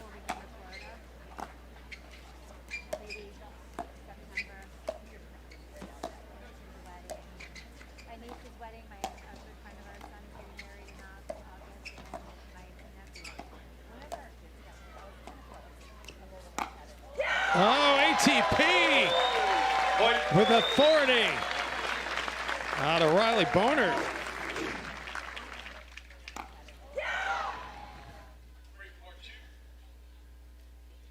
It's back to 3-4.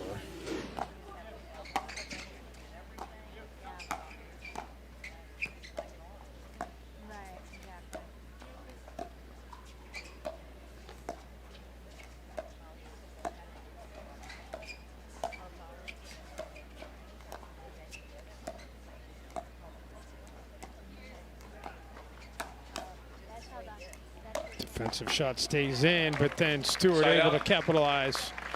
That's what Oshiro's so good at right there is that step back forehand. She's able to disguise it. 4-3-1. Slides it a little bit off the paddle. Schmidt late to recognize it. Ooh, that one caught the neck cord and went Second deep. serve. Yeah, had that not hit the net, that would have been a problem. 4-3-2.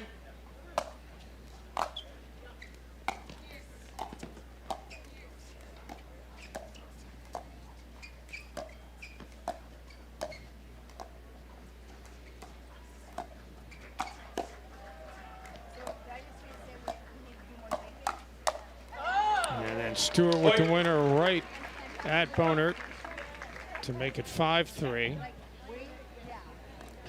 Bonert and Schmidt have been much more patient in this game than they were in that first game when they came out trying to force the issue. It started off where they just tried to hit through Schmidt and Oshiro, and now Schmidt's changing up spots on the speed up. If you had a camera on the 6-3-2, 1 minute. Oshiro Stewart box right now, there's a little bit of laughter in there because Riley Bonnet has just become the target for Cat Stewart lately. We've seen it a couple of times, and listen, until Stewart proves that, you know, or I'm sorry, until Bonert proves that it's not going to be a good idea, why not keep going to it? If it's working, it's working. And you see Schmidt and Bonert right now on the ropes here, down 6-3. And if you're in that box, what are you saying? Honestly, right now, Bonnet and Schmidt, you need to find a way to move that ball around, kind of pinch pull. They're hitting a few too many balls into the same spot. You see Stewart's not getting pressured a whole lot. She's able to sit middle. You need to go out a little bit wider, get them moving, get them off balance, and that pinch pull is ball in the middle, ball out wide. Create that opening before you speed up. Right now, Stewart and Oshiro are controlling that point. They're the ones that are getting Bonnet and Schmidt on the ropes and on the move. And ultimately, it starts right now for Bonnet and Schmidt because they're receiving. It starts on that fourth shot. If you can get them moving off of that fourth, then it just kind of rolls from there. If you're just playing middle, and allow Stewart and Oshiro to get up and then try to move the ball from there, then it becomes a lot more difficult. That other ball went under the stands. You have a new ball on this one. You have a new ball in this match now. Well, get the explanation about the ball replacement. See, that's how you up those numbers. 6-3-2.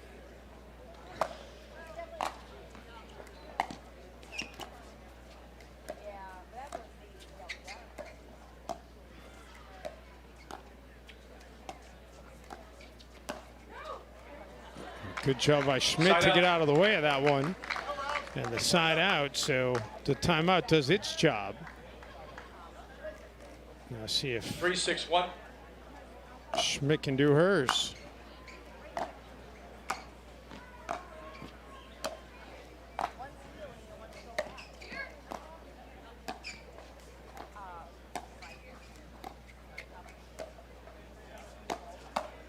Ooh. Stewart got the paddle over there a little bit late. Yeah, there's a better speed up there from Schmidt. Held it. Stewart was sitting out wide, 4-6-1. anticipating the more aggressive backhand roll dink. And then Schmidt snuck it through the middle.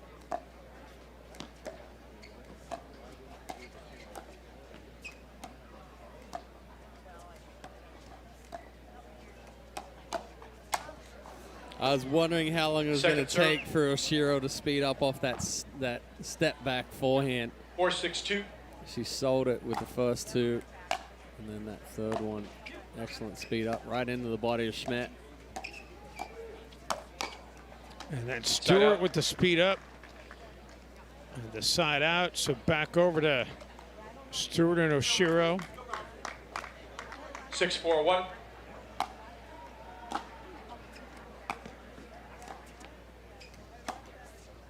Oh, another one that gets the net cord. That's where if you're Schmidt and Bonnet, you just shake your head and be like, what's going on? How can we buy some luck right now?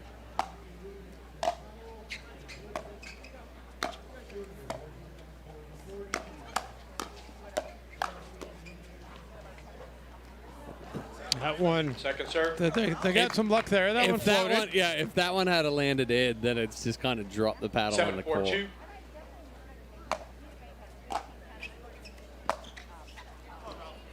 Side out. All right, so they mitigate the damage. 4-7-1. Get it back at 4-7-1.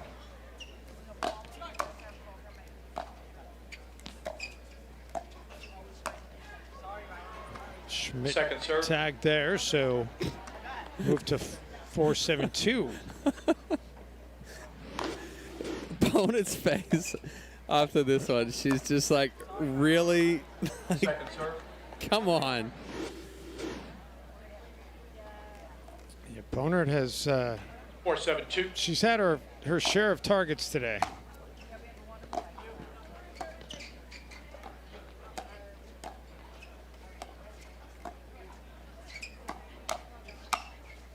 And then Oshiro, that was nasty, puts it away. Well, crossbody speed up creates the straight angle.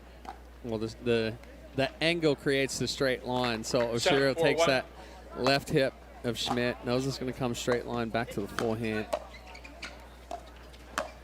Oh. Point. But also, too, this is where Bonnet has become stationary. The feet are planted right here, and Stewart has taken every forehand through the middle, cross hard into Bonnet. Bonnet needs to look at sliding and clearing that backhand. Nice job by Oshiro to keep it going. Stewart, the reach out. Point. And finishes by painting the line. We'll get a timeout here from Schmidt and Bonnet. This time, Stewart taking the middle ball and going outside left shoulder of Schmidt. All right, we'll take a quick timeout. 9-4, Stewart and Oshiro looking to put this match away in game 2.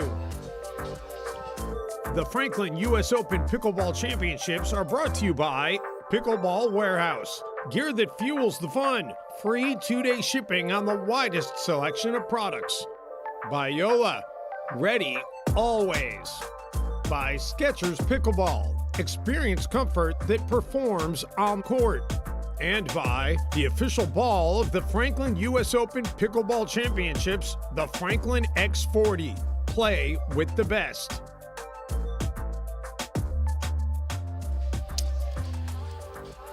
Well, Riley Bonert trying to see if this timeout will help steady the ship for her and Amelia Schmidt.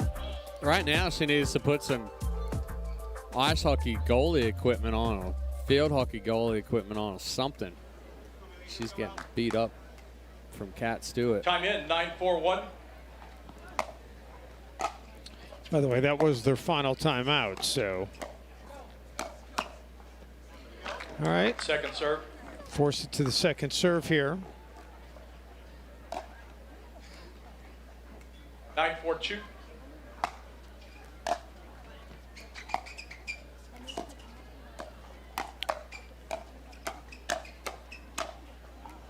Oh, how good is that out of Schmidt? Side out. Yeah, better exchange right there. You saw the footwork and the intensity from Schmidt. 4-9-1.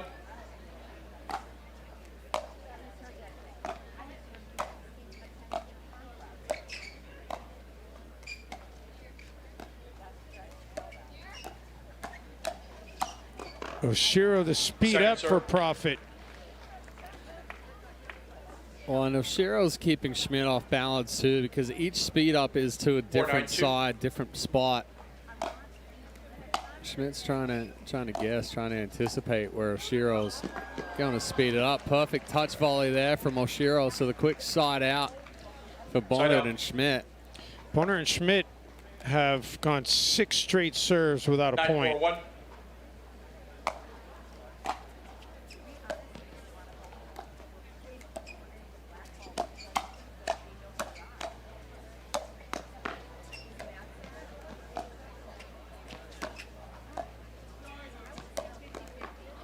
And that'll take us to match point.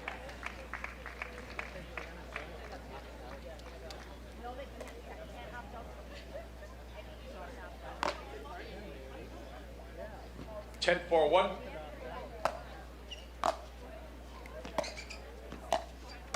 Whoa, look out. Schmidt able to get out of the way. Little overzealous there for Stewart. Got a little excited. 10 for 2.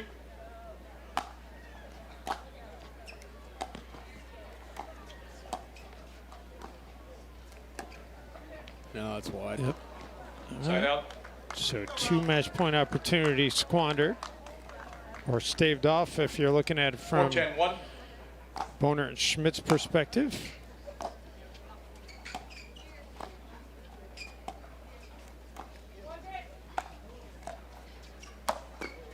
And Stewart Second going serve. down low to force it to the second serve. 4-10-2.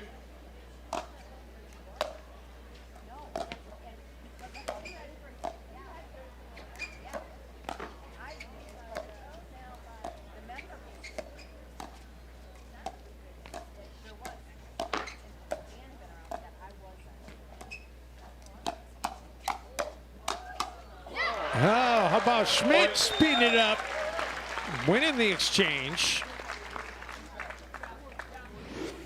And that ends a run of 7 straight serves without a point. Yeah, better combo, better sequence there.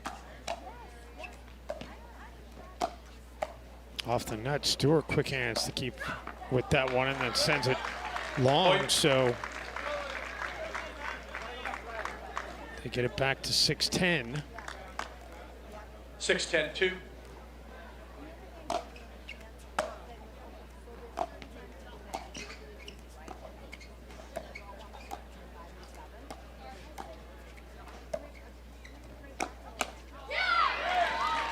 Shiro sends it into the net. Not sure if she was 100% committed to hitting that one. I'd say the same. Shiro questioning whether that ball was going to stay in.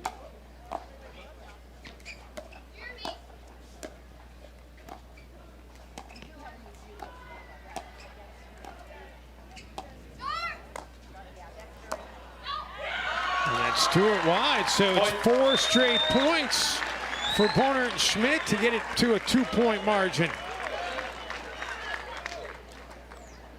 8-10-2.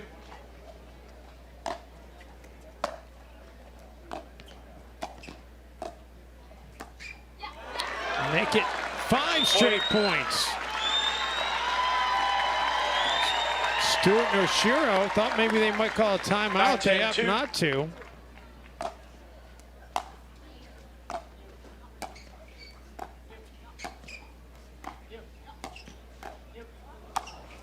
Oshiro finally puts it away. And that'll take us to match point number 3.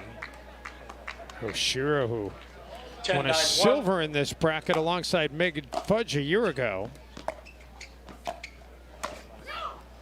Stewart hits it long. Ooh. I think Stewart and Oshiro relaxed a little bit. Now it's kind of 10-9-2. A hold here would be huge for Boner and Schmidt.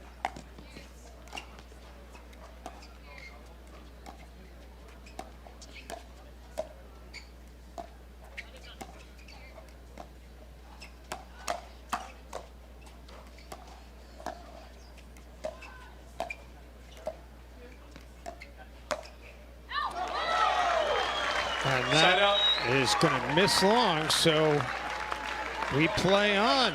4 match points have been staved off by Boner and Schmidt. 9-10-1.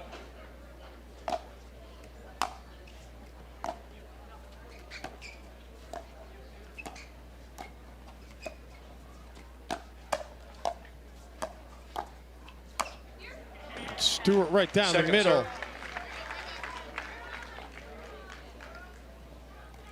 9-10-2.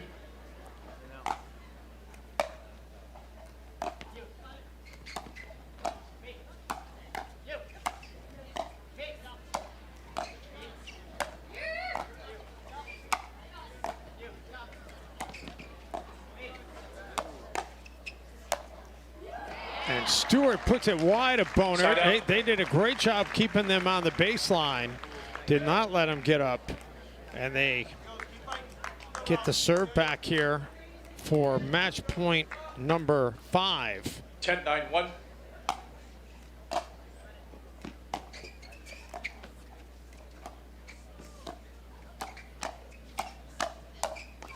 And that's how it'll finish. It took 5 tries, 11-9. but they do survive 11-9 in game 2.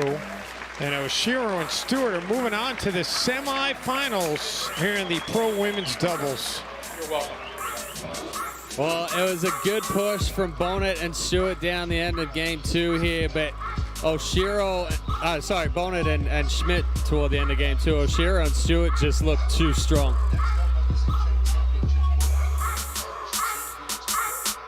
I have dreams for our retirement. Sometimes the dream is about living near the beach or the grandkids. Sometimes the dream includes spending a lot of time on the pickleball court. Whatever the dream, staying strong and healthy is what allows us to enjoy it. And the Baldwin Group's health insurance advisors can help you find the right Medicare plan for you, guiding you through plan options so you can choose your coverage with confidence.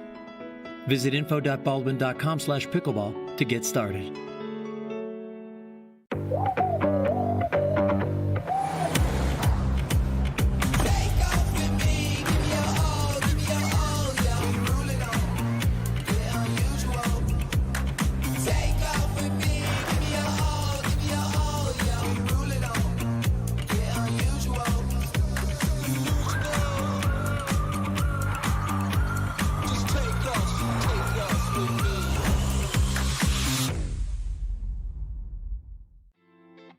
Welcome to the National Pickleball Center. In the heart of Naples, Florida, the premier destination for pickleball. Join leagues, play tournaments, or improve your game with clinics and lessons for every level. With 65 courts built for championship play. The world's best pickleball is closer than ever. The US OP National Pickleball Center, home of the US Open Pickleball Championships.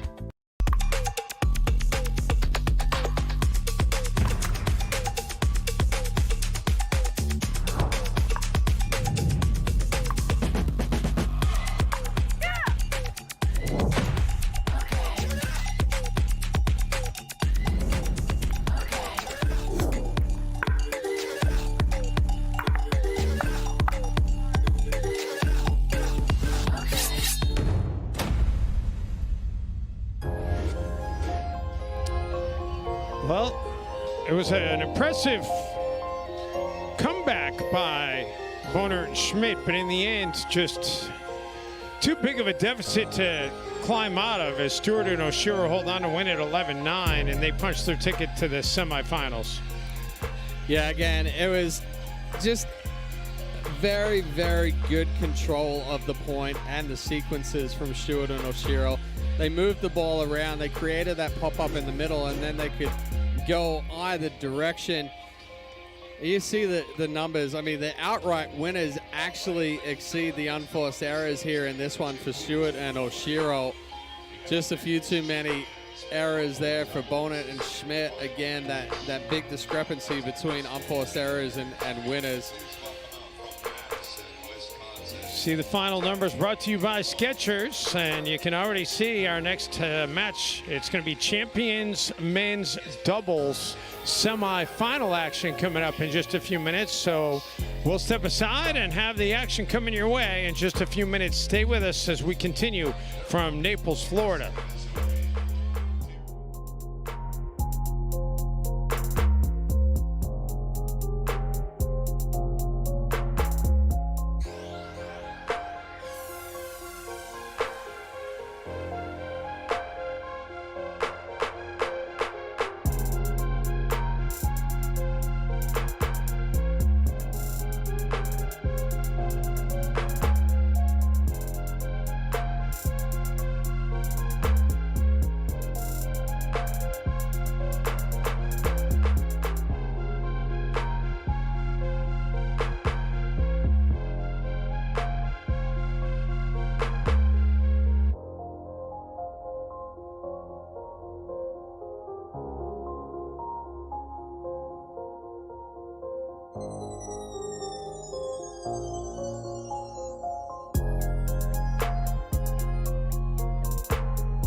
How about this one?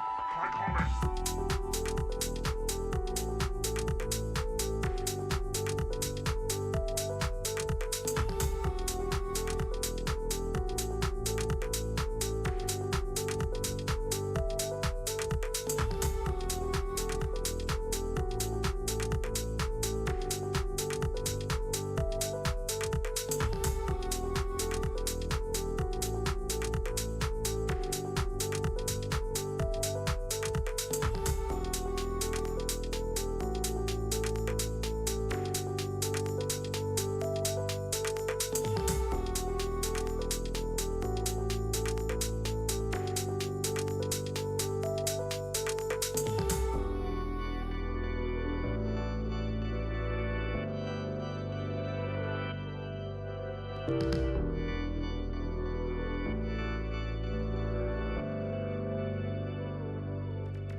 Welcome back to Naples, Florida, as we bring you our Champions Division men's doubles semifinal.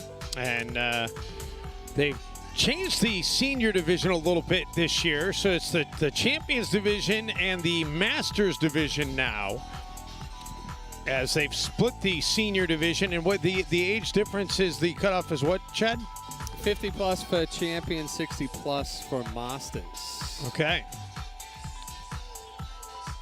So this is the first year they've had that. I can tell you that back when it was just seniors, Dave Weinbach and Dan Gingrich did win a gold together in men's doubles back in 2022, and then didn't go to back it up after 2022. So I guess this is their opportunity to back it up. And you got well, the difficulty within the senior pro and you know, champions is you have that influx of 50-year-olds coming in, right, that have been chomping at the bit to get into that senior pro. So, you know, there's always new players coming into the Champions Tour.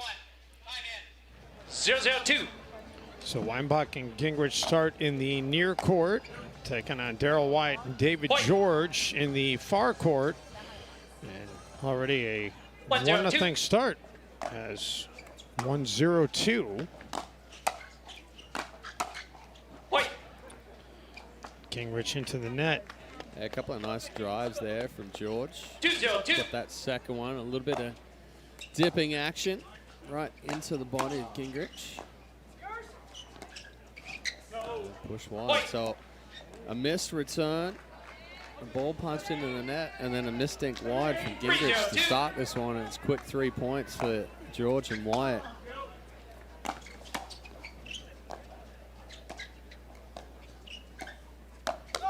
Ooh. Right at Weinbach. That's a protect your face kind of ball right there. Weinbach just turned to Gingrich and said, I got to get out of the way of that. Oh, how good is that out of Gingrich? Well, Daryl Wyatt coming out being aggressive here. George is as well, but it's a good move there from Wyatt. It's a better return, though, by Gingrich. 0-4-1.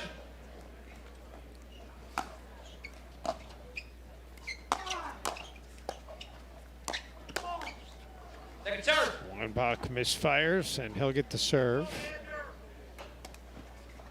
0-4-2.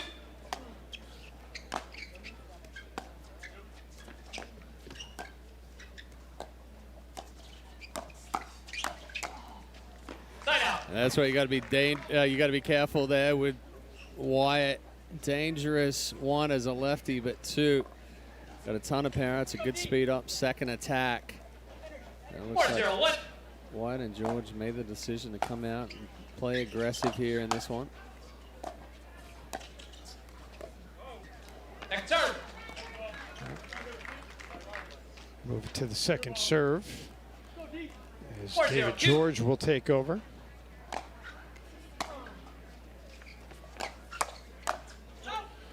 And Wyatt sends it long. Missed the setup there. It's a good drive from George right in the body of Gingrich. Created that pop-up. Wyatt getting just a little too excited. Bigger backswing.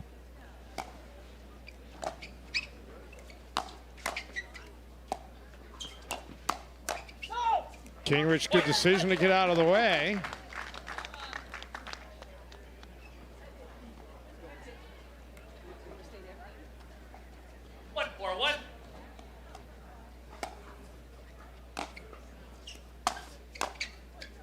Oh, went over the net and came back. Just kind of rolled on the net. 2-4-1. So move it to 2-4-1.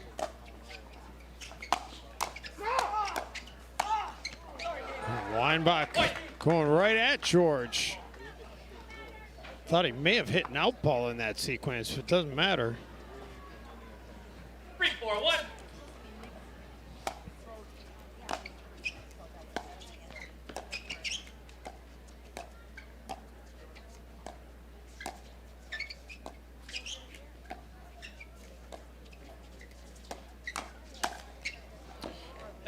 Gingrich unable to get it over the twine.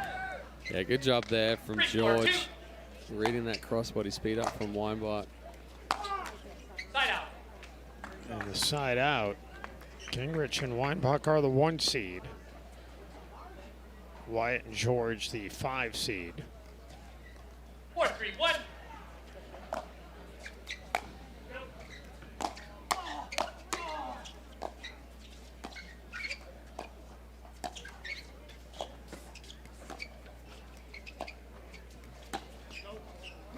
Gingrich misses wide. Well, I think Gingrich lost court positioning there. George had done a good job pulling Gingrich out wider. Gingrich tried to speed it up down the line, but wasn't expecting he was as wide as he was. We've seen Wyatt a couple of times be aggressive in the middle there now, just getting a little too big on that take back. He knows it. 5-3-2.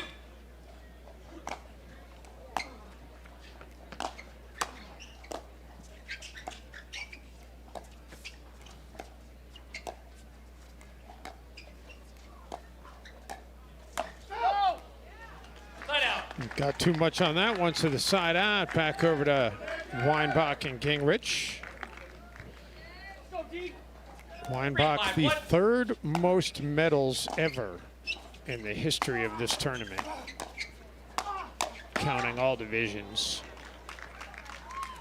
It's a good forehand there from Wyatt. Gets on top of it. I mean, both teams right now coming out being aggressive. Side out. You don't want to give away a serve. A little bit of lapse in concentration there from Gingrich. 5-3-1.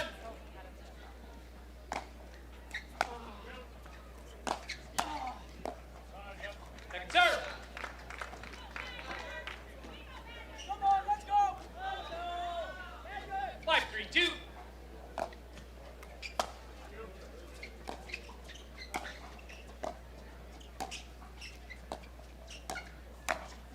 Oh, great play by Wyatt. Yeah, it's another good setup there from George. He's aggressive with that cross-court backhand dink. And Gingrich takes it out of the air, but open face, leaves it high. Good step over there from Wyatt to split the middle for the finish. So Gingrich and Weinbach decide, you know what, let's use a timeout. 6-3. Wyatt and George will continue to serve after this quick break. Franklin US Open Pickleball Championships are brought to you by Pickleball Warehouse. Gear that fuels the fun. Free 2-day shipping on the widest selection of products. By Yola. Ready always. By Skechers Pickleball. Experience comfort that performs on court. And by the official ball of the Franklin US Open Pickleball Championships, the Franklin X40. Play with the best. Loving all our sponsors here in the 10th ever Franklin US Open Pickleball Championships. Dave Benz, Chad Edwards, glad to have you along here on our Pickle TV and Pickleball Channel coverage. Wherever you're watching our coverage this year, thanks for tuning in. We'll have 2 more days on the live stream, and then Friday, 6 hours on CBS Sports Network and 4 hours on Saturday. Oh, tomorrow is Thursday. Tomorrow is Thursday. One more day on the stream. Sorry, I keep. When we start in the middle of the week, it does get a little confusing. Yeah. Plus, it's Championship Saturday and not Sunday. Oh, Weinbach! Big ATP there from Weinbach. Never fails to entertain. That's from deep, too. Mid-court, ATP.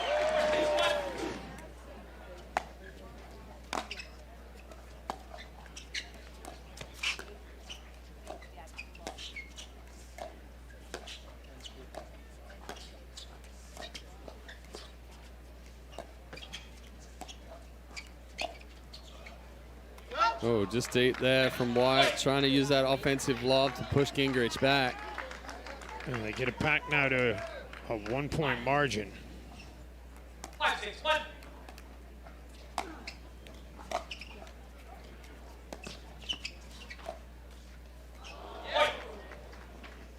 Error's starting to creep in a little bit on the side of White and George. First tie we've had in this game. 6-6-1. Weinbach and Gingrich have never had the lead.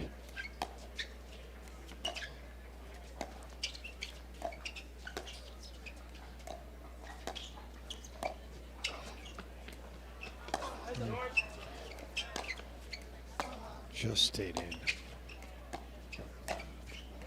Oh, well played shot there.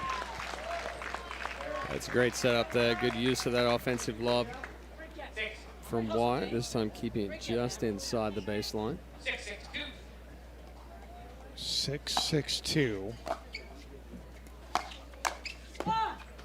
Weinbach couldn't catch up to that one. And we'll change sides on the serve. 6-6-1.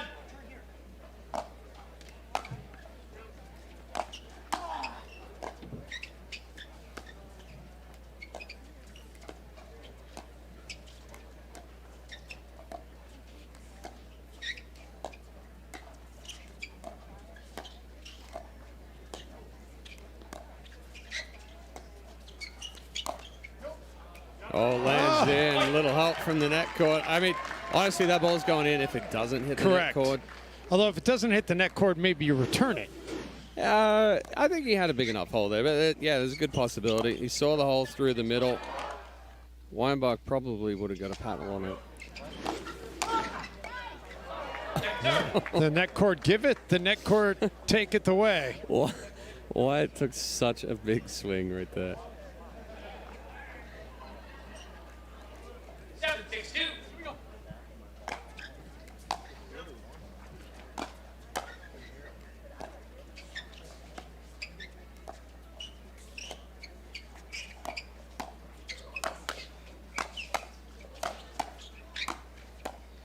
Oh, great exchange right there. The one that might have been the easiest to hit, he struggled with. Because it didn't have any pace on it. That's where you've got to try and create your own pace. He was in reset mode.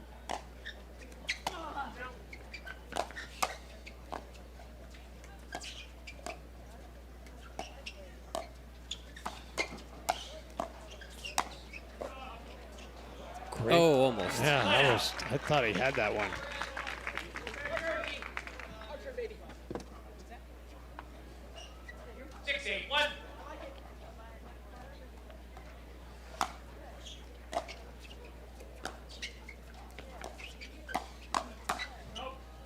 Good read there from White. Gingrich a little too quick to pull the trigger there.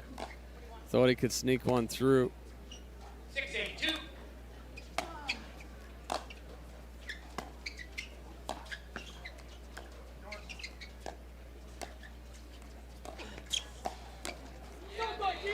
Gingrich hits it right to George.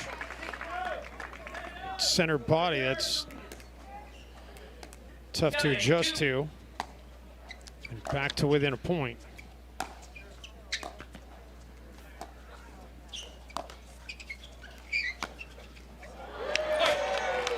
Weinbach had a lot of time to think about what he was going to do with that one. Yeah, that ball kicked up pretty high off of that net cord on the speed up of Wyatt. So then just sat there.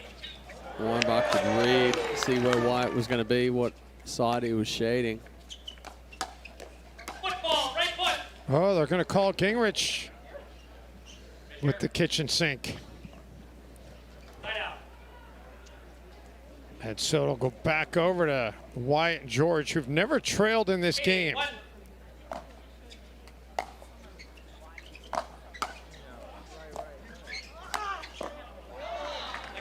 It's a well-placed shot by Dave Weinbach.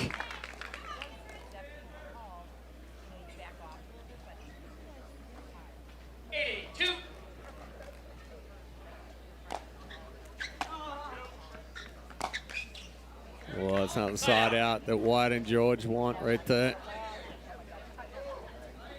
Wasted opportunity. You feel like all the momentum is on the side of Weinbach and Gingrich.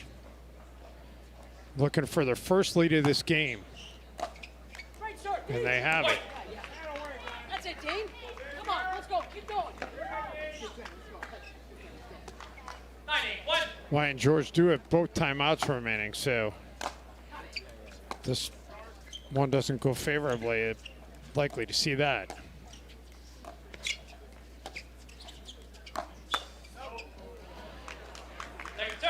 Move to second serve. Better swing there from Wyatt. Adds a little bit more shape to that forehand speed up. It's caught the net cord a couple of times.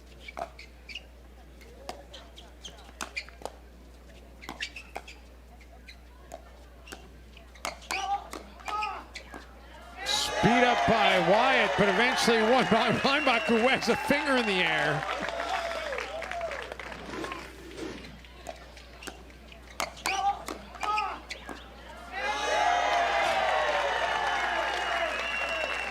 And here we go, game point.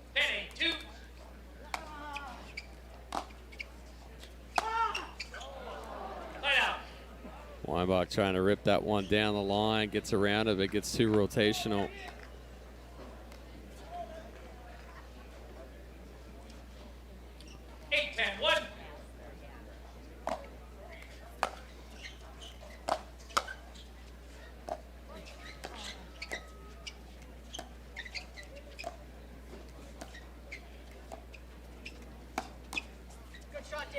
Gingrich to speed up, and George sends it out.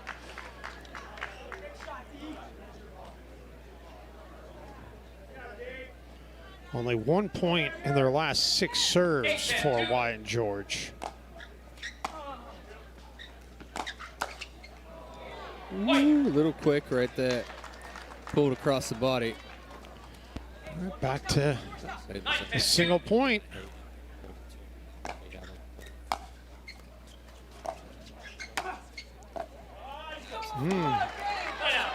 Gingrich takes advantage of Wyatt back on that back line, and that'll bring us to game point number 2. 10-9-1.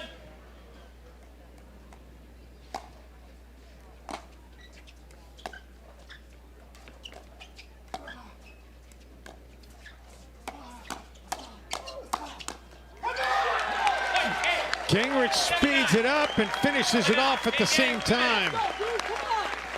And how about Weinbach and Gingrich? They fell behind, battled their way back, and the 1 seed, they take game 1, 11-9. Well, that's the difference between making errors early and making errors late. There were a few errors early for Gingrich and Weinbach, but they got in a rhythm. Wyatt and George, not so clean down the stretch.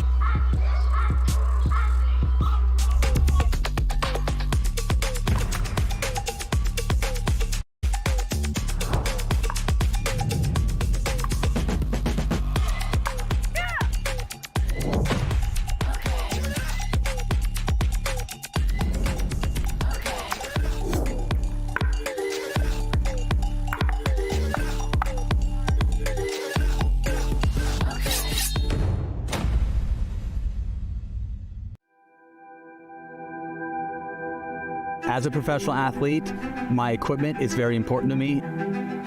When I'm on the court, I need to trust what's on my feet. I need to stay focused with no distractions. I personally feel like the Viper Court Pro 2.0 is the best performance shoe out there. Durability for me is really important because I like to slide all over the court. I also love how lightweight they are. I feel like I can run faster. Skechers. Comfort that performs. Energy is everywhere. In the hit, in the bounce. It's in the crowd, the people holding their breath, and then losing their minds.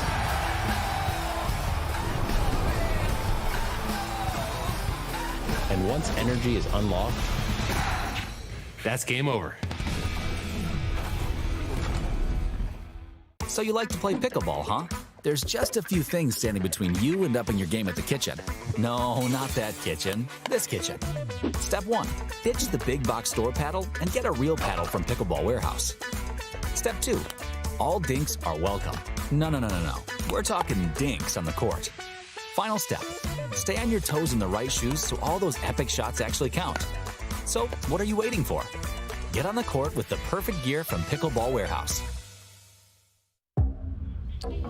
Well, continuing on in this Champions League men's semifinal, as David George, that was the game face right there, looking to ensure this thing goes 3 games. Weinbach and Gingrich start off with the serve here in game 2 in the far court.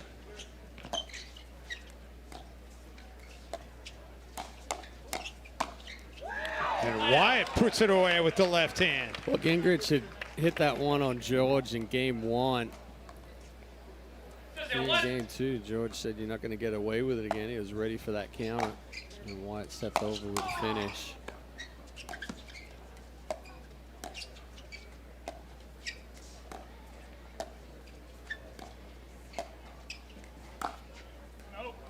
Yeah, that's long. Gingrich trying to hold that as long as he could.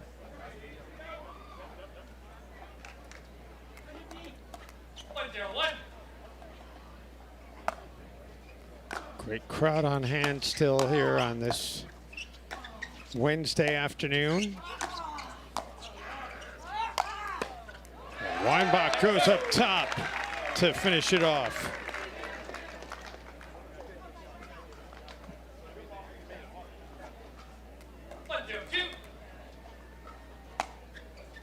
Oh, George overcooks the serve right there.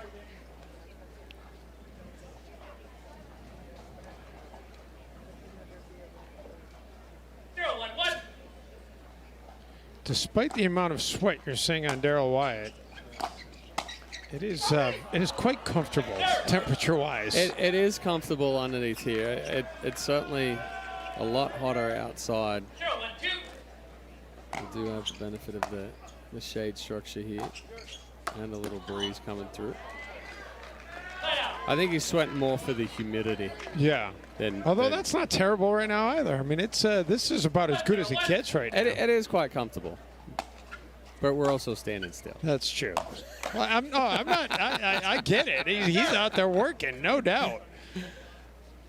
I would be more drenched than he is out there if I was out there running around on the court right now. That I know for sure.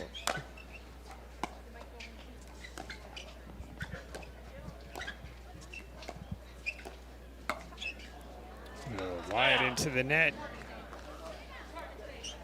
Rushed it with the body right there.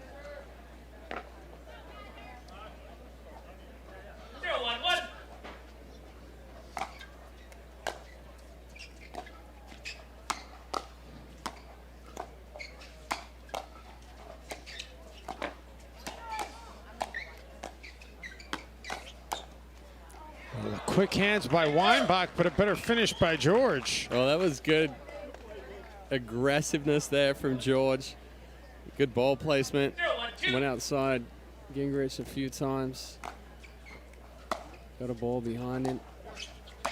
Oh, if Daryl Wyatt could shorten up his backswing by 50%, he would still have more than enough power to end those points. And he'd probably clean up 75% of the errors.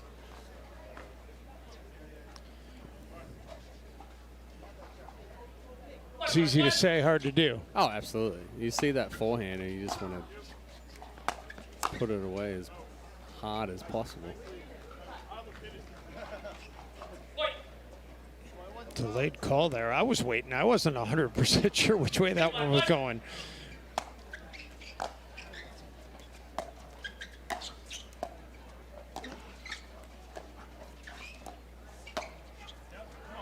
Better flick right there from Wyatt.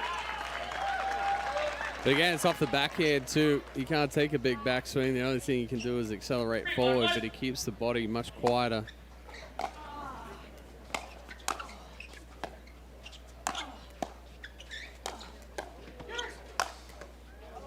Gingrich slams it home, and that'll take us to the second server at 3-1-2.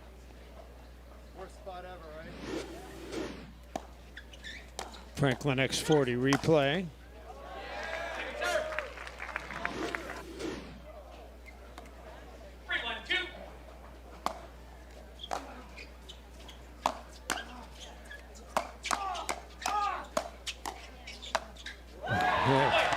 Wyatt dispenses the pleasantries. George raises the hand in the air as well. Good aggressiveness there from Wyatt. Started it, finished it.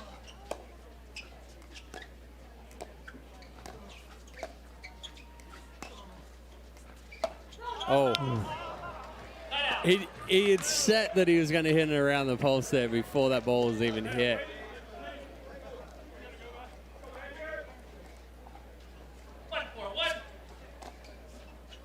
Had a lot of time to think about it.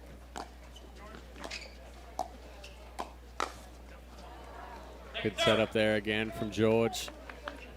Gets Gingrich lunging for that backhand. Once he's lunging, tough for him to come back middle.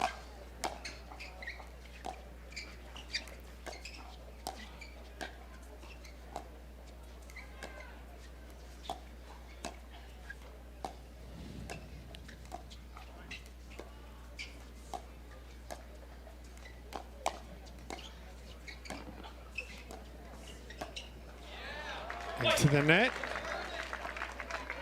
And second point. Even tough to come by here in this second game for Weinbach and Gingrich.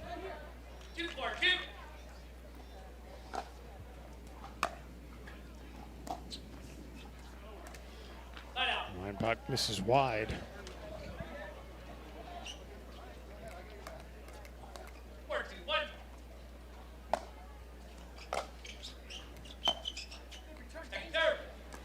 A little lazy with the feet there was Wyatt. Didn't get himself in the best position.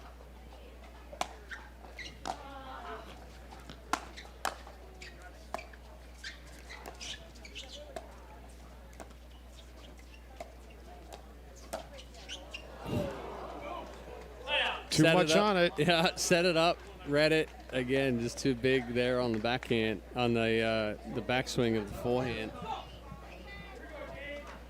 Weinbach trying to pump up Dane.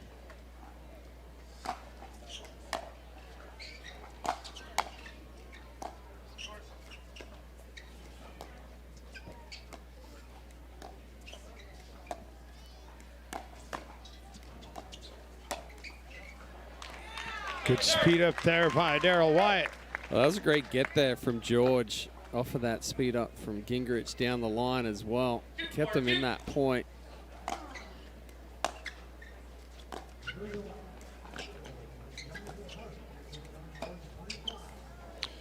Wyatt misses wide. Back to a 1-point game.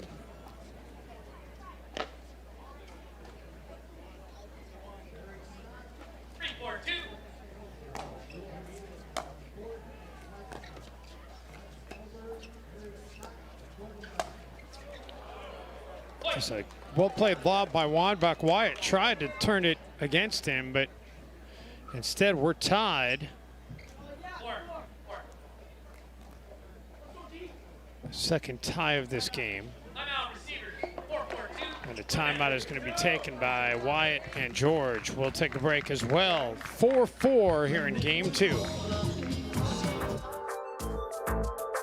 The Franklin US Open Pickleball Championships are brought to you by Zing Zang. Enjoy America's #1 Bloody Mary mix with original, blazing, and new dill pickle. By Knox Pickleball. Performance so good, it's almost illegal. Discover more at knoxsportusa.com. By Pickleball Den, the tech that powers the sport. Essential tools to power all your pickleball play. And by the US Open Pickleball Championships. Save the date, April 17th through 24th, 2027.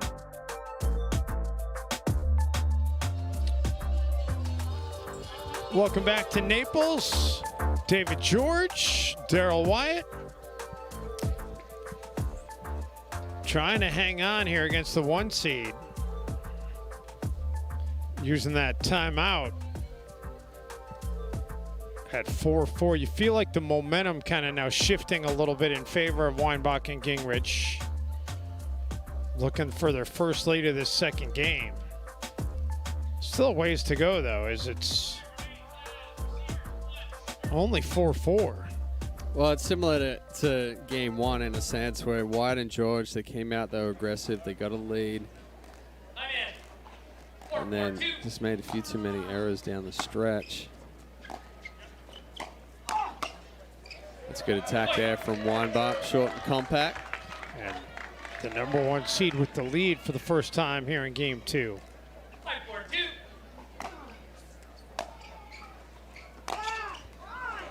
And then gives it right back.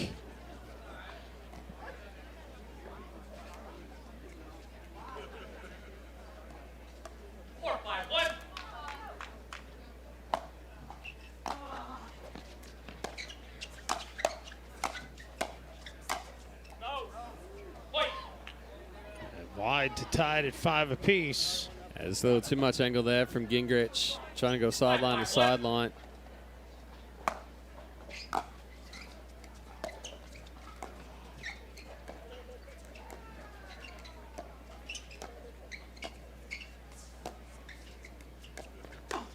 Oh, an Ernie on a Weinbach. Showing he's still got some hops. I don't know if you, I don't know. We're going to see whether he steps on the kitchen. Oh, that is a massive kitchen violation right there. That's what I thought when it was line. That wasn't even line. That was foot in the kitchen. When I saw it live, I was like, that was probably a kitchen violation after we saw the replay. 100%.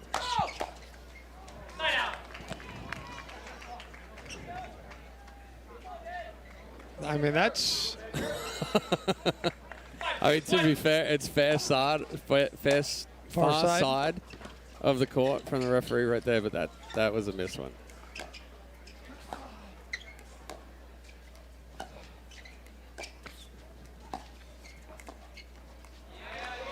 Into the net, but no protest really from Wyatt and George on that either. As we're back even at 6 apiece. Oh, they asked the referee. The referee said he was good.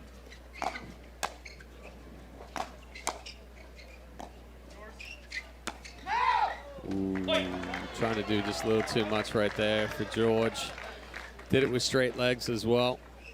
So back in front at 7-6.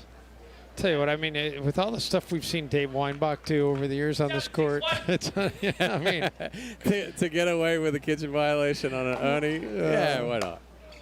Just add that to the resume.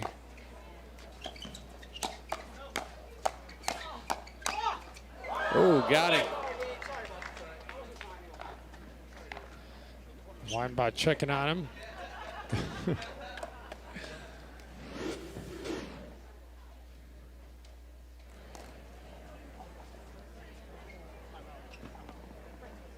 I didn't see that. You want some of this? Oh, that's good.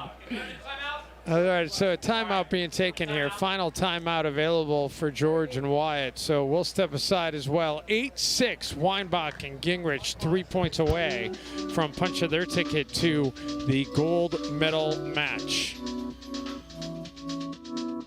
The Franklin US Open Pickleball Championships are brought to you by Pickleball Warehouse. Gear that fuels the fun. Free 2-day shipping on the widest selection of products.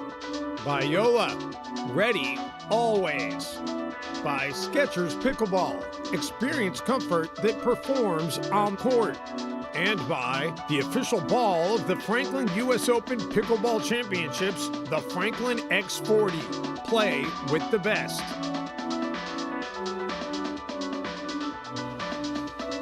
David George having some fun out there. Not liking the score right now, though. His side is in a precarious hole. Needing to get a hold here and get the serve back and get a little rally. As the #1 seed, Weinbach and Gingrich 3 away.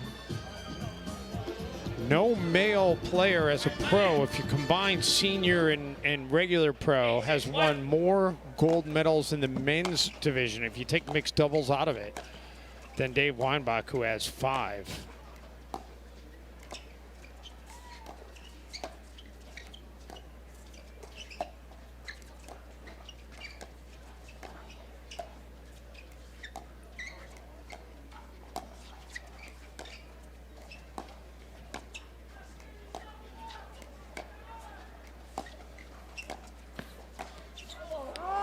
which got him guessing, and then able to cash in going the other way.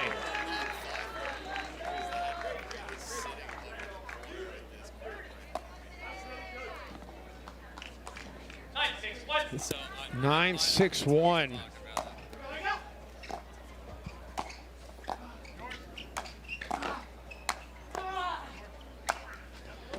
George able to put it away.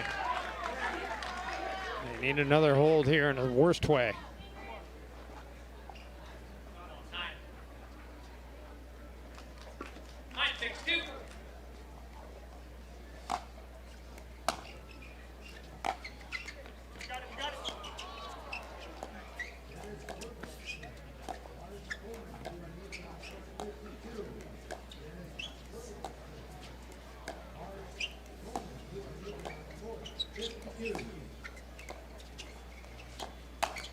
Ooh, Wyatt read it.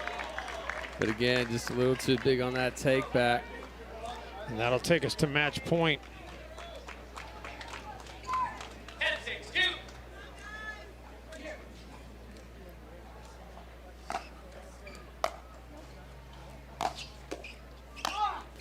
Weinbach putting it away. And the #1 seed, they come back with authority. Bounce back, took their first lead in game 1 at 9-8, and didn't take their first lead in game 2 until 5-4, and then didn't look back. Yeah, once they found their rhythm, they moved that ball around, they cleaned up some of the early errors. Gingrich and Weinbach kind of cruised through a little bit. Weinbach looking for another medal here in Naples.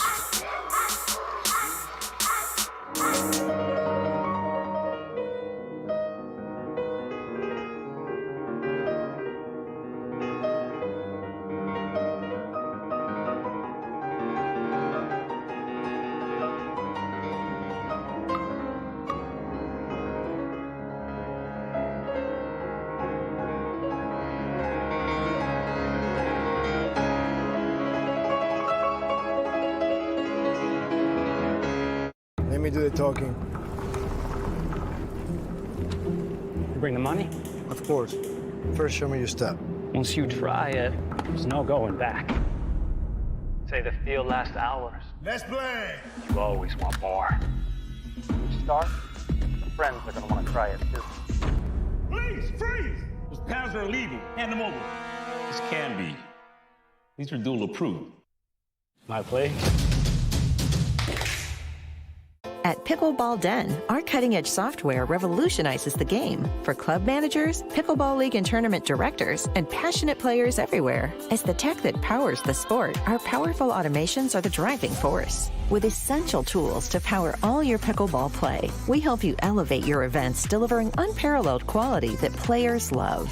Proudly serving as the official tournament software of the US Open Pickleball Championships. Level up your pickleball experience at pickleballden.com.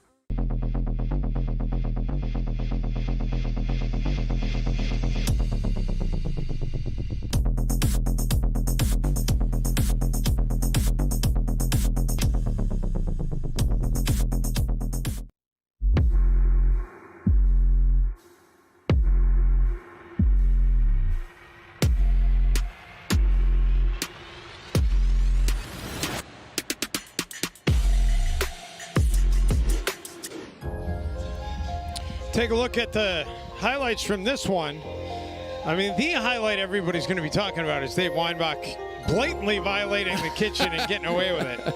I mean, I don't know if he meant to do it, but he initially cleared the kitchen and then stepped in when it was there. But, I mean, the deep mid-court ATP for Weinbach right there was pretty impressive. And a good, strong finish that really kind of, solidified why they're the 1 seed right there. George and Wyatt put some good pressure on, but just a few too many mistakes down the end. And we'll see. I mean, right there, 34 unforced errors to the 8 outright winners. That's the big difference maker right there. Well, no matter what, Weinbach has guaranteed himself a 27th medal in the history of this tournament, which trails only Jim Hackenberg and Deb Harrison all time.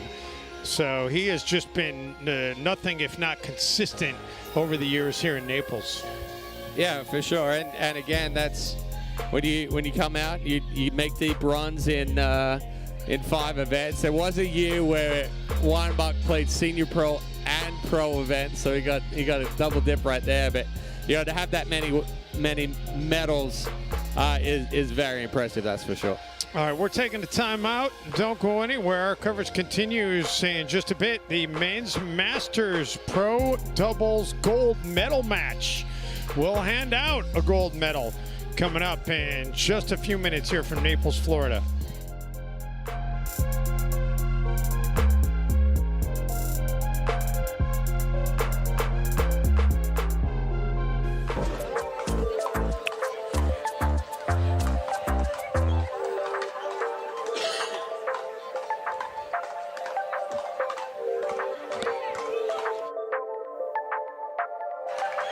Welcome back to our coverage from Naples, Florida, everybody, as we are just about set to go with our final match of the day. And boy, is this ever a surprise. We were expecting Andre Agassi and Annalie Waters to play back on the backcourts for their second match of the day, but they decided at the last minute, you know what, let's put it on Championship Court, and you and I are certainly not complaining, Chad Edwards. No, not at all. And honestly, I think it was a smart decision.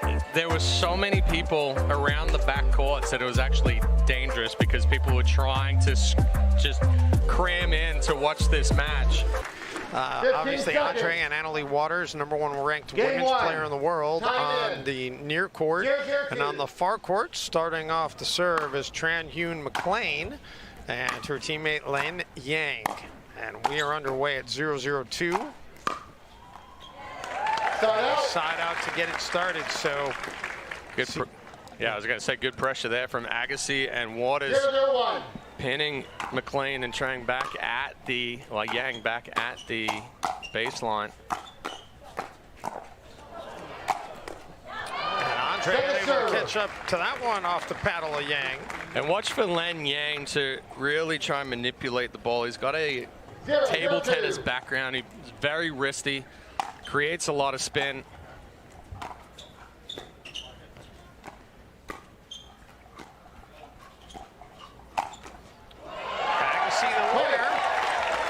First point of the match. Len spends some time out in Austin training with Monroe. Yang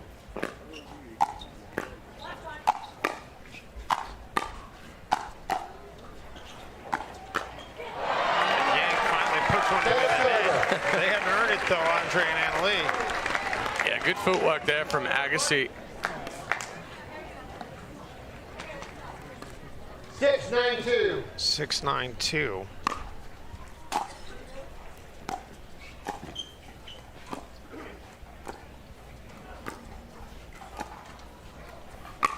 ATP defended by nice Annalie. patience. Yang had her back. Excellent patience there from McLean.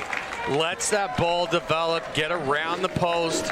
Waters is there to defend, but you see Yang step over, was able to put the pressure on there with the elevated ball. Yang and McLean 6 points in their last 9 total serves. So Andre sees it opening and exploits it. Nice little backhand flick there from Agassi. Goes back behind Yang. Again, that's a ball where Yang, he steps over, doesn't do anything with it, ends up just putting himself out of position. That's a nice shot by Annalie to handcuff Yang and put them on the precipice here of game 1.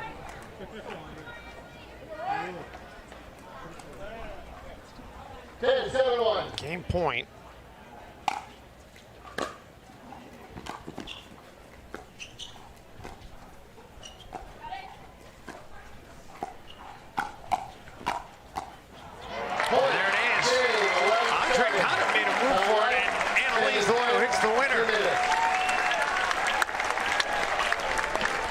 Things considered, that was a lot easier than anything this morning or early afternoon as they take it 11-7.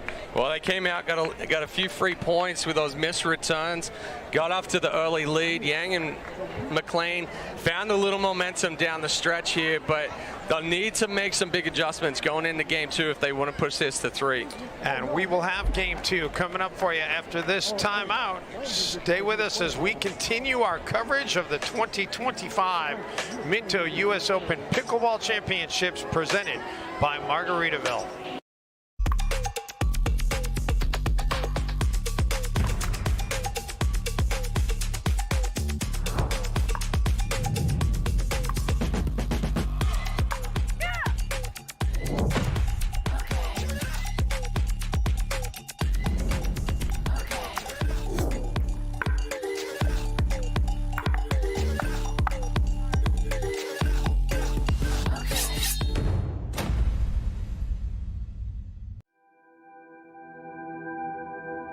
As a professional athlete, my equipment is very important to me. When I'm on the court, I need to trust what's on my feet. I need to stay focused with no distractions. I personally feel like the Viper Court Pro 2.0 is the best performance shoe out there. Durability for me is really important because I like to slide all over the court. I also love how lightweight they are. I feel like I can run faster. Skechers. Comfort that performs.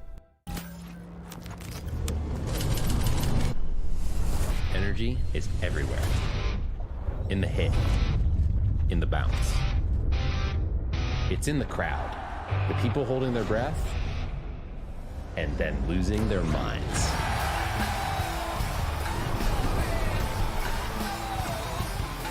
And once energy is unlocked, that's game over. So you like to play pickleball, huh? There's just a few things standing between you and upping your game at the kitchen. No, not that kitchen. This kitchen. Step 1. Ditch the big box store paddle and get a real paddle from Pickleball Warehouse. Step 2. All dinks are welcome. No. We're talking dinks on the court. Final step. Stay on your toes in the right shoes so all those epic shots actually count. So, what are you waiting for? Get on the court with the perfect gear from Pickleball Warehouse.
How about this one? I call it.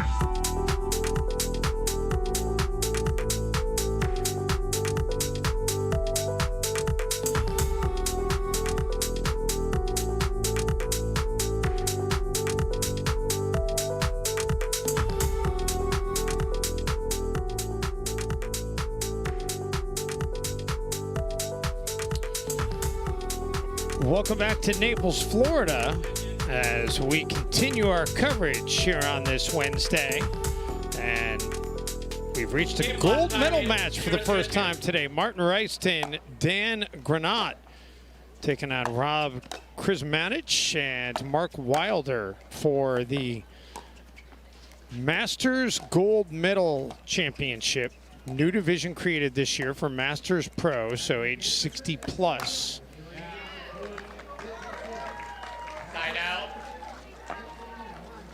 Side out to get it started, so Wilder and Krizmanich will take over the serve. The 1 seed against the 3 seed here.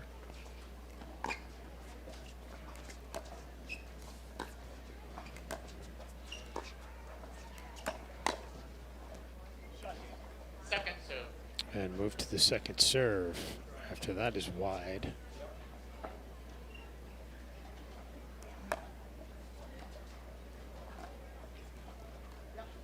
0-0-2. 0-0-2. Point.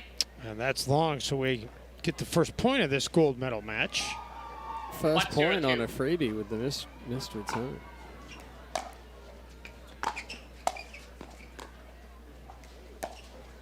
Ooh, just a, very rarely do you see two lefties playing together. He's gonna have to check the paddle. Yeah. Very rarely do you see two lefties playing together. Well, especially two lefties playing together that have made it all the way to the gold medal match.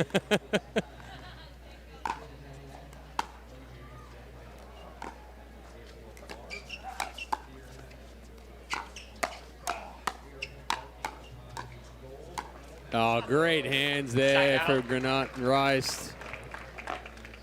Wilder and Krizmanic trying to step up, put that pressure on. 0-2-1.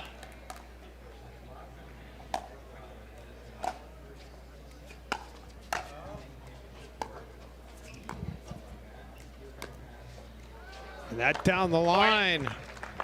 Perfect speed up there from Granat.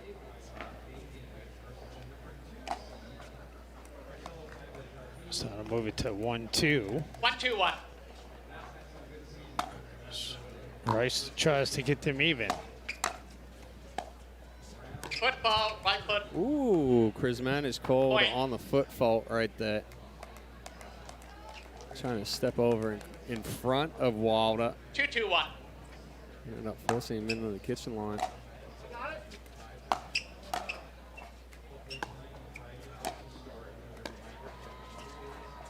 Second serve. That one's short out of Granat.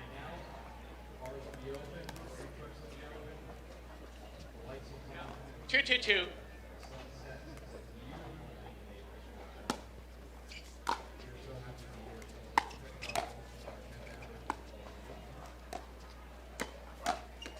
That's a good spot there from Wilder. Rice getting jammed up, handcuffed a little bit. 2-2-1. Now Wilder taking over at 2-2. Second serve. And that is a little bit too much on it there from Krizmanic.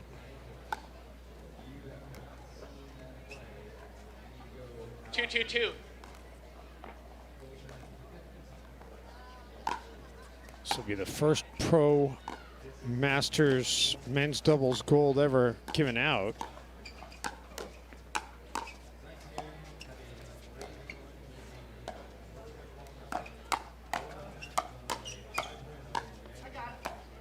Oh.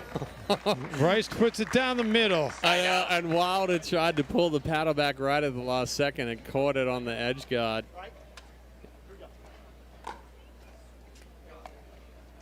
That was a great exchange, though. But yeah, Wilder 2-2-1. A little frustrated with himself right there, sticking the paddle in front of the forehand of Krizmanic.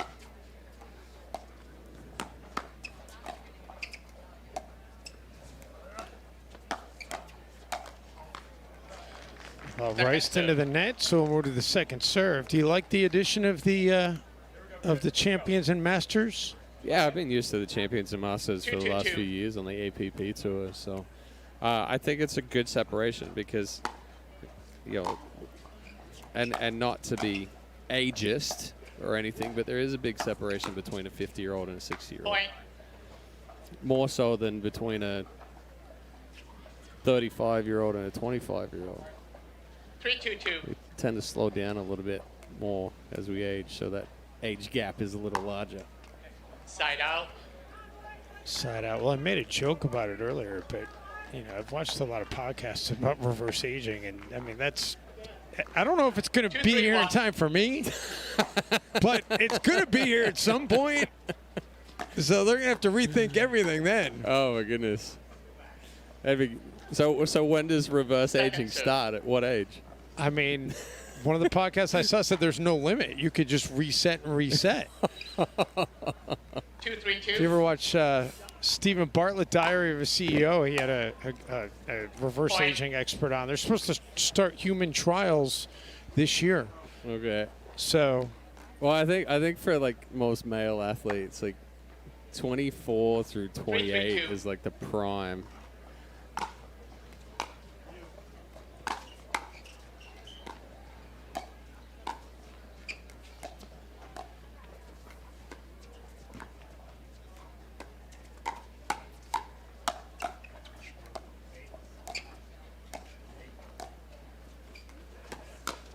Krsmanic. Oh, the miss hit ended up working out.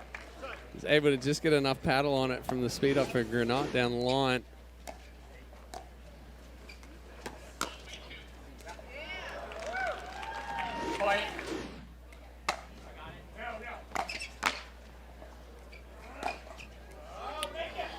Trying to go around the post, but misses by a wide margin. Frustrated with himself too for not making that one. That was going to be a tough shot either way. 3-4-1.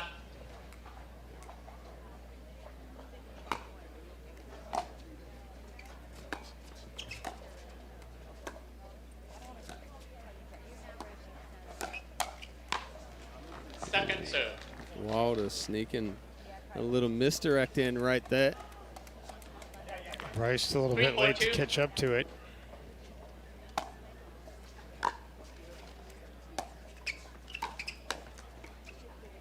Side out. And the side out as Granat puts it into the net.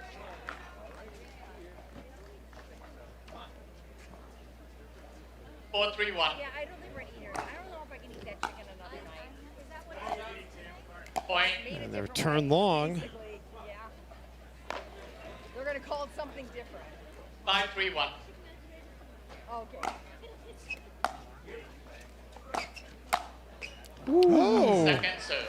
Rice didn't get cheated on that swing. No, right there. sir. He did not. Timed it up perfectly. Second serve.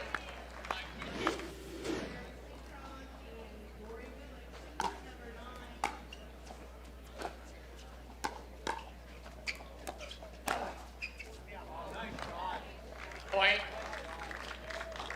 I mean, either that got him and it landed in or it just landed in, but either way, Wilder coming in hot, going right at the body of Granat.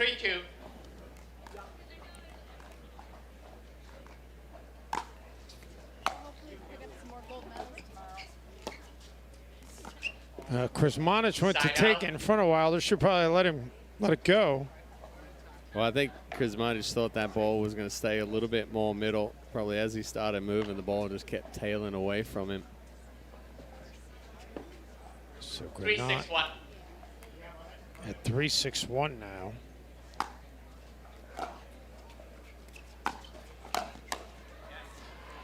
Second serve.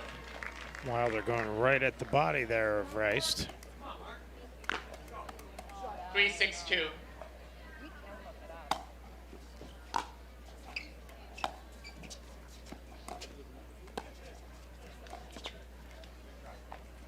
Point. That'll end a drought. First point in 5 serves for Rice and Granat. 4-6-2.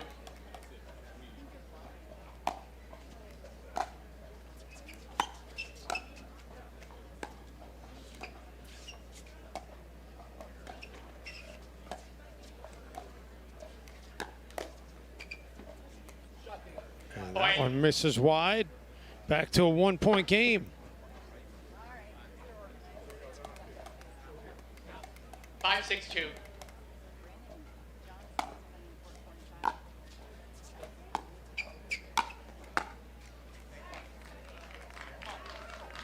Side out. Good fourth there from Krsmanic, putting plenty of pace on it.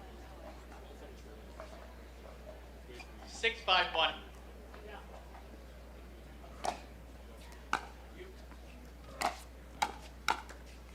Second serve. Ooh. Tough miss right there.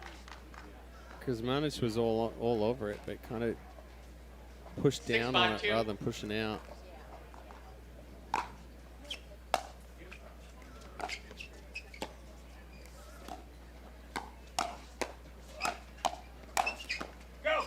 Good defense there. Good ball, right foot. Krsmanic getting called for his second foot fault on the right foot there.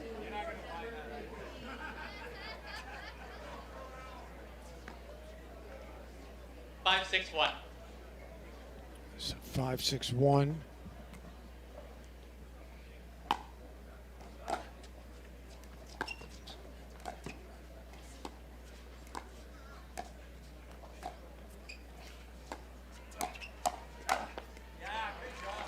put away there by Wilder.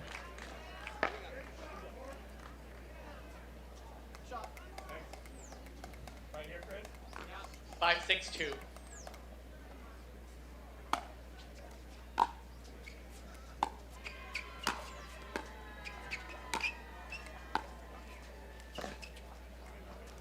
Point. Wilder would like that one back.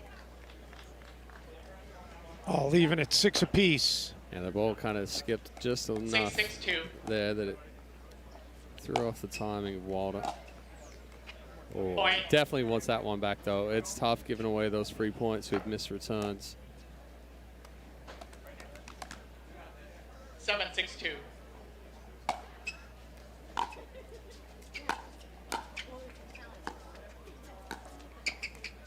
ATP, how good is that out of Rice?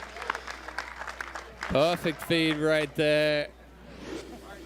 Those are actually the ones you want, where you can just keep running to it. You don't even have to stay patient. It gets so far outside the net. It's just all about hitting the angle back in.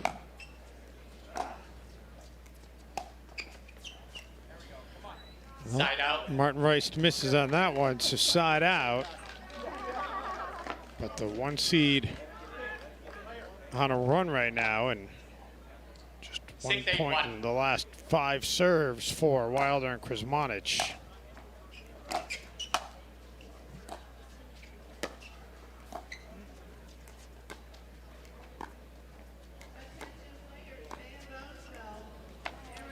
Second serve. It's a tough miss right there. Krsmanic a little frustrated with himself. 6-8-2. Wasn't an overly aggressive dink.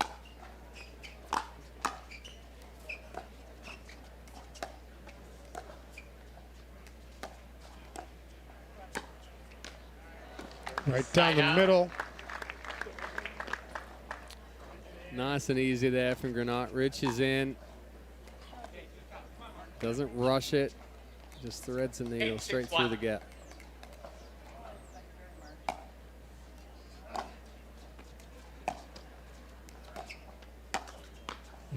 Second serve.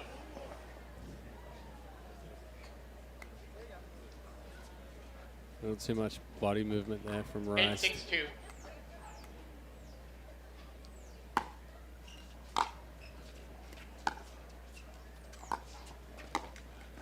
Oh, Side 2 out. missed balls in the top of the net from Granat and Rice.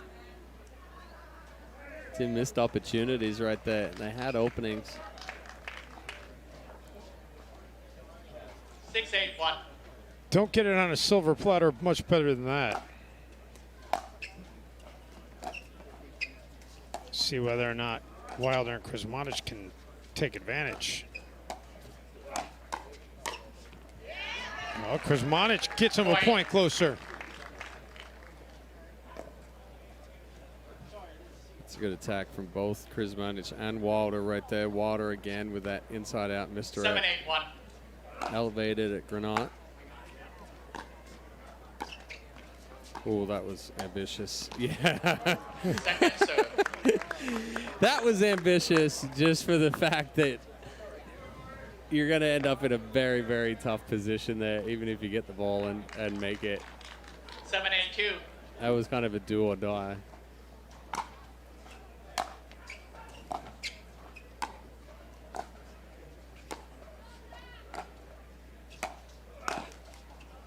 Side out. And into the net for the side out.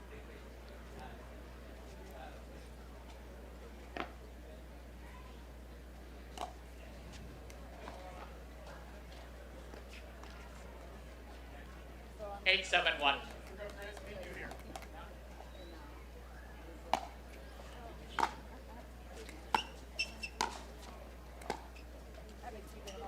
Oh, that does get over, and then the answer.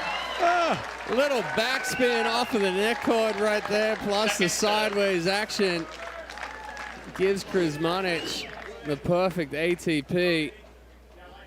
8-7-2. Kicked back to Ward.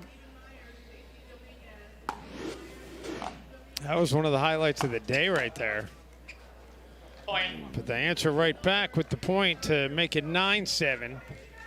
Getting caught on the uncoil.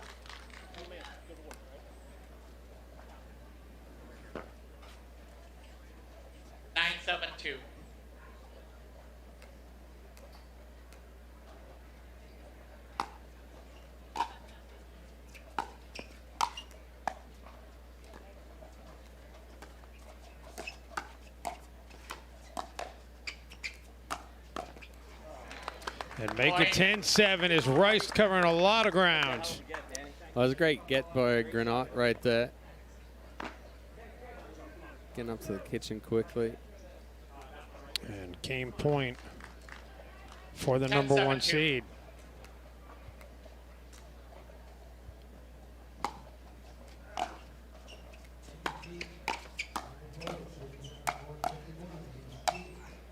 And Rice puts it away with the backhand. So they are 1 game away from winning a gold. And they've got all the momentum going into game 2. We'll step aside and bring you game 2 in just a moment here from Naples, Florida.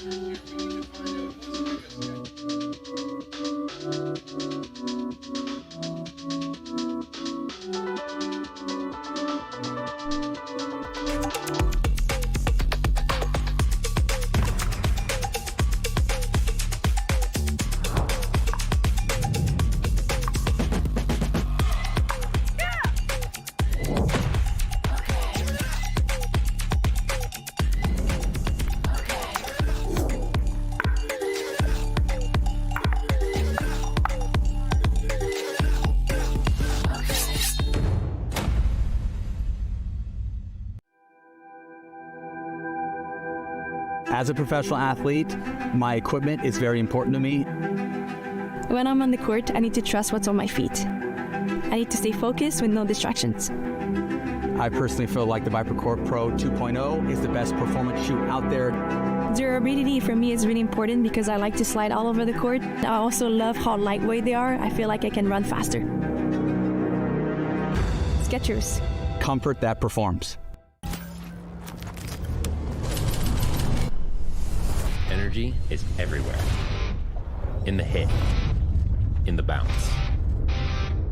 It's in the crowd, the people holding their breath, and then losing their minds.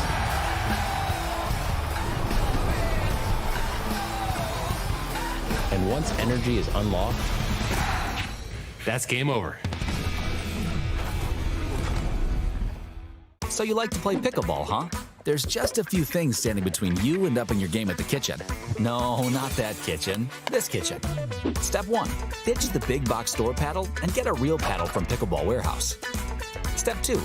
All dinks are welcome. No. We're talking dinks on the court.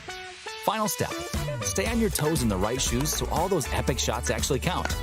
So, what are you waiting for? Get on the court with the perfect gear from Pickleball Warehouse.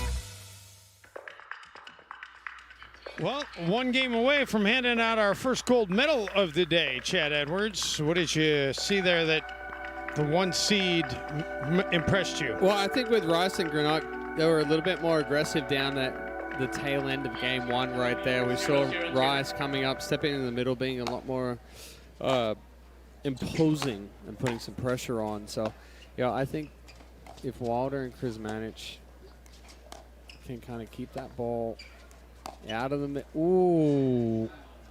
Just. Krizmanic saying it was out. Rice reacting like it was on the line.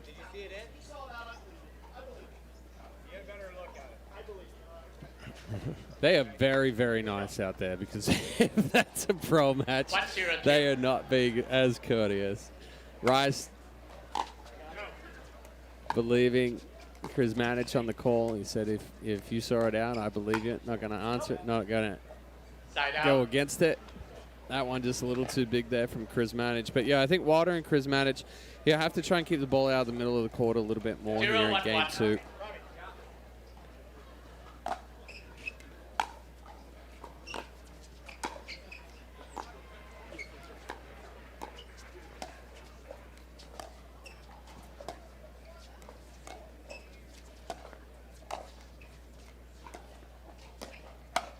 Oh, well, that one just kind of hung up there for Granat, and he took advantage.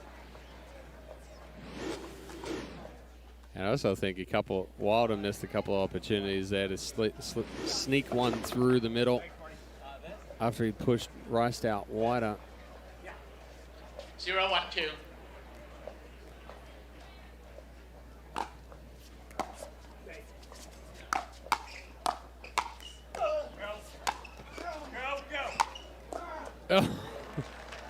Great hands there from Rice just to stay in it, but too much pressure from Krizmanic.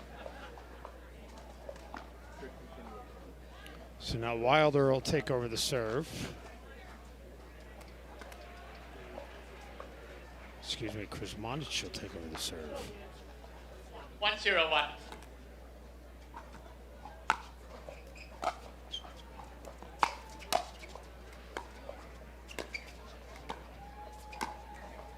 That's a good spot there Second from serve. Granat.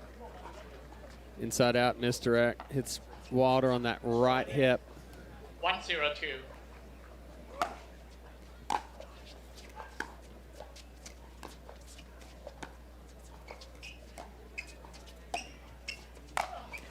Rice going up high. Granat got a friendly net cord. And then Krizmanic into the net. Side out.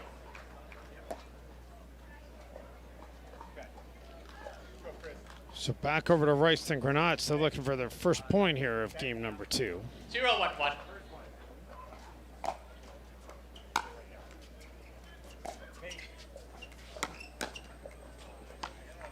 Second serve.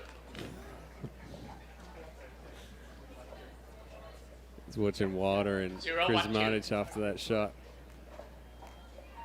Don't think that was something planned right there. Take a cross-court speed up. Oh, Rice left early. Krizmanic couldn't make him pay. Missed the wide open court right there. 1-1-2.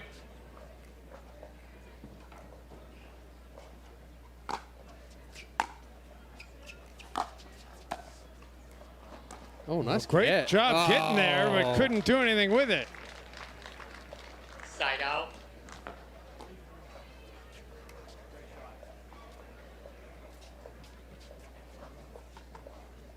One.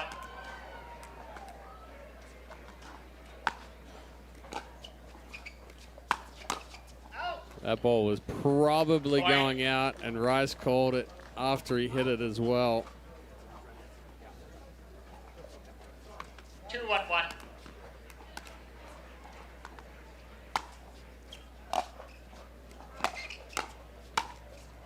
Second serve. Move to the second serve. Neither one of these teams here in game 2 able to really find any kind of a stretch. 2-1-2. here.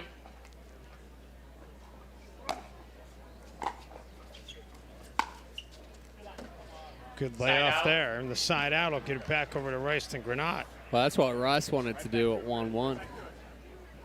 1-2-1. He just decided to hit it instead.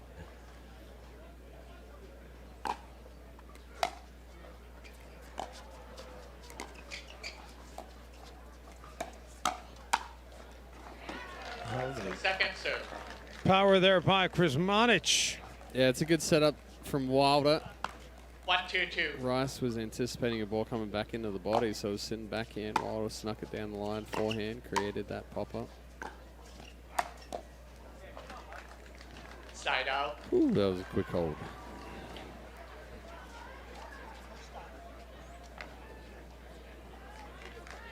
Two, 1-1. So 2-1-1 for Wilder.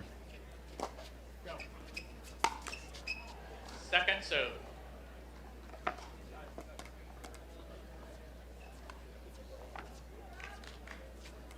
Two, 1-2.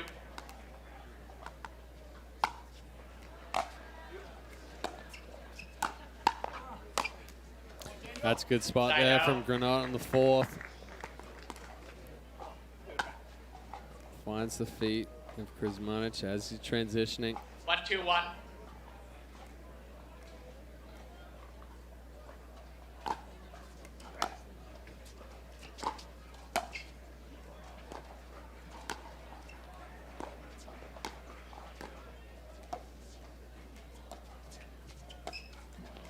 And Wilder leaves it short. Point.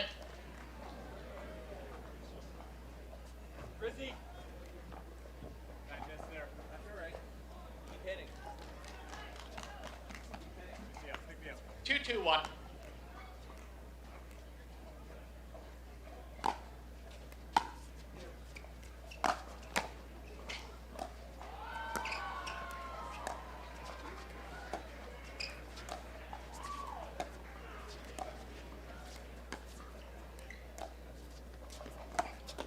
Oh, nice great defense coverage. on the ATP.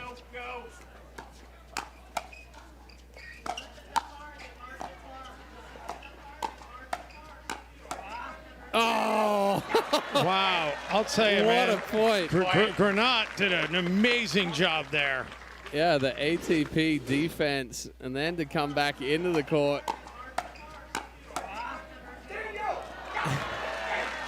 Martin Rice fired up. They have the lead for the first time here in this second game.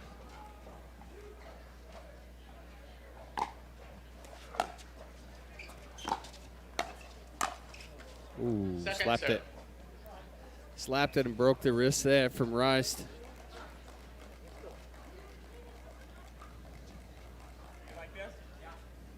Three, two, two.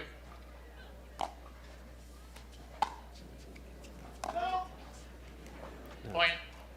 Cut backhand there from Krizmanic, just continued to rise, sailed deep. 4-2-2.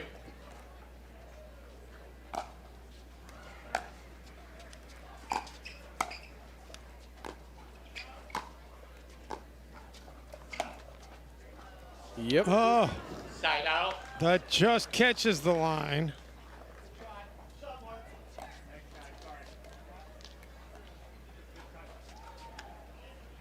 Two, four, one.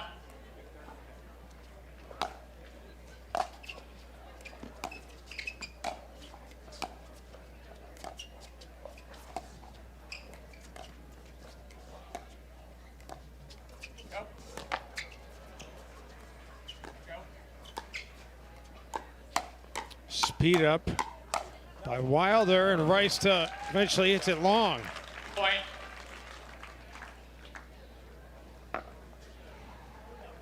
Yeah, Rice wasn't able to get on top of that last backhand.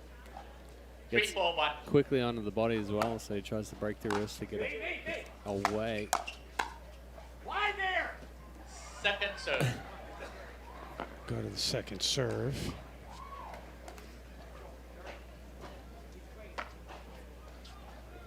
Three, four, two.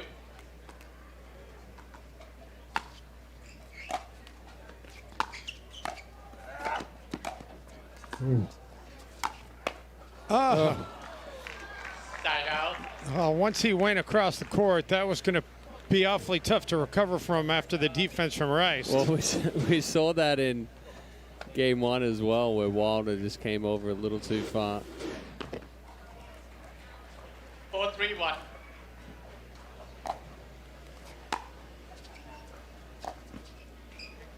Second serve. Go to the second serve here. 4-3-2.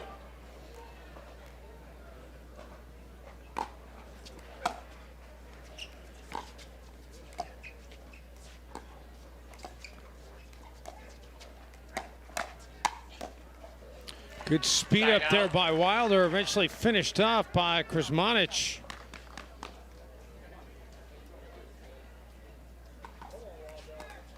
Three, four, one.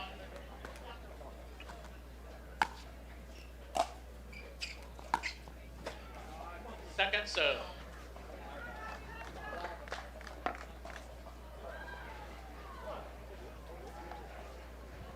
Three, four, two.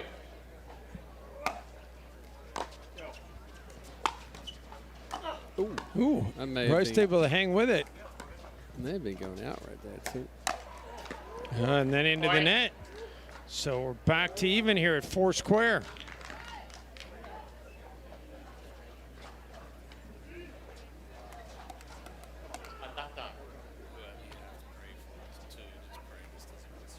Four, four, two.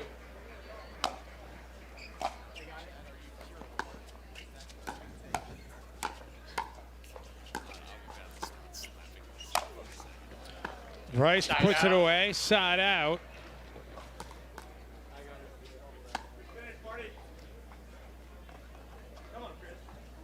Four, four, one.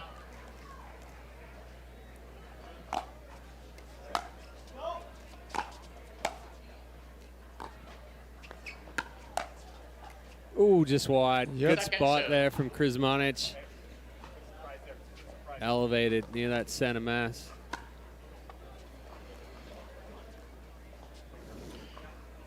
Rice and Granat just 4-4-2. 1 point their last 7 serves.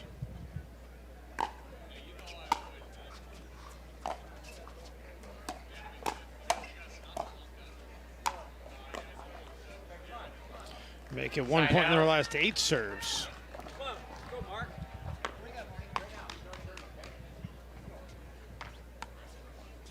4-4-1.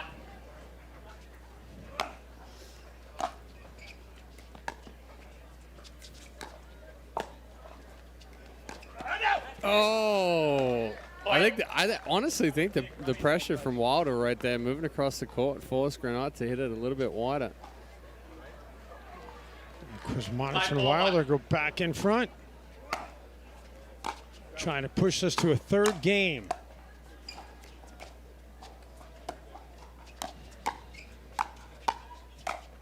And Rice got too much on that one.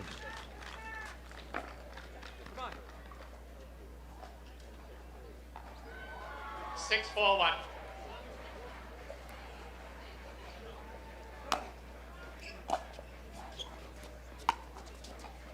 Football, push off. Uh-oh. That's going to make it 3 straight points here for Wilder and Kuzmanic. 7-4-1.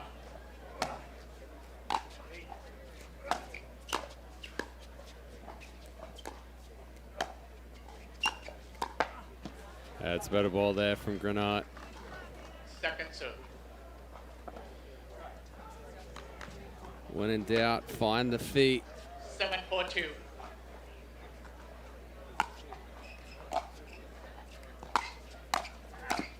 Oh, Wilder going on a suicide mission again.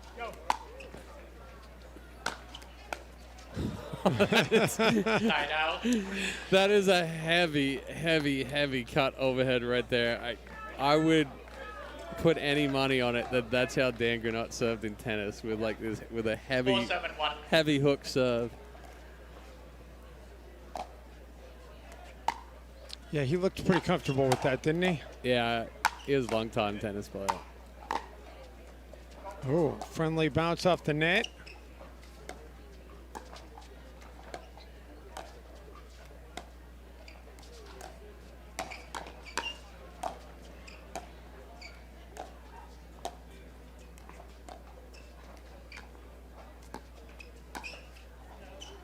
Oh, just deep. Great hands there from Granat in the middle of that point to keep him alive.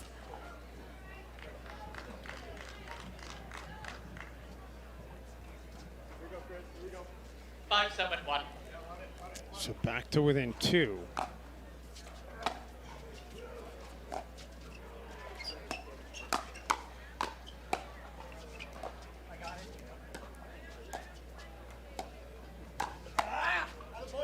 Make it back to within 1.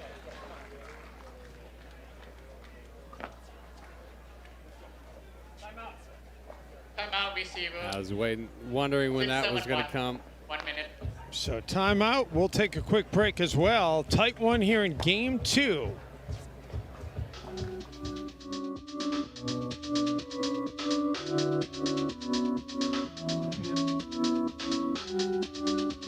The Franklin US Open Pickleball Championships are brought to you by Pickleball Warehouse. Gear that fuels the fun. Free 2-day shipping on the widest selection of products. By Yola. Ready, always. By Skechers Pickleball. Experience comfort that performs on court. And by the official ball of the Franklin US Open Pickleball Championships, the Franklin X40. Play with the best.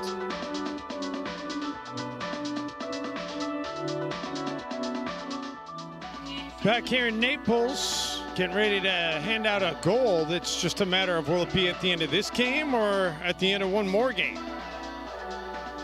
As it has been nip and tuck here between Rice and Granat, the #1 seed, against Kuzmanic and Wilder, the 3 seed. Time in.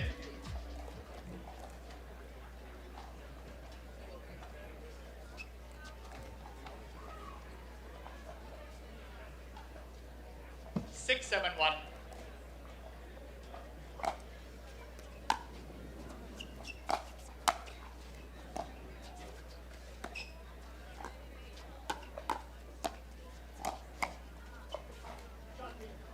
That's wide. Great spot there from Rice.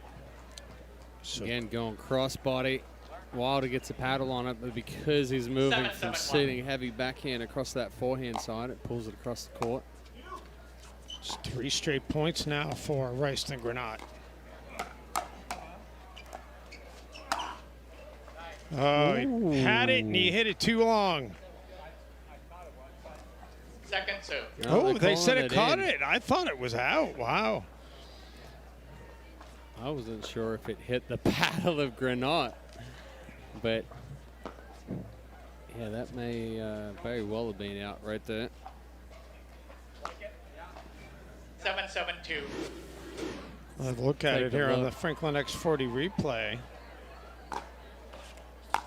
Oh no, it caught the line. Yep.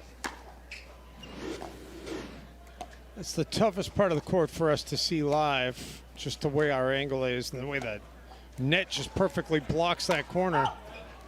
That's great lob right there from Granat. We'll move him back in front now at 8-7.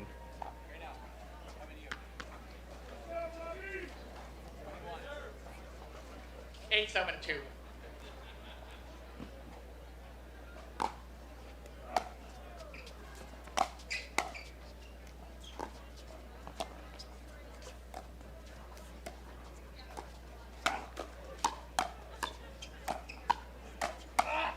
Firefight at the net. Finally Suck it won. with the hands. Go on, Marty. Rice fighting off some very tough balls right there. And then Granat joining in. It looked like Kuzmanic and Wilder were in complete control at that point. 9-7-2.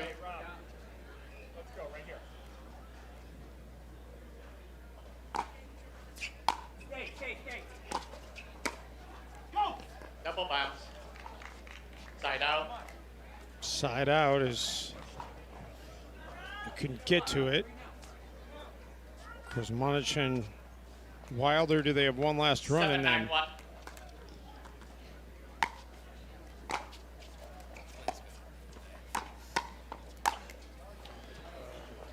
7-9-1. Granat puts that one away. 7-9-2.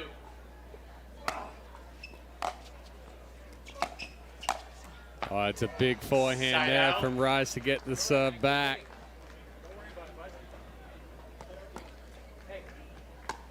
They certainly want to close it out here. They don't want to give Wilder and Kuzmanic another opportunity. 9-7-1.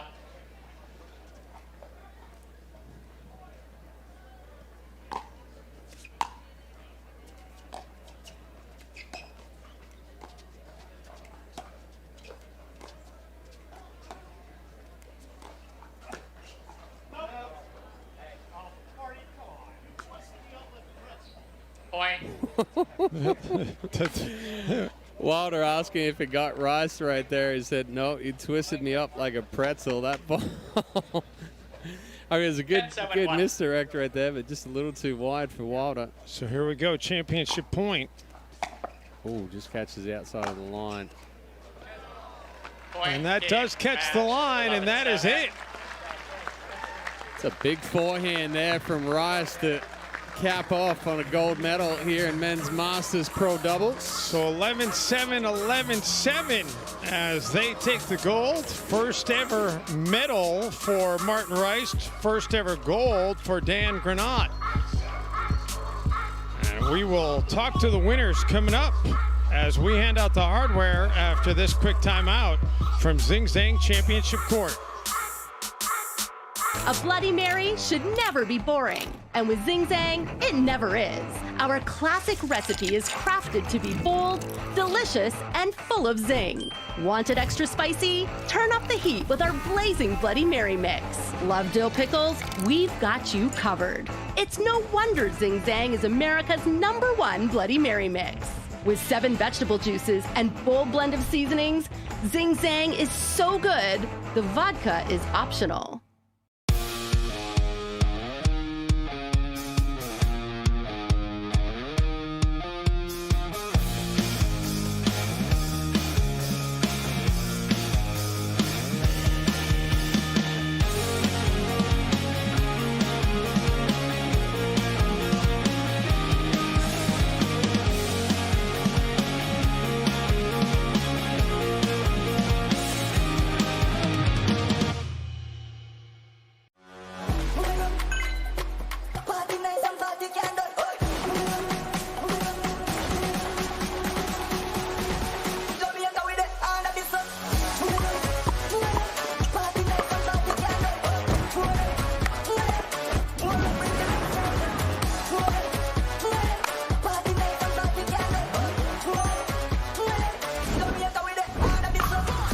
Switcher duper.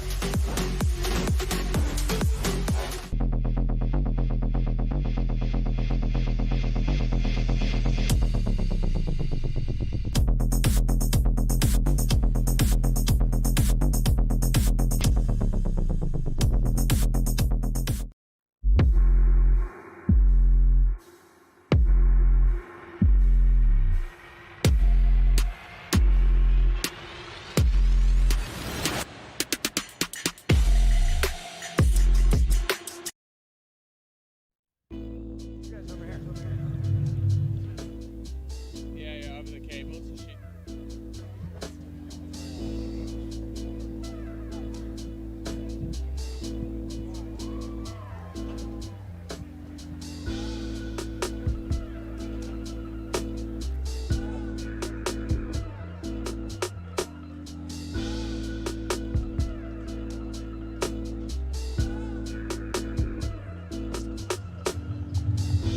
And welcome back to Naples, Florida, everybody. Time to hand out some hardware here on Zing Zang Championship Court. And we're going to start with the silver medal winners here. And guys, I know it's not the medal you were hoping for, but Rob, you still come home with some hardware. That's pretty good. Oh, it's great, and plus playing great friends and unbelievable partners. So we won silver. You did win silver, exactly. Rob, how tough was it out there? Super fun, as Rob said, playing against Marty and Dan. We knew it was going to be tough, but we hung tough, had a great day, tons of fun, lots of laughs. And a chance to play on championship court in front of the crowd. That's got to be amazing. It's phenomenal. Like, what can you say about the US Open? It's amazing. All right, well, let's get Eva Welcher in here to hand out the hardware, the silver medals, the all-important prize money. And one more time, let's hear it for our silver medalists here in the Masters Pro Doubles Men's Championship bracket. All right, let's move on to the gold medalists here, and I'm going to begin with Dan, because Dan, you've been here twice before, a chance to win a gold, and both times you had to go away with a silver. How sweet is it to finally get a gold? Very sweet. Had a great partner. This was a great match, and I feel very fortunate. And Martin, you guys made a really good team. Yeah, it's not often you have two lefties. That's a little bit. Mark and Rob, and you know, and we're just fortunate we won the last point. But and your first ever, it's got to be nice that it's a gold. You know, it's great when you can do. Really, really appreciative. Dan, real quick, just talk about what he said with it being two lefties. I know Chad Edwards made a point of that on the broadcast. He said, you don't see it very often. And I said, you might see it, but maybe not in a championship. How did you guys make that work? Well, we decided that each of us were going to get to play the right and the left equally, and it worked out well. I mean, we both played both sides well, and I don't know, it was good fortune. All right, one more time, let's hear it for our gold medalists. Eva Welch is going to come in. We've got the championship hats, the prize money. Thank you, Eva. And the all-important gold medals are going to be put around the necks, and the Skechers pickleball footwear as well for the champions here of the Masters. It's the first ever Masters gold medal for men's pro doubles handed out in the history of the tournament, by the way. So that is a big deal, and you guys will forever be in the history books. So that's going to do it for our live stream coverage today, guys. Congratulations, and thanks for watching everything here from Naples, Florida. We'll be back on the air at noon Eastern time on Thursday with another full day of coverage. For Chad Edwards, my fantastic broadcast partner, and our fantastic Pickle TV and Pickleball Channel crews, I'm Dave Ben saying so long from Naples. We'll see you tomorrow at noon Eastern.